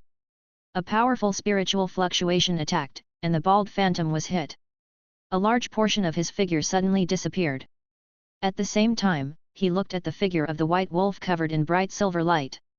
The burly knight pounced over with his demonic claws wrapped in black flames and shouted. He grabbed his fate by the neck. Then, a pitch-black knight's sword stabbed at him. This was not the end. Before he could speak, the man switched to a long sword that looked made of mithril and stabbed him again. The bald phantom cried in pain, "Stop stabbing me, stop stabbing me! I'm not an undead. Mithril does not affect me. I'm not an evil spirit. Gold does not affect me." Levi sprayed another handful of man-faced spider breaths, sending poison powder flying everywhere. At the same time, he activated the frost giant's sigh. After the frost giant appeared and snapped its fingers, the area was completely frozen. Sir, it's not necessary, it's not necessary. I'm just an artifact spirit. Why are you treating me like this? We didn't have any grievances in the past, and we don't have any grudges recently, right? Why are you so vicious to kill me? The bald phantom was about to melt from the black gas. Levi had so many tricks, but none of them could affect him. However, black gas, the seal of dragon might, and the seal of dragon might were too painful, and they almost blew him away. After a series of combos, Levi was stunned to discover that the evil spirit sealed in the snuff bottle could speak. He suddenly understood something. This must be a high-level evil spirit. Let me cast a few more seals of dragon might. Levi began to prepare his hand seals. Seeing Levi forming seals again, the bald shadow cried and said, "Sir, what are you doing? If you do it again, I'll die." In the end, Levi stopped and pinched the bald phantom. Up until now, Spider Sensing had not detected any danger signals. Even though the chained prisoner was weak, it gave Levi a sense of danger. However, this fellow did not feel dangerous at all. Either he had no ill intentions toward Levi or was too weak. "Come on, give me a convincing reason. If I'm satisfied, I might let you live. Otherwise, prepare to disappear. You should be able to see that I have a way to kill you," Levi threatened. The bald phantom said weakly, "All right. All right, let's talk things out. I'm just an artifact spirit. I see that you seem to know about seals. It would be best if you were a descendant of one of the 4 great clans. Although I know little about the 4 great clans, I still have some knowledge. To be able to cast the seal so skillfully, especially the seal of the giant dragon just now, shows that your talent in casting spells is not bad. Honestly, I was a wizard before I became this damned artifact spirit. As long as you don't erase me, I will recognize you as my master and teach you meditation techniques.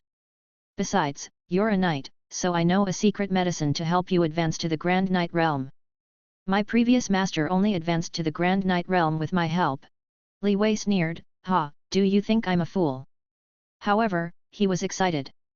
He felt that he was close to finding a way to become a wizard. Of course, at this time, he had to remain calm. "I can't help it if you don't believe me." Levi grabbed the bald shadow with his black hand and asked coldly, "Since you said you are a wizard, let me ask you, do you know the witch Gullwig?" The bald phantom hesitantly said, "Of course, I know witch Gullwig. She was the master of the realm of frost, the pioneer of the school of ice, and probably the woman closest to the snow goddess." Levi's expression did not change, but he muttered in his heart. It seems that the woman who forged the armor for the Melon family a few hundred years ago is not simple. She is still alive and seems very famous in the realm of the unbelievers. Chapter 134, The Pot of Equal Value, Meditation Technique. 3. "Where's Witch Roland?" Levi asked calmly. "Ms. Roland, a powerful wizard from the realm of life, a master of the life school of thought." "Sir, you must think that I don't know much about the wizarding world and want to test me to see if I'm lying." The bald phantom continued carefully, "Then the questions you asked are all wrong. After all, these 2 people are both famous figures." Levi was speechless.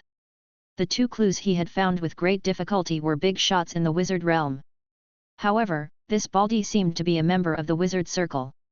The bald phantom said, "The decline of the 4 great clans seems far beyond my imagination. You don't even know such basic knowledge. If you can talk, then say more." Levi grabbed at him fiercely, and the bald phantom screamed in pain. I can't breathe." "Aren't you an artifact spirit? Do you still need to breathe? But you're using the black gas to strangle me. I'm indeed suffocating." After a round of abuse, the bald phantom was barely breathing. Levi did not care and said coldly, "Give me the meditation technique, meditation art, and you can continue to stay inside." The bald phantom said weakly and helplessly, "According to the principle of equal exchange, you must provide me with the corresponding price before I can give you the meditation art. Hey, please don't kill me first. I didn't set this. This is the rule that the creator of this wizard tool imposed. I don't think you should blame me for this. I also want to give it to you for free to save my life." Levi looked at the bald phantom and fell into deep thought. "What price do you need?" Soul. Only the power of the soul can maintain the normal operation of this wizard tool. Therefore, the creator of this wizard tool set the equivalent exchange price as the soul. The higher the level of life, the higher the value of the soul. Is a human soul okay? Ordinary people won't do. Only knights will do. A grand knight's soul is the best.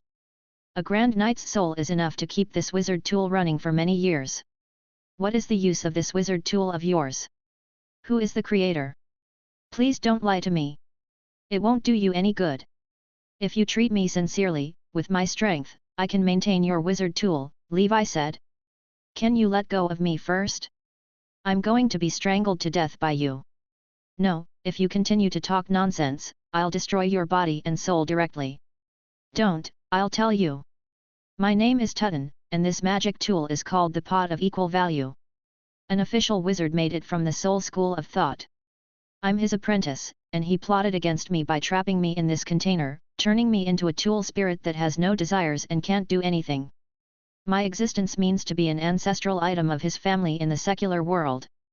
To prevent his clan from relying too much on this magic weapon, he had set up the principle of equal exchange, allowing the clan members to constantly hunt the knight of other families to maintain the operation of this wizard tool. In this wizard tool, he stored some inheritances that were very important to his family in the secular world, including his family's breathing technique inheritance, secret medicine, and other inheritances that were helpful to the cultivation of knights. There was even a tiny portion of the estates of wizard apprentices. As long as the disciples of his family completed the equal exchange, they could obtain the inherited knowledge from the wizard tool. In this way, his family would have a foundation in the secular world. If there was a wizard with talent, they might be able to embark on the path of a wizard through the inheritance left behind. He would personally guide his descendants into the realm of the unbelievers.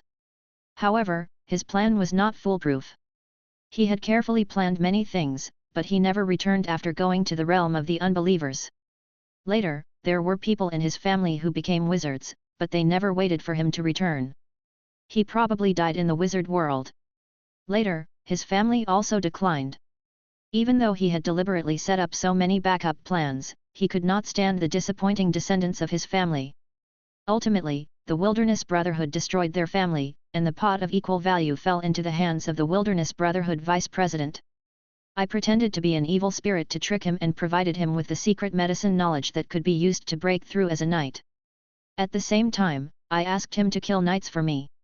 I used the knight's soul to maintain the operation of this wizard tool. The bald phantom that called himself Tutton continued begging, everything I said was true. I do have meditation art. Please don't kill me.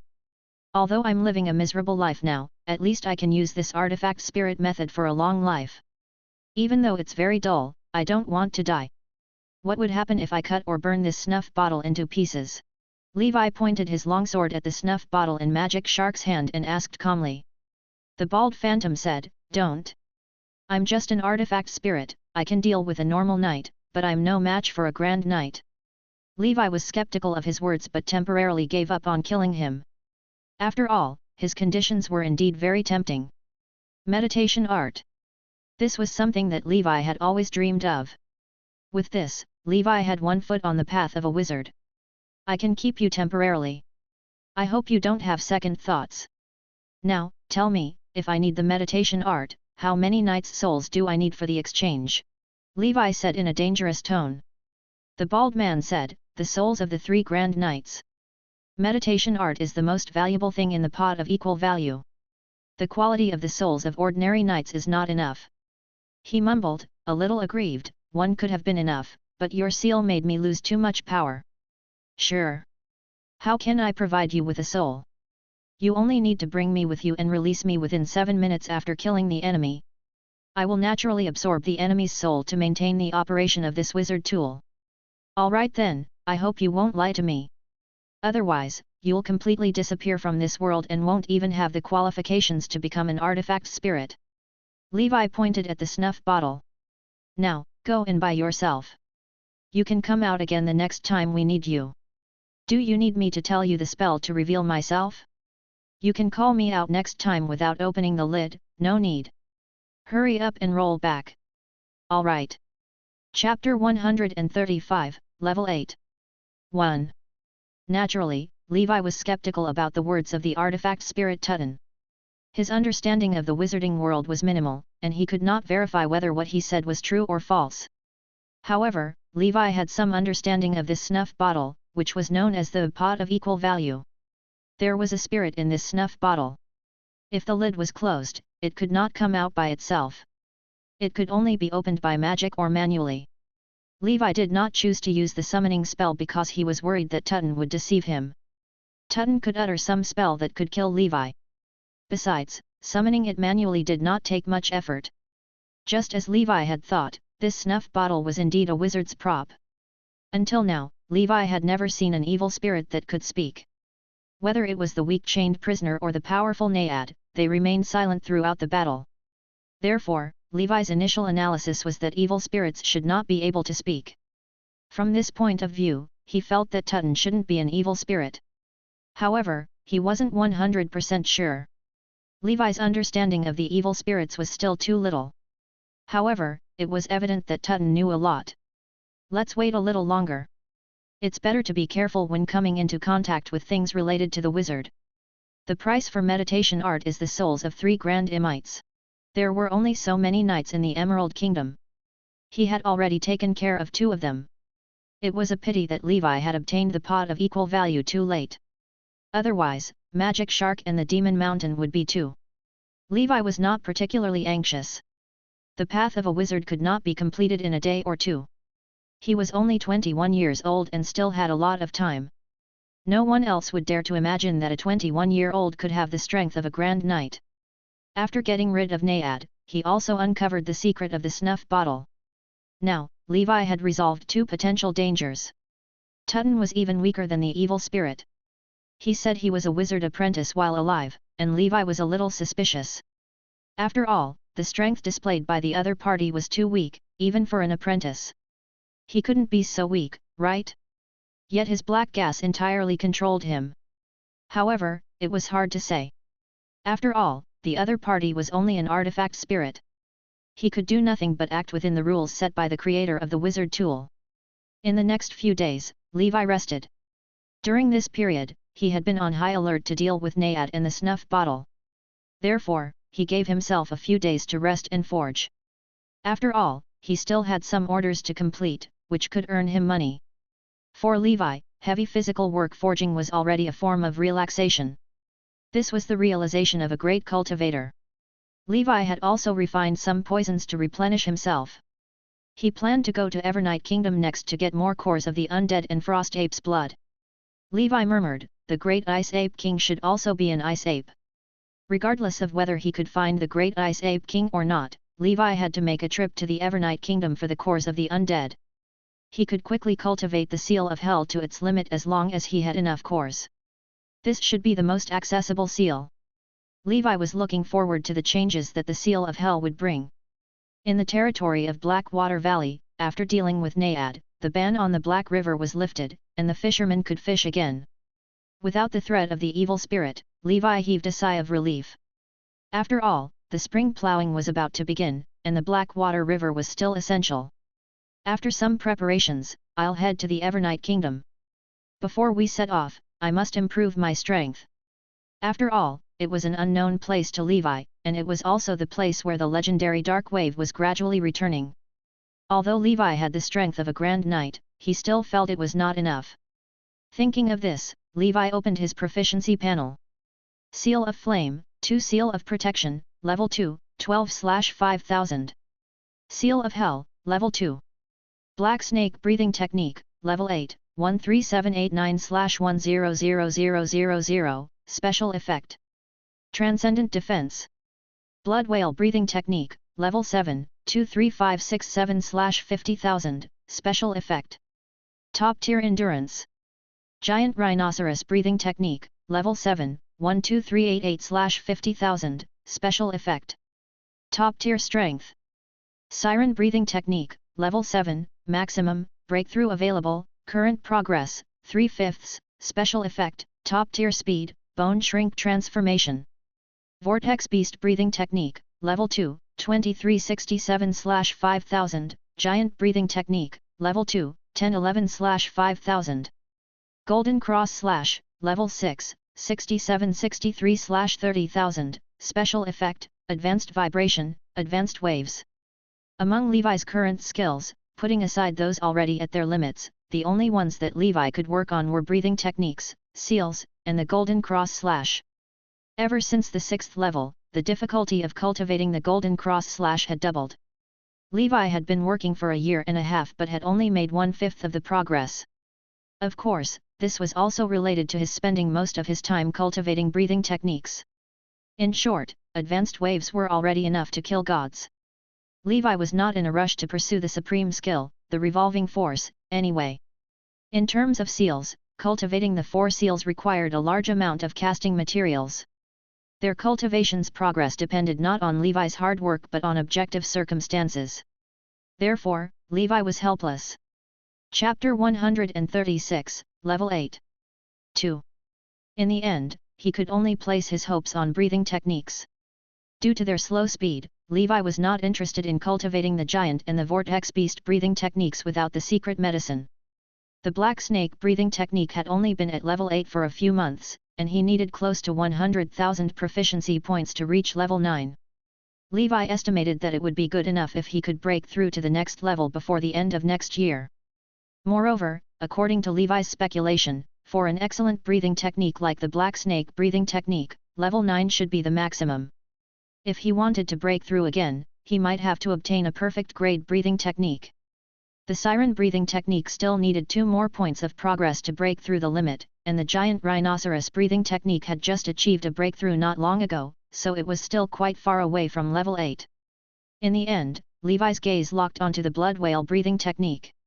Since that's the case, I'll focus on cultivating the blood whale and temporarily put everything else aside. Try to push the blood whale breathing technique to the limit within 3 months. Levi returned to the shelter and prepared a lot of food, water, and jerky. He had Demon Mountain guard Black Snake Castle while Magic Shark guarded the shelter. Besides the transaction with the Earl of Silver Mountain, Levi would spend the rest of his time cultivating the blood whale breathing technique. He wanted to see what level his strength would reach if he could cultivate both breathing techniques to level 8. In the month of grass of the year 1011 of the Holy Brilliance calendar, the serfs of Blackwater Valley were busy plowing. The blacksmiths were occupied with forging while soldiers were actively training. Everything was running in an orderly manner. The outside world was still in chaos. More territories in the south were drawn into the flames of war. Relying on the support of the Duke of Montenegro, especially the fertile Tuli Hill and the rich mineral resources of the Stormy Hill, the 2 nobles, the Earl of Blood and the Earl of Silver Silk, plundered the south. The combined military power of these 2 counts was already more substantial than some dukes in the south.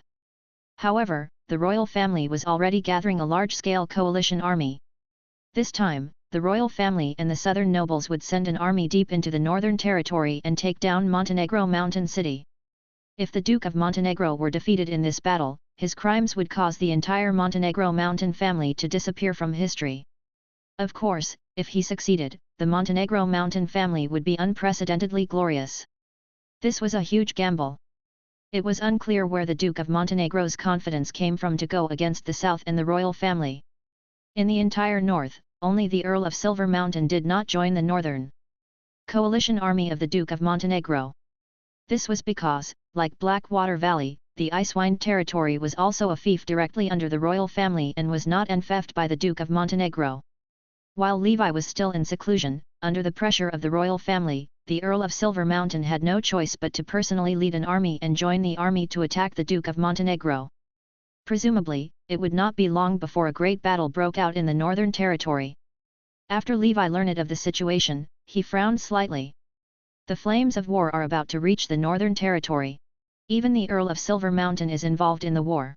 Next, no one will care about the snow demons. It doesn't matter. Why should I worry about this? Just protect your own life. Fight, fight. I'll go far away when the snow demons arrive and the northern territory gets destroyed. He would protect Blackwater Valley if he could. After all, it could still earn gold coins yearly. Of course, to Levi, the money the Blackwater Valley earned was better than nothing. Levi used most of the money earned to expand production in the army. Now, the number of red blood cavalry was close to 150. The part-time militia had reached 500 people. The population of the entire territory had also expanded several times. Even though most of these people were enslaved people he had bought, Levi paid attention to the quality of his soldiers. The team leader of the cavalry, Sam, had also advanced to a quasi-knight and hoped to become an official knight in the future. Besides that, Levi also started cultivating the giant rhinoceros breathing technique. In addition to the siren breathing technique, there were 2 non-bloodline breathing techniques for the talented soldiers of the Blackwater Valley to choose from. Even the great nobles rarely had such conditions. Over the years, the territory had accumulated more than 10 people who had mastered breathing techniques. These people would be the future elite soldiers. Of course, the premise was that the Blackwater Valley could survive the future calamity. Levi was not very worried about the war in the Northern Territory. Worrying was useless. This kind of momentum was unstoppable. No matter the outcome, it did not make any difference to Levi. It was neither a good nor bad thing. The result he was looking forward to the most was that the 2 sides would fight forever. The flames of war would continue for a few years, and no one would care about a minor figure like him. He would successfully advance to a legendary knight or become a wizard. When he became a wizard, they could fight however they wanted. It had nothing to do with him anyway. If there had to be a winner in this war, it would be better for the South and the royal family to win. After all, he and the Duke of Montenegro were irreconcilable enemies. There was still room for negotiation on the side of the royal family. In the following days, Levi continued to cultivate. He would also take advantage of his trips to Silver Mountain Castle to deliver goods at the end of the month to inquire about the war between the North and the South at the Shining Tavern in Icewind City. Judging from the current situation, the scale of the Alliance army in this northern expedition was almost comparable to the Millennium Holy War in the kingdom's history. In any case, from the current situation, Levi could not see any hope of the Duke of Montenegro winning. Maybe he could control the evil spirits, but the evil spirits could kill the people. The most important thing was to execute the decapitation operation. It was not easy to play a decisive role in the overall situation. That rascal Montenegro Mountain, you must not die in this northern expedition. When my breathing techniques reach their maximum, it will be your death. Levi had a bellyful of hatred for the Duke of Montenegro to vent. He wanted to take revenge for Sir Fred. That day was not too far away. Although the Duke of Montenegro was mysterious, his true strength was inferior to the fist of the Empire. Levi conservatively estimated that his current strength should be like the Duke of Montenegro. After all, he had many trump cards, and his breathing techniques were comprehensive. However, the Duke of Montenegro had 2 things that he feared. One was Montenegro Mountain, known as the Devil Duke. It was rumored that he could control evil spirits, but this was very uncertain. Secondly, the Duke of Montenegro was mighty. He might have several grand knights under his command, not to mention his vast army. He would have torn the Duke of Montenegro into pieces if he was not afraid of this. Whatever. Cultivation is more important. The blood whale breathing technique has reached its maximum level. Next is the transformation. With the experience of the black snake transformation, this transformation should be very smooth. In the past 2 months, Levi had given up on other breathing techniques and skills and focused on the blood whale breathing technique. His hard work had finally paid off. At the end of the month of flowers, the blood whale breathing technique reached the maximum of level 7. Blood whale breathing technique, level 7, maximum, breakthrough available, special effect, top tier endurance. Like the black snake seed, the blood whale seed needed to transform to reach level 8. Let's begin. This time, we should be familiar with it. In Levi's heart, the blood whale, about the same size as the black snake, opened its mouth wide and breathed in black gas. The black gas spread out and wrapped around the blood whale layer by layer. Ultimately, it became a black cocoon, constantly trembling as if nurturing new life. Levi officially began the transformation of the blood whale seed. The black snake seed took a few days to transform successfully the last time. This time, cracks appeared on the blood whale cocoon on the 2nd day of the transformation. A faint, empty, and lonely whale song sounded in Levi's mind, and he revealed a happy expression. Blood Whale, Level 8. Chapter 137, Transcendent Endurance, Vast as the Great Lake. 1. The whale song was melodious. The black cocoon at Levi's heart slowly broke open. A lifelike blood whale seed that looked the same as the one on the breathing technique inheritance diagram appeared in Levi's heart. As soon as this blood whale appeared, it caused the hibernating level 7 giant rhinoceros seed and level 7 siren seed to feel a wave of pressure. The same was true for the level 6 man-faced spider seed. The blood whale has turned around, Levi muttered. At this moment, the black snake with a candle circling Levi's heart raised its head and looked down at the blood whale seed that was not inferior to it. Endless prestige approached. The blood whale's imposing aura began to become uneasy. Ultimately, it lowered its proud head in front of the black snake. The level of the black snake breathing technique was still a little higher than his. Phew, black snake can still suppress it now, but I can see that it's already a little strenuous. At most, after I upgrade the giant rhinoceros breathing technique to level 8, I'll have to slow down for a while. I have to let black snake reach level 9 first. Then, I can continue to raise the others to level 8. Levi muttered, otherwise, it would be no laughing matter if there were to be a conflict between so many life seeds born from breathing techniques. Although the proficiency panel allowed him to ignore the bloodline curse and cultivate other breathing techniques, with so many life seeds entrenched in Levi's heart, if they did not have a supreme leader to suppress them, Levi's intuition told him there would be chaos. He opened the proficiency panel. Blood whale breathing technique, level 8, maximum, special effect. Transcendent endurance. As he had expected, the blood whale breathing technique's 8th level was the limit. In general, it was the same as a shallow-grade breathing technique. Excellent breathing techniques were also divided into 3 levels. The black snake and giant breathing techniques were first-class techniques. He should be able to cultivate to the peak of the 9th level, making him a top-notch expert among the Grand Imites. The Northern 7 Flying Cavalry should be at this level. As for the second-class breathing techniques, Blood Whale was one of them. He should be able to cultivate it to the limit of the 8th level and become an ordinary Grand Knight, such as the level of Magic Shark or Demon Mountain. The worst was the Vortex Beast breathing technique, a third-class technique. At most, it could be cultivated to the limit of the 7th level. Becoming a Grand Knight with that breathing technique alone would be impossible. Perfect breathing techniques should be able to be cultivated to the limit of the 10th level. According to Levi's visual estimation, the boundary of the 9th level was a top-notch Grand Knight, and the edge of the 10th level was probably the Fist of the Empire's level. Above that, it might be legendary. No matter what, after the 8th level of the Blood Whale breathing technique, he had the combat power of a true Grand Knight. Levi looked at the brand new special effects. Transcendent endurance, your endurance has exceeded the limits of mortals. This means that your burst of power will be much more extended than others, and your upper limit of pain tolerance will also be much higher. If a mortal's endurance was like a small pond, then your endurance was like a vast lake. As long as the lake did not dry up, you would never fall. After reading the introduction, Levi felt that only one word could describe it. Enduring. If this blood whale breathing technique were in his previous life, it would be one that all men should practice. After Levi was done complaining, he decided to put his so-called transcendent endurance into practice.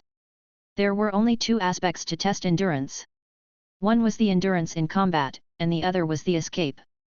Levi first tested his combat endurance. Magic Shark and Demon Mountain had high endurance levels. After all, the 2 of them were like robots. They could fight tirelessly and endlessly if they were not worn out and had enough cores to provide energy. Levi did not have many cores of the undead in his hands. He reluctantly exchanged a brand new core for Magic Shark. Come on! As soon as Levi finished speaking, Magic Shark attacked him. Levi did not use any weapons. He only needed to use his palms. With his current strength, using the Golden Cross Slash to deal with Magic Shark would be a little bullying. 2 Grand Knights were fighting in the wilderness. Seal of Hell Proficiency +1. Seal of Hell Proficiency +1. Magic Demon fought tirelessly as Levi's Seal of Hell's proficiency increased. At the same time, the energy in the core of the undead was also constantly being consumed. From the initial 100% to 90%. Unknowingly, half an hour had passed. After half an hour of high-intensity battle, half of the energy of the core of the undead in Magic Shark's body had already been consumed. After such a high-intensity battle for half an hour, most Grand Knights who were not endurance type would have been exhausted. On the other hand, Levi felt that he had just finished warming up and was ready to go all out. So this is transcendent endurance. This special effect is too useful. Levi did not waste any more of the core's energy, and there was no need to test his escape time. He had already wholly felt the most vital part of transcendent endurance. That was to transform into a fighting machine that did not know fatigue or pain. Grand Knights were mighty, but they would still knave to avoid the sharp edge of the enemy's attacks and flee in a large-scale war. Chapter 138, Transcendent Endurance, Vast as the Great Lake. 2. Even a Grand Knight would quickly exhaust his stamina in battle. Eventually, he would be killed. Even the fist of the Empire could only flee in the face of an army, let alone an ordinary Grand Knight. This was the equivalent of how masses of ants could overwhelm an elephant. Moreover, the difference in physical fitness between a Grand Knight and a mortal was only about 10 times. Although mortals were weak, they were still relatively strong. However, Levi could use it to his advantage after obtaining his transcendent endurance. Even if he were surrounded by thousands of soldiers, as long as Levi's defense was not broken and he suffered no severe injuries, he would have enough stamina to fight. Of course, it was only limited to killing one way out. But defeating a whole troop single-handedly? Levi reckoned that not even a legendary knight, let alone a Grand Knight, could achieve that. After all, thousands of fully armed soldiers attacking one person with weapons would exhaust him to death. Thousands of soldiers and horses avoiding a powerful enemy was a science that could only appear in literary works. In other words, if he had the wizard's power, he could summon the wind and rain, thunder and lightning, and use those calamity-level spells to attack indiscriminately in a large area. Then, he should be able to destroy thousands of troops by himself. Yet he should not be an ordinary wizard. If Levi's frost giant's Sai had zero cooldown and unlimited fire power, he could barely fight against an army of thousands alone. After all, he still had the frost giant armor, transcendent defense, and transcendent endurance. This might be an advantage that some official wizards did not have. Unfortunately, these were just illusions. From what Levi knew, even a wizard could not cast spells with unlimited fire power. Every spell needed to be prepared through meditation in advance, through the spell model, and then through the casting materials. It could only be released after consuming mind power and the power of ether. Even if the spell was fixed on an item like the frost giant armor, which could be quickly charged with the precious ether stone, it could only use the spell once a day. However, Levi had transcendent endurance, so he did not do it for the sake of fighting against the entire world alone. There were armies under his command in war and specializations in every field. His enemies would always be the other Grand Knight, not the thousands of soldiers. In short, with transcendent endurance and transcendent defense, Levi's proficiency panel had 2 items that had reached the transcendent level. Facing a Grand Knight of the same level, Levi was already in an invincible position. Very good. With my strength, I shouldn't be as passive as I was in the Tuva Empire when I went to the Evernight Kingdom. Levi recalled how he had to flee in panic whenever he encountered the fist of the Empire. He was in quite a sorry state. The current him might not match the fist of the Empire. However, he still had the strength to fight, and saving his life was not a problem. Unknowingly, Levi had already reached the peak of the night. All of this was thanks to Levi's 10% sweat and the 90% assistance from the proficiency panel. He had to admit that without the help of the panel, even if Levi was the top genius in the world, he could not have attained such an achievement. It was not that Levi's talent was not good, but that mortals had their limits. If he wanted to break his limits, he had to be inhuman or cheat like the proficiency panel. The pleasure of increasing one's strength is intoxicating. Pack up and prepare to depart for the Evernight Kingdom.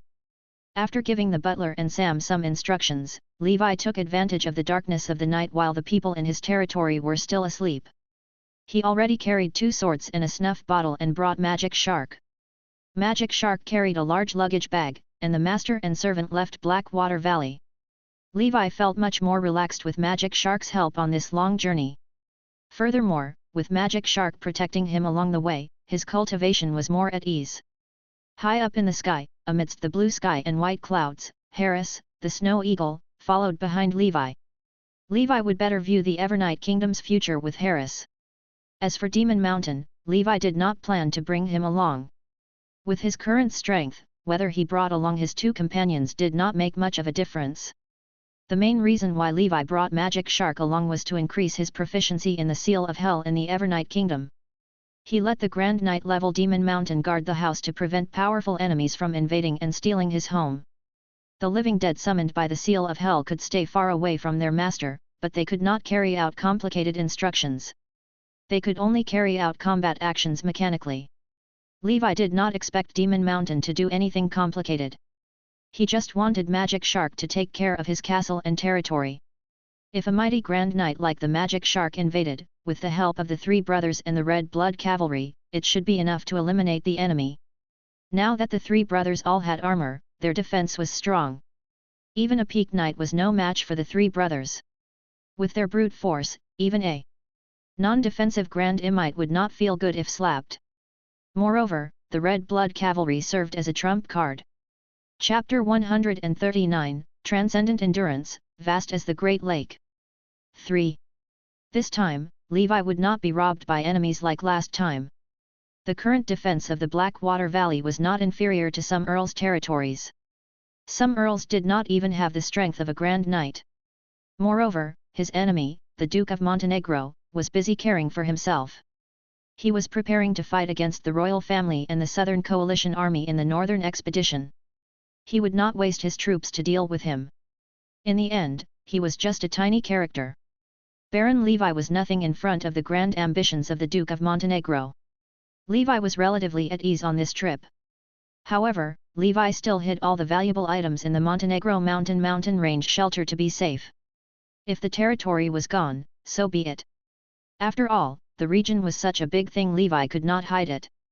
He could not let the territory drag him down. He guarded the environment every day and could not go anywhere.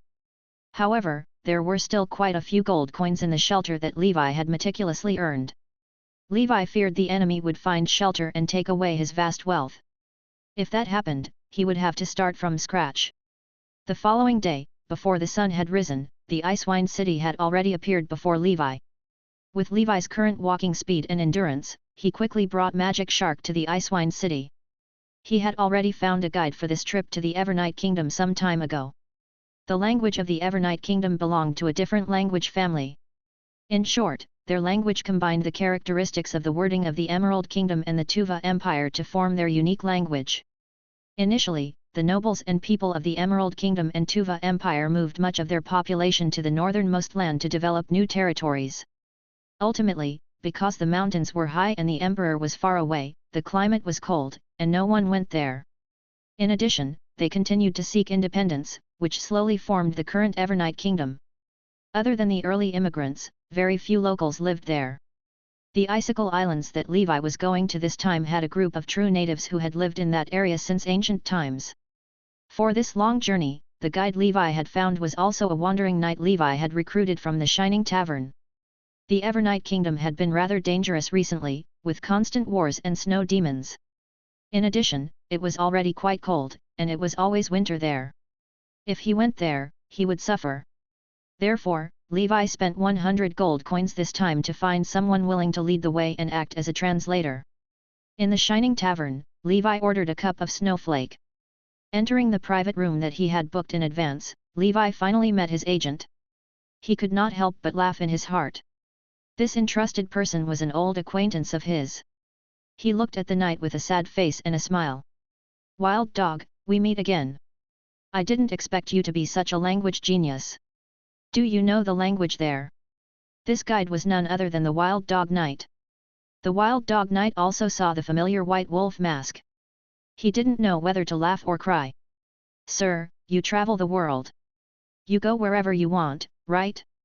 Don't worry, I, Wild Dog, have been in this line of work for decades and am proficient in many languages. I won't lie to you." "All right, then, get ready to set off," Levi shrugged and said with a smile. The Wild Dog Knight sighed in disappointment. "I originally wanted to stop after finishing that last job, but who knew that God's plan would fail? Sigh, let's not talk about it. It's all disappointment." Levi was not in the mood to gossip about Wild Dog's private affairs. He brought Wild Dog out of the city and called Magic Shark, who had been waiting in the wilderness for a long time. Wild Dog looked at the burly man, who was more than 2 meters tall and was like a wall. His entire body was covered in armor, and only 2 holes were in his eyes, revealing his dark blue eyes. Wild Dog Knight gulped, "Sir, what's going on?" Levi patted Wild Dog's shoulder. "Don't worry, this is one of my seniors. You can call him Magic Shark. He's coming with us this time." Because he was injured, he couldn't speak. "We should try not to disturb him. He doesn't have a good temper." Wild Dog Knight was shocked. With such an expert accompanying him, he was indeed a figure from a large family. However, with such a powerful being following behind him, Wild Dog Knight felt at ease, but at the same time, he also felt a little afraid. This powerhouse gave him a feeling that he was too strong. In Icewine City, there were not many people who could give him this feeling. The Earl of Silver Mountain was one of them. Damn it, he can't be a Grand Knight, right? He was shocked but did not dare ask the man. He was getting more and more curious about the man's identity. There was a senior who seemed to be a Grand Knight. Although old, Wild Dog Knight could see that Magic Shark was a guard or servant. Otherwise, why would Magic Shark carry such heavy luggage for him? The Wild Dog Knight made a wild guess, a Grand Knight as a servant. This is at least the treatment of the eldest son of a Grand Duke. Most importantly, from the looks of it, the man's strength was also extraordinary. He felt it was not much different from his senior, Magic Shark. During the last trip to the Holy City, Wild Dog had also seen the White Wolf fight. Although intense then, it felt like he was only a high-level knight. This time, just from his aura, he must be at least a peak knight. Chapter 140, Transcendent Endurance, Vast as the Great Lake. 4. Who is he? I can confirm that he is a genius who cultivates the knight's breathing techniques, and his breathing techniques require ambergris. As far as I know, the royal family's breathing technique requires ambergris. Wait, I know, he must be the illegitimate son of the old Emerald King. White Horse Edward, White Wolf Gerald. It all made sense. In addition to the Grand Knight level guard, everything made sense. At the thought of this, Wild Dog Knight felt enlightened. He had found the truth, and he gradually understood everything. Even though he was 1,000 miles away from the truth. With a taciturn expert like Magic Shark by his side, Wild Dog was no longer as chatty and laughing as he was during the Holy City trip. He was inevitably a little reserved in front of an expert. The team headed north. Wild Dog Knight was indeed mighty. Along the way, Levi did not encounter any bandits or ferocious beasts. The journey was very smooth. Occasionally, some ignorant fellows would attack Levi, but they would all be crushed to death by Magic Shark. When Magic Shark attacked, his strength stunned the Wild Dog. This kind of terrifying pressure was a Grand Knight. Evernight Kingdom was not too far away. Levi and Wild Dog only took about 10 days to reach it. If not for the fact that they had to slow down for Wild Dog, Levi and Magic Shark would have arrived in 7 days at most. As they went further north, the temperature dropped. It was the month of flowers when fresh flowers bloomed. However, they saw endless snowy mountains and highlands along the way. Then, there was the even more desolate frozen land. The temperature was getting lower. Fortunately, Levi and his 2 companions were knights, so the cold was not a problem. Half a month later, they arrived at the capital of the Evernight Kingdom, Snow City.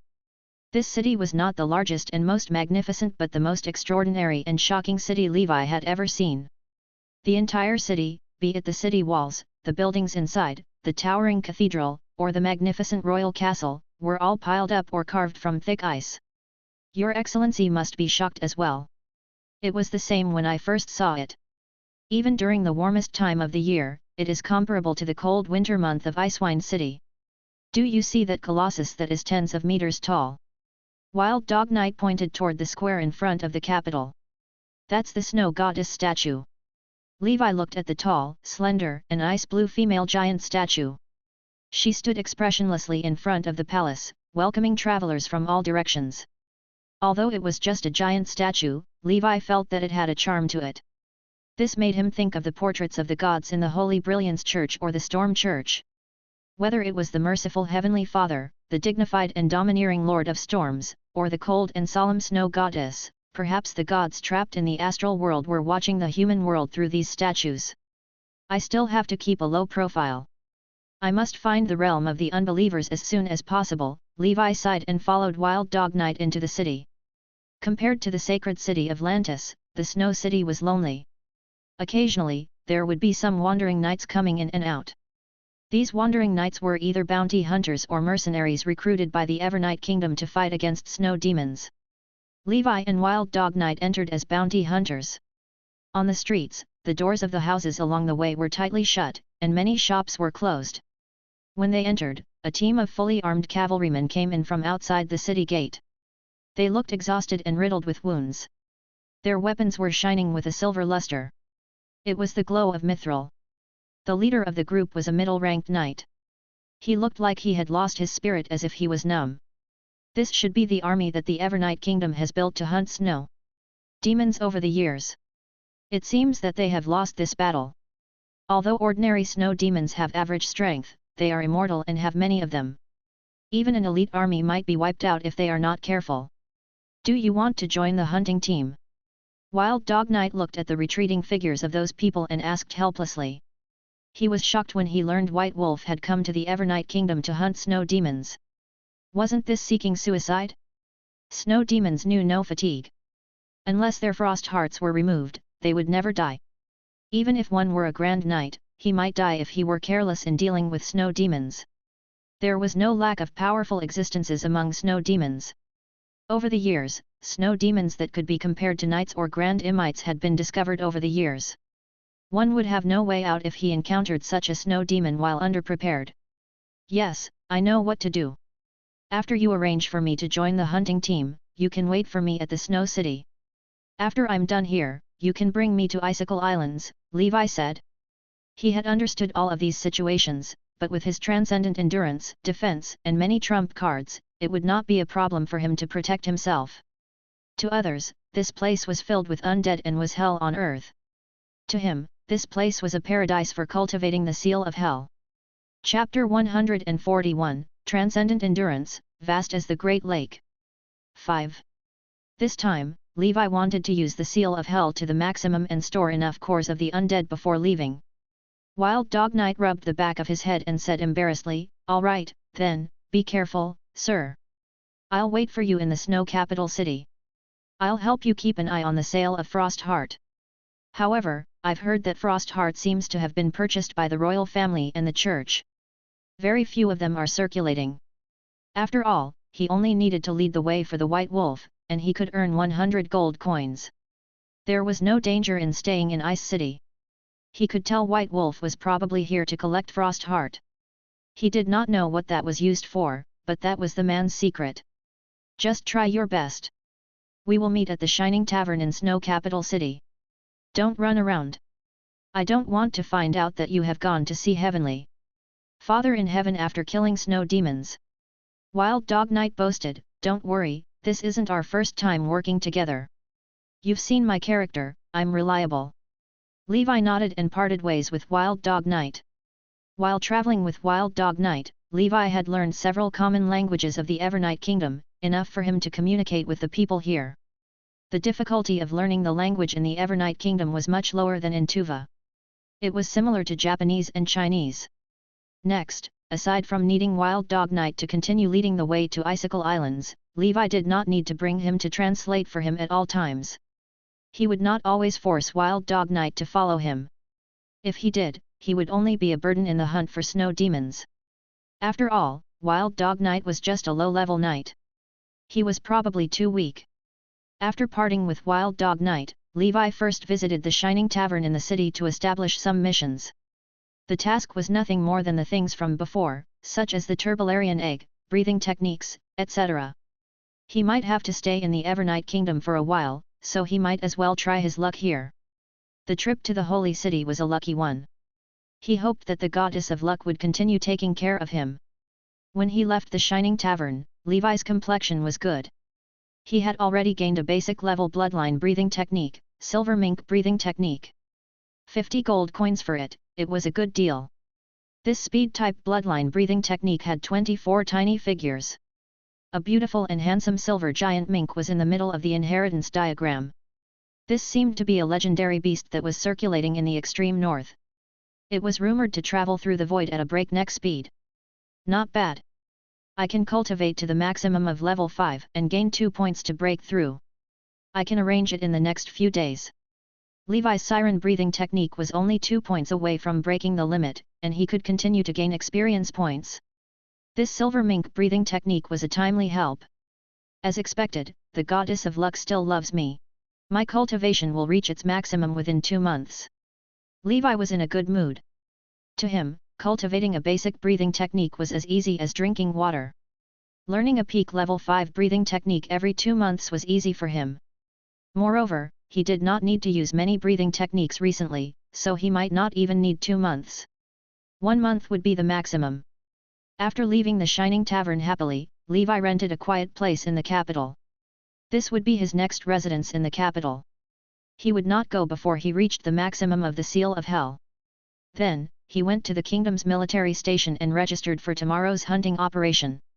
The kingdom would not pay hiring fees for wandering knights like Levi, who took the initiative to participate in the hunting operation. Moreover, Levi and the others had to prepare their weapons and defensive equipment. However, to encourage more wandering knights to join the hunting team, the royal city would provide a little subsidy based on the number of snow demons killed, which was better than nothing for Levi. And the standard to determine the number of snow demons killed was the frost heart. This was the core of the undead that Levi needed. A frost heart could get him a subsidy of 5 gold coins. Naturally, Levi was not interested in it. However, this price was still attractive for those wandering knights in dire straits with no fixed residence. Relying on this method, the Evernight Kingdom had gathered many wandering knights from other regions in the past few years. Relying on the help of these outsiders, the Evernight Kingdom could barely resist the growing snow demon disaster. Chapter 142, Fierce White Wolf. 1. At night, Levi organized the things for tomorrow's operation. Although he had absolute confidence in his strength, he was still used to preparing in advance. After all, he was unfamiliar with this place. Levi had to be wary of the snow demons and the people here. Then, Levi opened his proficiency panel. Seal of Hell, Level 2, 500/5000. A normal core of the undead can provide 100 proficiency points. The Seal of Hell's maximum is Level 5, so I need 34500 proficiency points. In other words, I'll have to kill 345 snow demons. That isn't too difficult, Levi calculated. Of course, besides cultivating, Levi also needed to store many cores of the undead for future use. The Level 5 Seal of Hell required 5 cores of the undead, which was quite a considerable consumption. Therefore, Levi needed to store at least 1000 cores.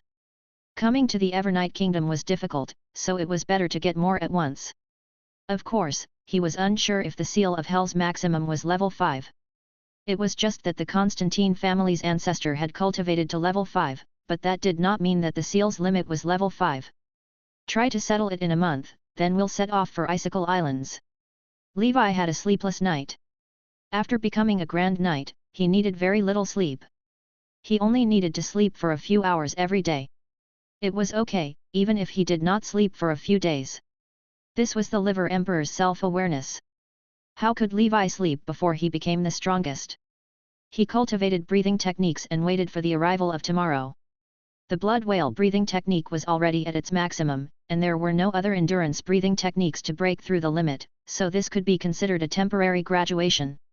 Levi could only cultivate the giant rhinoceros breathing and black snake breathing techniques. Levi could develop the giant rhinoceros breathing technique to the maximum level 8 by the end of the year if everything goes smoothly. Of course, there was also the silver mink breathing technique that he had just obtained. Thinking of this, Levi took out the breathing technique inheritance diagram. He began to cultivate the breathing technique according to the posture shown on the inheritance diagram. A few hours later, another new skill appeared on Levi's proficiency panel. Silver mink breathing technique, level 1, 1/1000. I'm getting faster at cultivating elementary breathing techniques. Levi could not help but remember that he had spent 1 or 2 months learning the frost wolf breathing technique, but now, he only needed a few hours. The secret medicine of the silver mink breathing technique is widespread. It's the mink claw.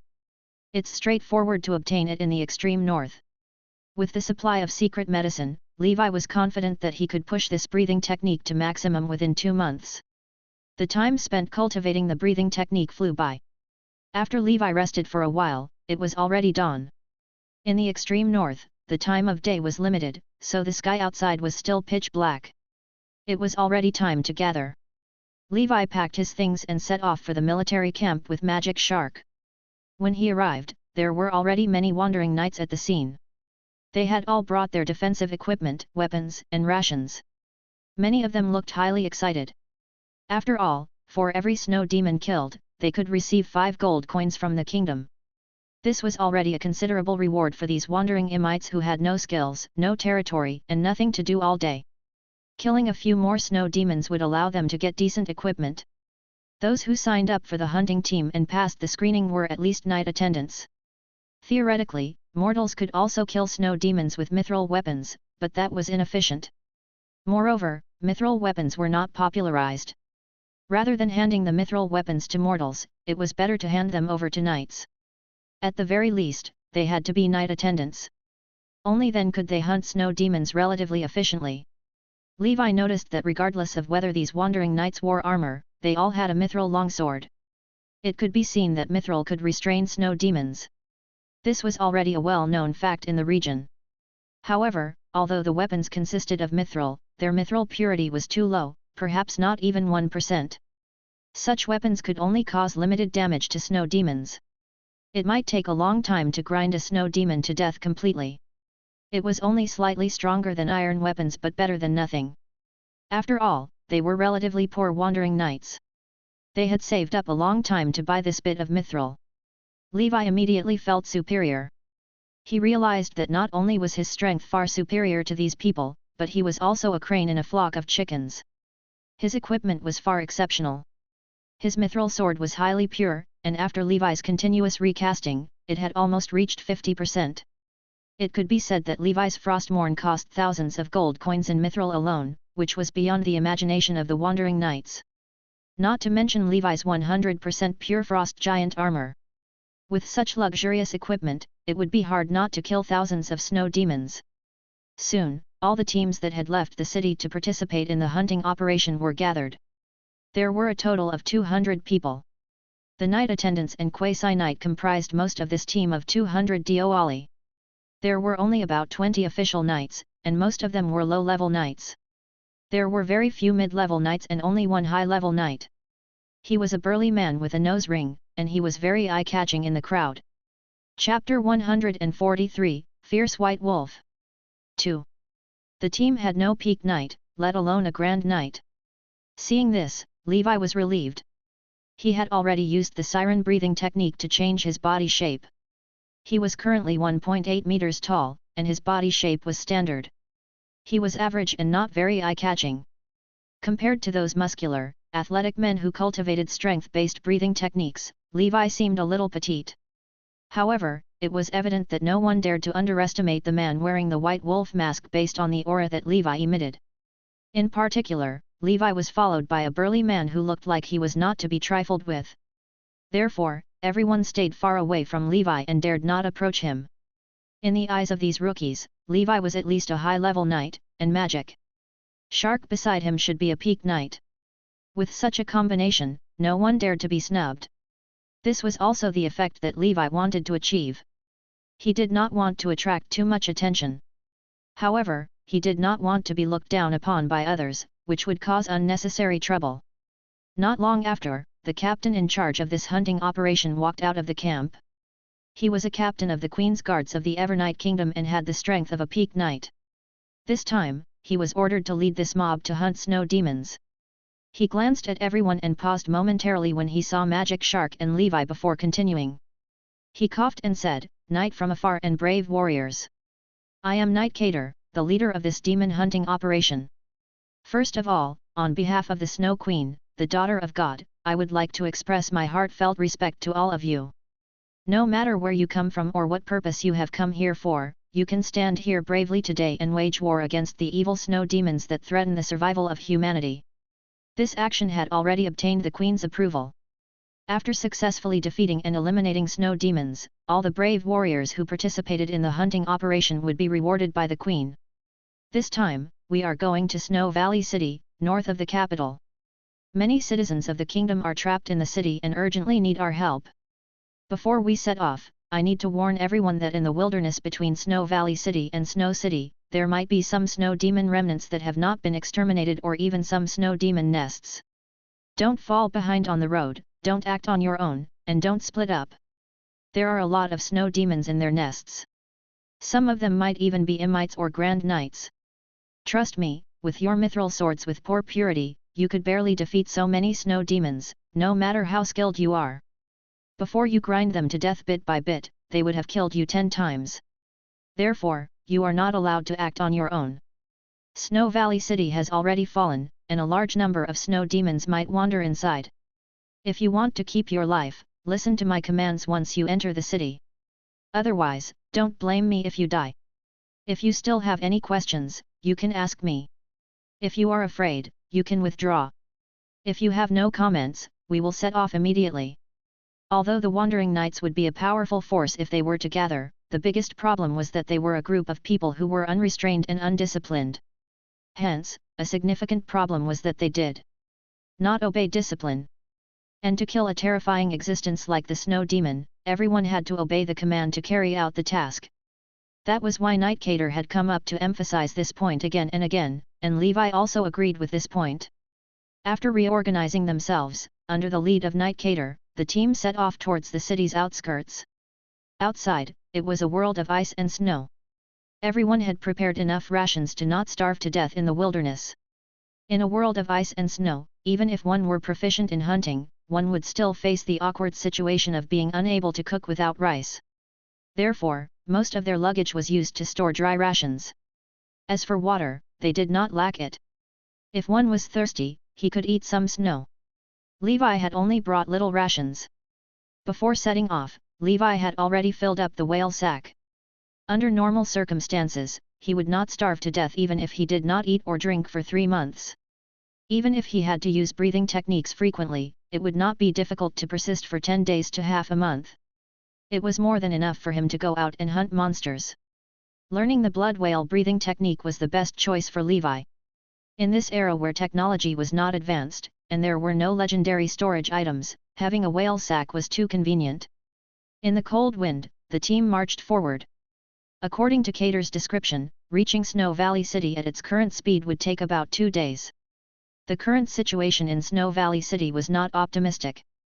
Although the citizens and the army tried their best to resist the snow demons, their equipment and strength were not good enough.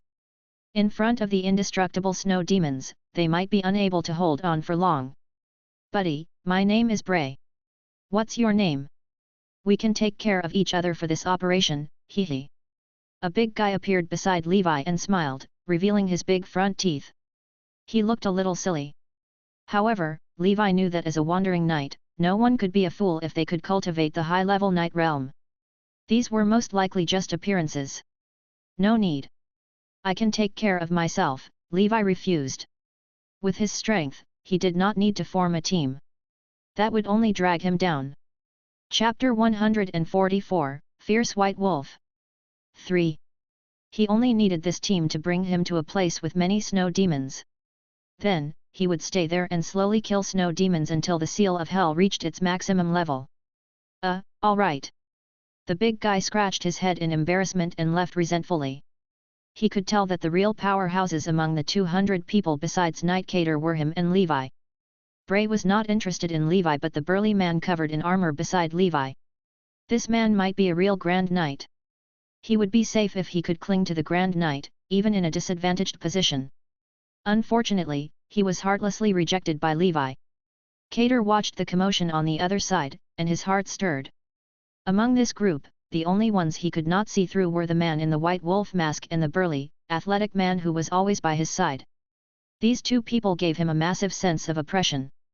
Thus, he was worried that this man would play some tricks along the way. However, his worries were unnecessary. Levi thoroughly listened to his commands and never ran around. The next day, when they were only a day away from their destination, Levi and the others passed by an abandoned castle. This seemed to be the territory of some noble. Now, whether it was the castle or the residential houses outside, it was obvious that they had been abandoned for some time. 3 years ago, this place was still a prosperous territory. Until one day, snow demons appeared in the territory. Nightcater said to the team. Levi thought of his own Blackwater Valley. If the snow demon calamity could not be resolved, then the Blackwater Valley's fate in the future would not be any better than this territory. The situation was more severe than he had imagined. At this time, the great nobles of the Emerald Kingdom were still fighting endlessly. In the afternoon, the team was reorganized. Everyone rested, ate, and settled their physiological needs. After finishing the head count, Nightcater found that a few people were missing. Why haven't they returned after so long? Captain, maybe they went to take a dump. Bray was a chatterbox. Did you take so long to take a dump? Cater snapped. Everyone else, stay where you are and wait for orders. Two of you, come with me to check out the situation, Nightcater said. Me. Bray raised his hand first, and Cater gestured for him to go over. Cater then looked at Levi. He was worried that something had happened to those people, so he wanted to find a strong person to accompany him. Levi thought for a moment and raised his hand. If it were a snow demon, he could collect some cores of the undead. Cater nodded and called Levi over. For some reason, he felt bringing the man in the white wolf mask would be more reliable. Everyone else, wait here. We'll go take a look. After bringing Levi and Bray along, Cater headed in the direction where the few people who had just disappeared had left. Levi left Magic Shark behind to wait for orders. Not long after, they arrived at a small gathering place. He could faintly hear the sounds of fighting. Levi immediately became alert, but his spider sensing did not warn him. Presumably, there should not be any danger. He placed his hand on Frostmourne, ready to strike at any moment. It was the same for Cater and Bray. They carefully walked forward and slowly entered the village. This should also be the territory of a small noble. You two, be careful. There might be snow demons entrenched here, Cater said. Tisk tisk tisk, my blood is already boiling. Cater also drew his mithril sword. Soon, an abandoned castle and an uninhabited village appeared before them. There was a wandering knight's corpse at the village entrance. A few snow demons with ragged clothes, withered bones, and blue flames in their eyes were eating the carcass. This is the consequence of disobeying orders. Nightcater cursed. Save him? Bray asked. Don't save them. There are only 3 at the village entrance. Who knows how many more snow demons are inside? Those people are seeking death, Cater said coldly. Even if he was a peak knight with a mithril sword of decent purity, he could only deal with 3 snow demons at once. If it went beyond 3, his life would be in danger. And there were probably at least a dozen snow demons in this small village. This was already a tiny snow demon nest. They were entrenched here, devouring the living beings that passed by. Suddenly, Levi sensed something rushing toward him through his advanced vibrosensing. It was swift. He pulled out Frostmourne, and a slender leopard-like monster suddenly rushed out. The monster's chest was empty, and its eyes burned with blue flames. Bray was the first to be attacked. The speedy monster lay on Bray's upper body, biting Bray. Fortunately, Bray was wearing armor. Although the quality was average, it blocked the monster's attack. Damn it! This is the snow demon after the snow leopard mutated, Nightcater frowned slightly. It was not just humans that could mutate into snow demons. Animals could too. Chapter 145, Fierce White Wolf. 4. Creatures like snow demons were similar to Levi's living dead. The stronger one was when they were alive, the stronger they would be after mutation. Ordinary people who had mutated into snow demons, knight attendants, or some strong people could be killed with mithril weapons. If a snow demon had mutated into a knight, coupled with its indestructible characteristic, unless the mithril sword were pure, no knight would be a match for it. As for the snow leopards in this world, although they only had the strength of a quasi-knight after they matured, they were swift and agile. Therefore, dealing with them would be challenging even for an official knight. The snow demon caught Bray off guard. He roared angrily and threw the snow leopard down from his body. Then, he raised his vast axe and attacked, but the snow leopard dodged it.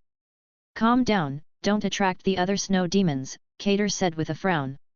It's too late. They're already here. Levi pointed at the entrance of the village. He did not know when, but there were already 13 snow demons. Most were humanoid, while a small number were hounds or mutated creatures. They all emitted a blue light and charged at the trio quickly. Let's go, don't linger in the battle. Lure them to the main group and use the advantage of numbers to kill them. Even if we kill these snow demons, we will waste much energy and pay a big price. There is still one day before the destination. We can't waste our energy here. Even Nightcater, a peak Emite, was so afraid of these snow demons, which surprised Levi. Nightcater unsheathed his longsword and slashed at the snow leopard charging at him. The snow leopard was cut in half at the waist and wailed in pain. There were burn marks on the cut, but they were relatively weak. But soon, the blue light spread, and the bones were put together again. Cater's expression was gloomy. He did not care about the snow leopard anymore and quickly retreated. After failing twice, the snow leopard charged toward Levi. Without saying a word, Levi stabbed his sword into the snow leopard's chest.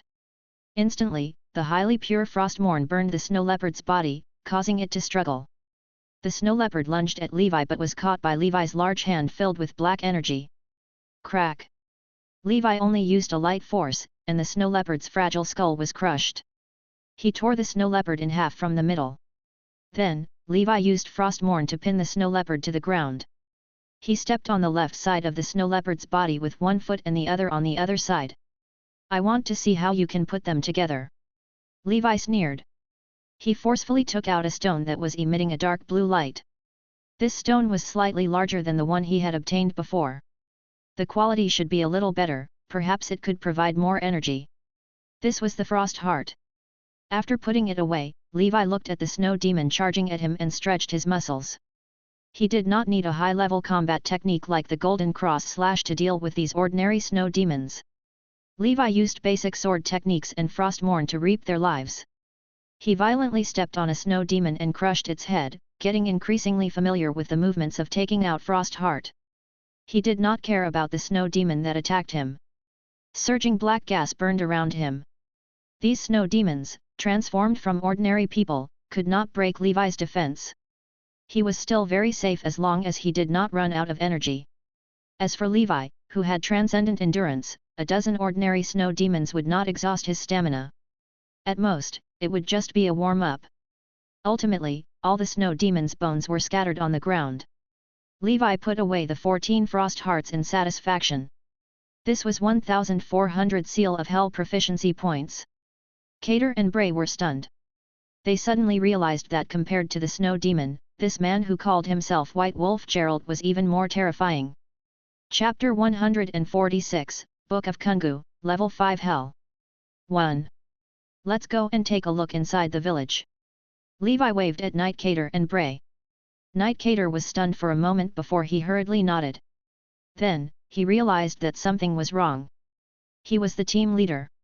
Why did he listen to an outsider like White Wolf? However, he recalled how the man had torn the snow leopard apart with his hands just now.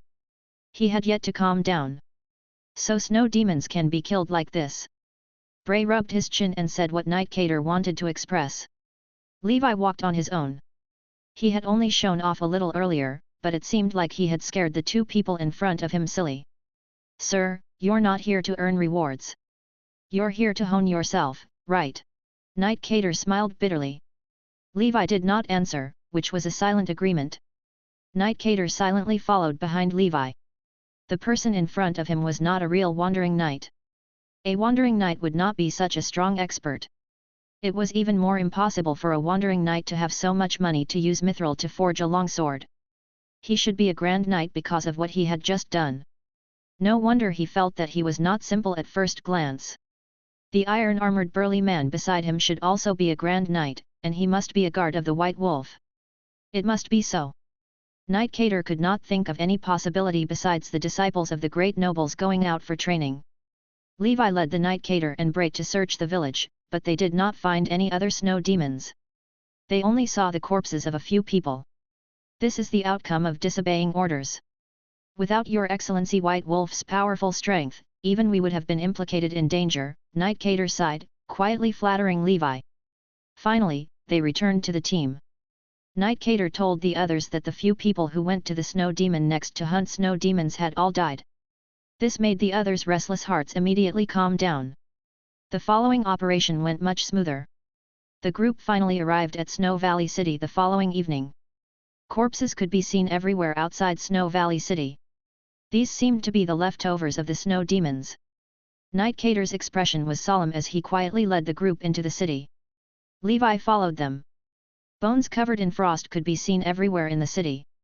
It was a scene of hell on earth. Is there anyone alive here? Levi's heart skipped a beat. Although they were all people who had nothing to do with him, looking at so many corpses frozen by the roadside, he felt indescribable. Before the return of the dark wave, the ordinary people of this world could barely survive under the exploitation of the nobles. After the return of the dark wave, it became a problem for ordinary people to survive. Levi sensed the movements around him. He did not care about the large group and left silently with the magic shark. He planned to hunt snow demons near Snow Valley City in the following period. After achieving his goal, he would return to the snow capital city and bring the wild dog knight to Icicle Islands. Cater looked at the leaving white wolf. He wanted to say something, but he did not dare. With White Wolf in this city, he felt an inexplicable sense of security. A wandering knight looked at Levi with dissatisfaction and muttered, "Team leader, that person acted without permission." Bray and Knight Cater looked at him like he was a fool. If you have a mithril weapon almost made of pure mithril like him, and you can tear snow demons apart with your bare hands, step on snow leopards, and kill more than 10 snow demons by yourself, you may also act alone. I don't mind. I can't wait for you to kill more snow demons to save the people of our kingdom, Knight Cater sneered. After hearing this, the person did not dare to say anything else. Someone said unhappily, "Just a pure mithril weapon? If you give me a pure mithril weapon, I can also kill snow demons." Knight Cater ignored these people. There were too many self-righteous people in this world. The White Wolf and the burly man beside him were most likely Grand Knights. With a high-purity mithril sword, they should be safe as long as hundreds of snow demons did not surround Levi simultaneously. Of course, it couldn't be so absolute. After all, Snow Valley City had been one of the top 10 cities in the kingdom before the snow demon calamity. The permanent population had reached 100,000. This was once the city of Duke Bluefeather, a noble of the Evernight Kingdom. In the first year after the snow demon calamity, Snow Valley City became one of the origins of the snow demons.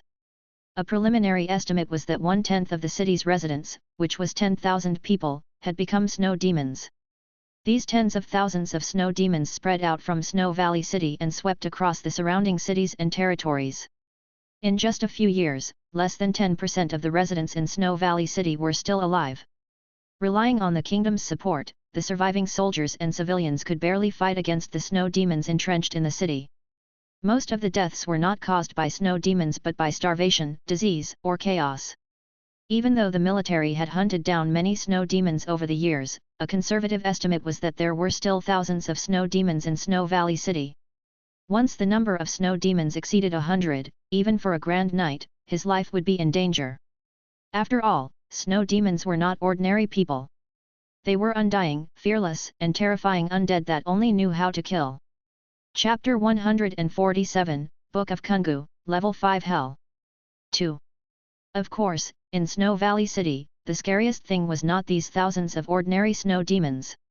What was genuinely terrifying was the mutated snow demons in the city's center city, Bluefeather. These snow demons were once the retainer knight of Duke Bluefeather and the soldiers of the Bluefeather Guards. After they turned into snow demons, they still wandered around the Bluefeather Castle and guarded the castle. In the castle's depths, the former ruler of the city, the famous noble of the kingdom, Duke Bluefeather, who had the power of a top-tier Grand Knight, had also become a snow demon. Some people had seen Duke Bluefeather sitting on the throne from afar. After turning into a snow demon, he seemed even stronger and more terrifying. His body was covered in an inextinguishable blue flame. He could even ride a skeletal warhorse and patrol the castle like a nightmare knight who had returned from hell. Therefore, Bluefeather Castle became a forbidden area in this city. No one dared to go inside to investigate. Even Grand Knights did not dare to enter. However, Cater's goal this time was not to exterminate the snow demons but to transfer a group of survivors. I hope that person will be fine. He must not go to the Bluefeather Castle, Knight Cater muttered in his heart. Levi and Demon Shark wandered the streets. He fully activated his advanced vibrosensing and was on full alert. Although he was powerful, this was Snow Demon's nest. He was not invincible, so he still had to pay attention to his safety. In some houses, some survivors who were hiding poked their heads out. When they saw the night coming, they ran out. An older man walked out shakily. He was emaciated, and no one knew how he had survived in this city. The older man asked expectantly, "Old Master Knight, are you here to save us? Did the Queen send you here? A rescue team is coming. You have to wait here for them to come," Levi said. He wanted to kill the snow demon, so he did not have the energy to save these people or the obligation to do so. However, he could point out a way for these people. It was a piece of cake. "All right then, thank you, Knight. Be careful. The closer you get to the city center, the more snow demons there are," the older man warned before returning to his shelter. For most ordinary people, the survival rate of staying in the city was much higher than leaving the city. Levi sighed. If he could, he would have wanted to save these people. Yet, he was powerless. However, killing snow demon can be considered saving lives, Levi thought. Suddenly, Levi looked at his left hand. His advanced vibrosensing sensed something was lying in an ambush in the alley on the left. At first, Levi thought it was a snow demon. It was not until he went over that he found a person. Levi had an impression of him. He seemed to be one of the level knights in the group that set off this time. Seeing that the ambush had been discovered, this person charged at Levi without a word. The long sword slashed down, but Magic Shark's body blocked it. Kaka! Magic Shark's giant black palms directly broke this inferior longsword. Then, Magic Shark punched the man in the chest. He flew out and fell into a pile of junk. Levi walked over and looked at the mid-level knight.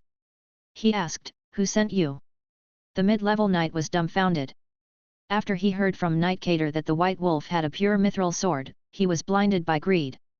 He thought the White Wolf could kill snow demons because of the pure mithril sword. Therefore, he followed him.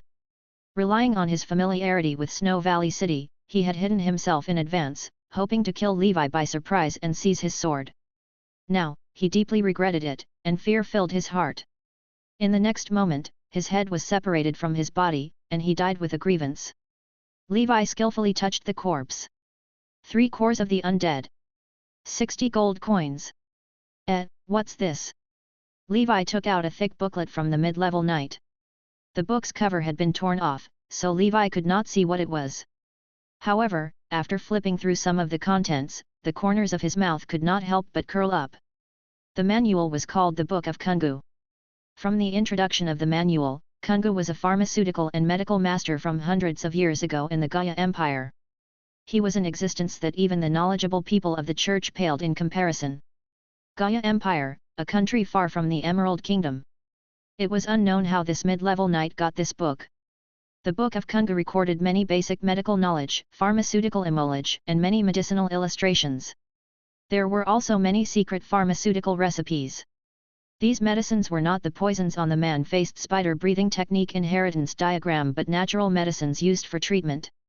What shocked Levi the most was that this master cracked the secret recipes of many of the sacred medicines held by the church. Levi took a cursory look. Hundreds of prescriptions were recorded in the Book of Kungu, with quite a few sacred medicines prescriptions. These prescriptions were suitable for many diseases, and they were all related to some of the common conditions of the people in this world. In the end, the manual owner mentioned that he had no choice but to hide his medical and pharmaceutical knowledge due to the suppression of the Church of Earth. The Church of Earth was the national religion of the Gaia Empire. They believed in the Mother of Earth. It was said that this god was inextricably linked to the Heavenly Father. Chapter 148, Book of Kungu, Level 5 Hell. 3. This Grand Master named Kungu is knowledgeable. Many of the prescriptions he mentioned are very valuable. Unfortunately, with the Church's existence, it was destined that it would not be popularized. Most of the prescriptions are useless to me. With my Grand Knight physique, although I am not immune to all diseases, I will not get common typhoid and other diseases. On the other hand, these prescriptions for treating external injuries are beneficial. I can refine some in the future and keep them with me just in case. One of the formulas for the sacred medicines was one Levi had bought for Fred. It was called the Sacred Blood Potion. Its effect was to quickly heal some significant internal and bone injuries and accelerate the healing of wounds. It was comparable to the Black Jade Intermittence Cream in Wuxia novels. Levi discovered a material he had seen before in the recipe of the sacred blood potion. The blood of the earthly dragon beast. How miserable for earthly dragon beasts! Their entire bodies are highly sought after. Levi mourned for the earthly dragon beast and memorized the formula. He would refine some sacred blood potions for himself if possible. He did not plan to sell the medicine to earn money. That would be stealing money from the church, and he would be easily targeted. Moreover, he was a blacksmith master, so he was not short of money. He would make the medicine for his use. Levi found a safe place and let Magic Shark guard him while he finished reading the booklet with great interest. It was already early the following day when he finished reading it. He found that on his proficiency panel, his pharmacy skill, which was previously stagnant at level 3 for a long time, was already at level 4. Apart from that, there was also a new skill. Pharmacy, level 4, 346/20,000. Medicine, level 2, 33/5,000. The fourth level of the pharmacy skill is not the limit. Moreover, the fourth level does not have any special effects. Levi looked at the skill, his heart calm. He had a lot of experience in life skills. But now, it seemed that the potential of his pharmacy skills was much more significant than he had imagined. It seems that wizards also need pharmacy skills to make medicine. Part of the daily work of a wizard apprentice is to assist the teacher in making medicine. If I can build my foundation now, it will be much easier for me to become a wizard. As for his medicine skills, Levi ultimately left them to fate. He did not intend to save the world or heal the wounded. With his physical fitness, the medical skills of mortals were probably useless to him. Satisfied, Levi put away the booklet and appeared on the street with Magic Shark.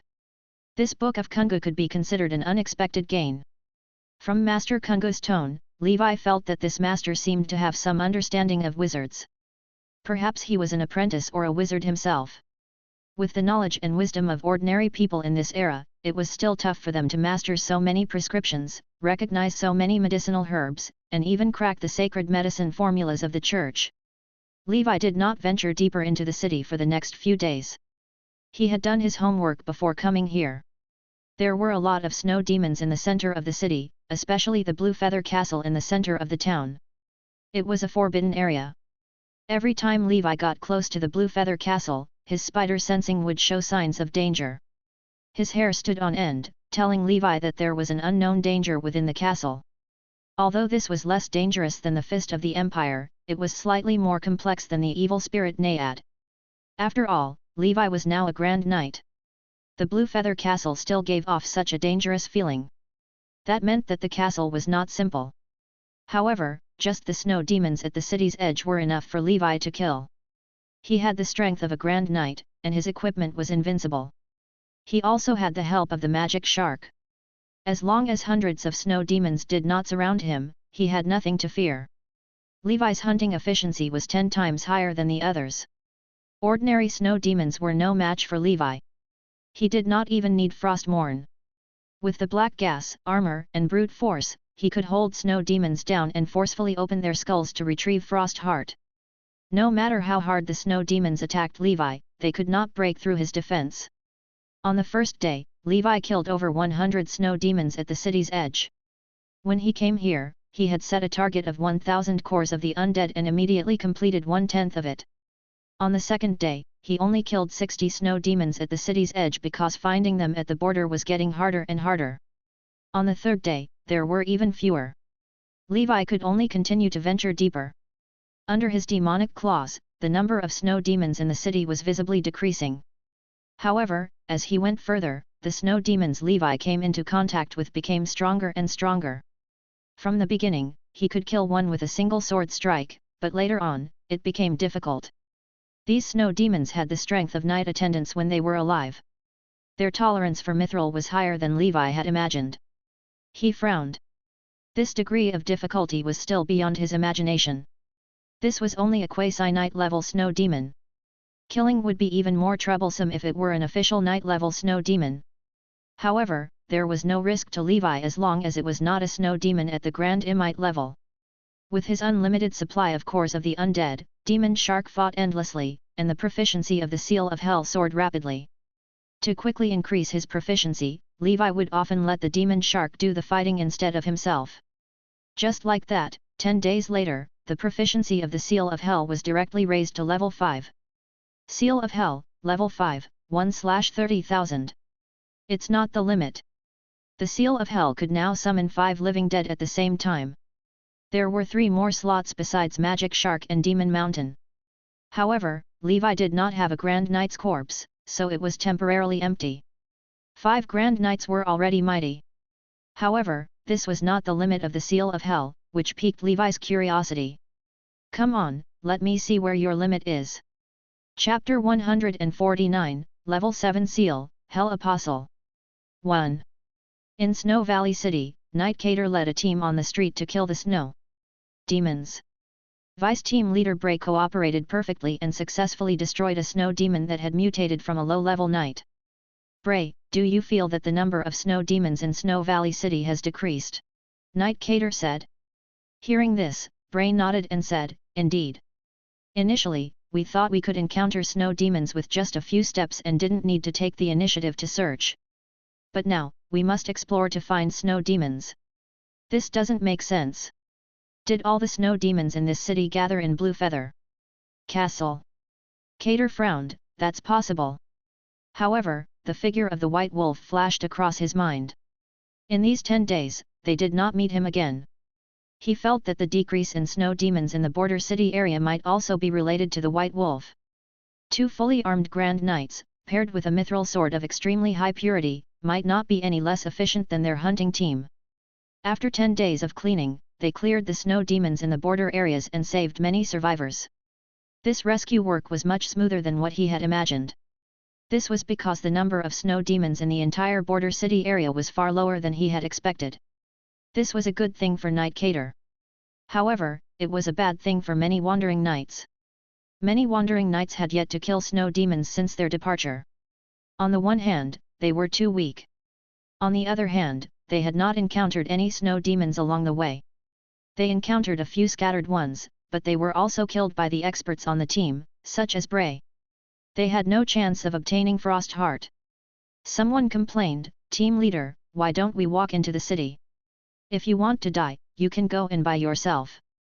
The danger in the depths of the city is far beyond your imagination. Even a Grand Knight might die, Cater scolded the wandering knight angrily, and the latter shut his mouth. Cater laughed coldly in his heart. If it weren't for the 2 Grand Knights who had helped them clear out a large portion of the snow demons at the edge of the city area, this 200-man team would not have lost 20 people in these 10 days. His main goal was to bring as many survivors back as possible, so he did not want to complicate things and go deep into the city area. The probability of survivors in the city's depths was minimal, so there was no need to take the risk. Such an expert appeared in Evernight Kingdom. I must report to the Queen when I return, Nightcater thought. The Queen of the Evernight Kingdom was a rare female Grand Knight. She liked to recruit strong people under her command and befriend heroes from all walks of life. Cater felt the Queen would be very interested in White Wolf and the Grand Knight beside him. He hoped the 2 would not die in Snow Valley City. Magic Shark, clad in iron armor, was like a war machine. In the city's depths, he charged toward snow demons. Although the Magic Shark's sword was not as good as Levi's Frostmourne, it still contained 1/10 of mithril content, far surpassing the blades of the hunting team. Therefore, the efficiency of Magic Shark in hunting snow demons was very high. To conserve his energy, Levi had not done anything these days. Although he had 3 months' worth of food energy stored in his whale sack, he consumed 10 days' worth due to a previous battle. Now, there was only 1.5 months left. That could not last more than a month. Not even half a month if a big battle occurred. He had long since run out of food, so after reaching level 5 of the Seal of Hell, he no longer fought alone. Instead, he used the Magic Shark to farm snow demons. He only cared about picking up cores of the undead after the fight. Seal of Hell Proficiency +1. Seal of Hell Proficiency +1.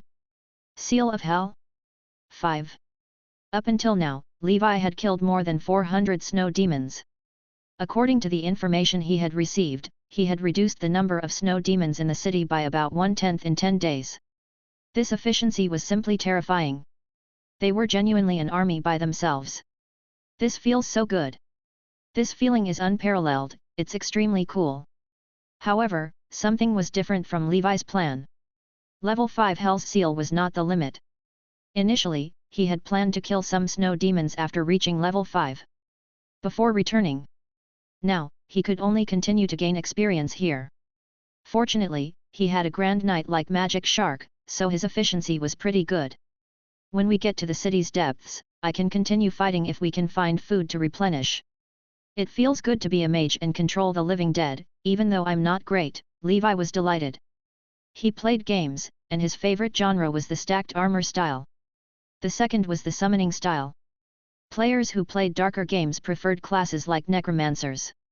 One word to describe the summoning style: cool. Unfortunately, I don't have the Grand Knight's corpse, even though I have 3 summoning slots. Levi felt a little regretful. After I kill the Duke of Montenegro, I'll turn him into my living corpse and make him do the dirtiest and most tiring work every day. There's also Pale Shadow. He would not be able to escape. One day, I'll turn him into a walking dead too. Levi wanted his enemies to be enslaved forever and let them experience the feeling of living awfully like animals. Chapter 150, Level 7 Seal, Hell Apostle. 2. Levi's vacant summoning slots were prepared for his enemies. Continue to work hard. No matter what, I must cultivate my Seal of Hell to the maximum. I must not miss this chance. Levi thought going to the Evernight Kingdom was difficult, so he did not want to waste this opportunity. 5 days later. 298. 299. 300. Levi's expression was as calm as an ancient well. He was focused on following behind Magic Shark, watching as Magic Shark used his Frostmourne to kill in all directions. After giving Magic Shark his weapon, his efficiency was much higher. It was at least 3 times higher. Besides the giant Magic Shark in front of him were 3 freshly made living dead. These 3 living dead were very weak, and they were only following behind the Magic Shark. These 3 living dead were all from the wandering knights who had come looking for trouble with Levi. Levi had summoned them to increase his proficiency skills in the Seal of Hell. He had a large pile of cores of the undead on him right now. However, if he used only the Magic Shark, the amount of cores consumed would be far less than what Levi could obtain. This also meant that the speed at which he gained proficiency points for Seal of Hell was too slow. After all, only Magic Shark was helping Levi earn proficiency points. As such, Levi could only turn the corpses of these few mid-level knights into living dead, using them to increase the speed of gaining proficiency skills. The effect was immediate. Although they were weak, they provided Levi with plenty of proficiency points. Therefore, Levi's cultivation speed increased by several times. Magic Shark killed the 300th snow demon. Levi's Seal of Hell leveled up once again. Seal of Hell, level 6, 1/40,000. It's not the maximum. It's already at level 6. Unbelievable. My current Seal of Hell realm has surpassed the Constantine family's ancestor. To be honest, the difficulty of cultivating the seal is much lower than that of breathing techniques, where the only problem was too few casting materials. It really wouldn't be difficult to cultivate the seal. Levi was calm. If so, he would continue to work hard. He refused to believe it. Could this seal continue? If this seal could reach level 10,000, summoning 10,000 living dead, wouldn't even wizards tremble upon the sight? Therefore, he felt there must still be a limit to the Seal of Hell. Perhaps level 7 is the upper limit. Let's work hard for a while more. Anyway, I reserved a month for myself, Levi thought. He had 6 summoning slots when the Seal of Hell reached level 6. Now, he could add another cannon fodder. Therefore, along the way, he would pay attention to whether there were any corpses of the living dead that he could barely make do with. Unknowingly, Levi had already entered deep into the inner urban area. As long as we don't enter the castle for now, we should be safe, Levi muttered as he sensed the danger coming from spider sensing. In the end, Levi did not manage to find the corpse of a knight. He could only use the corpses of ordinary people to make up the numbers. In any case, he did not expect them to fight. He just wanted to gain proficiency points for himself. Moreover, even if Levi was given 6 Grand Knights, he felt he might be unable to control them. To the master, controlling the living dead was not entirely without consumption. It would consume his spiritual energy. Spiritual power was imaginary, but it did exist. Wizards cultivated spiritual power, but Levi was not a wizard. However, as a Grand Knight, his spiritual power was higher than that of ordinary people.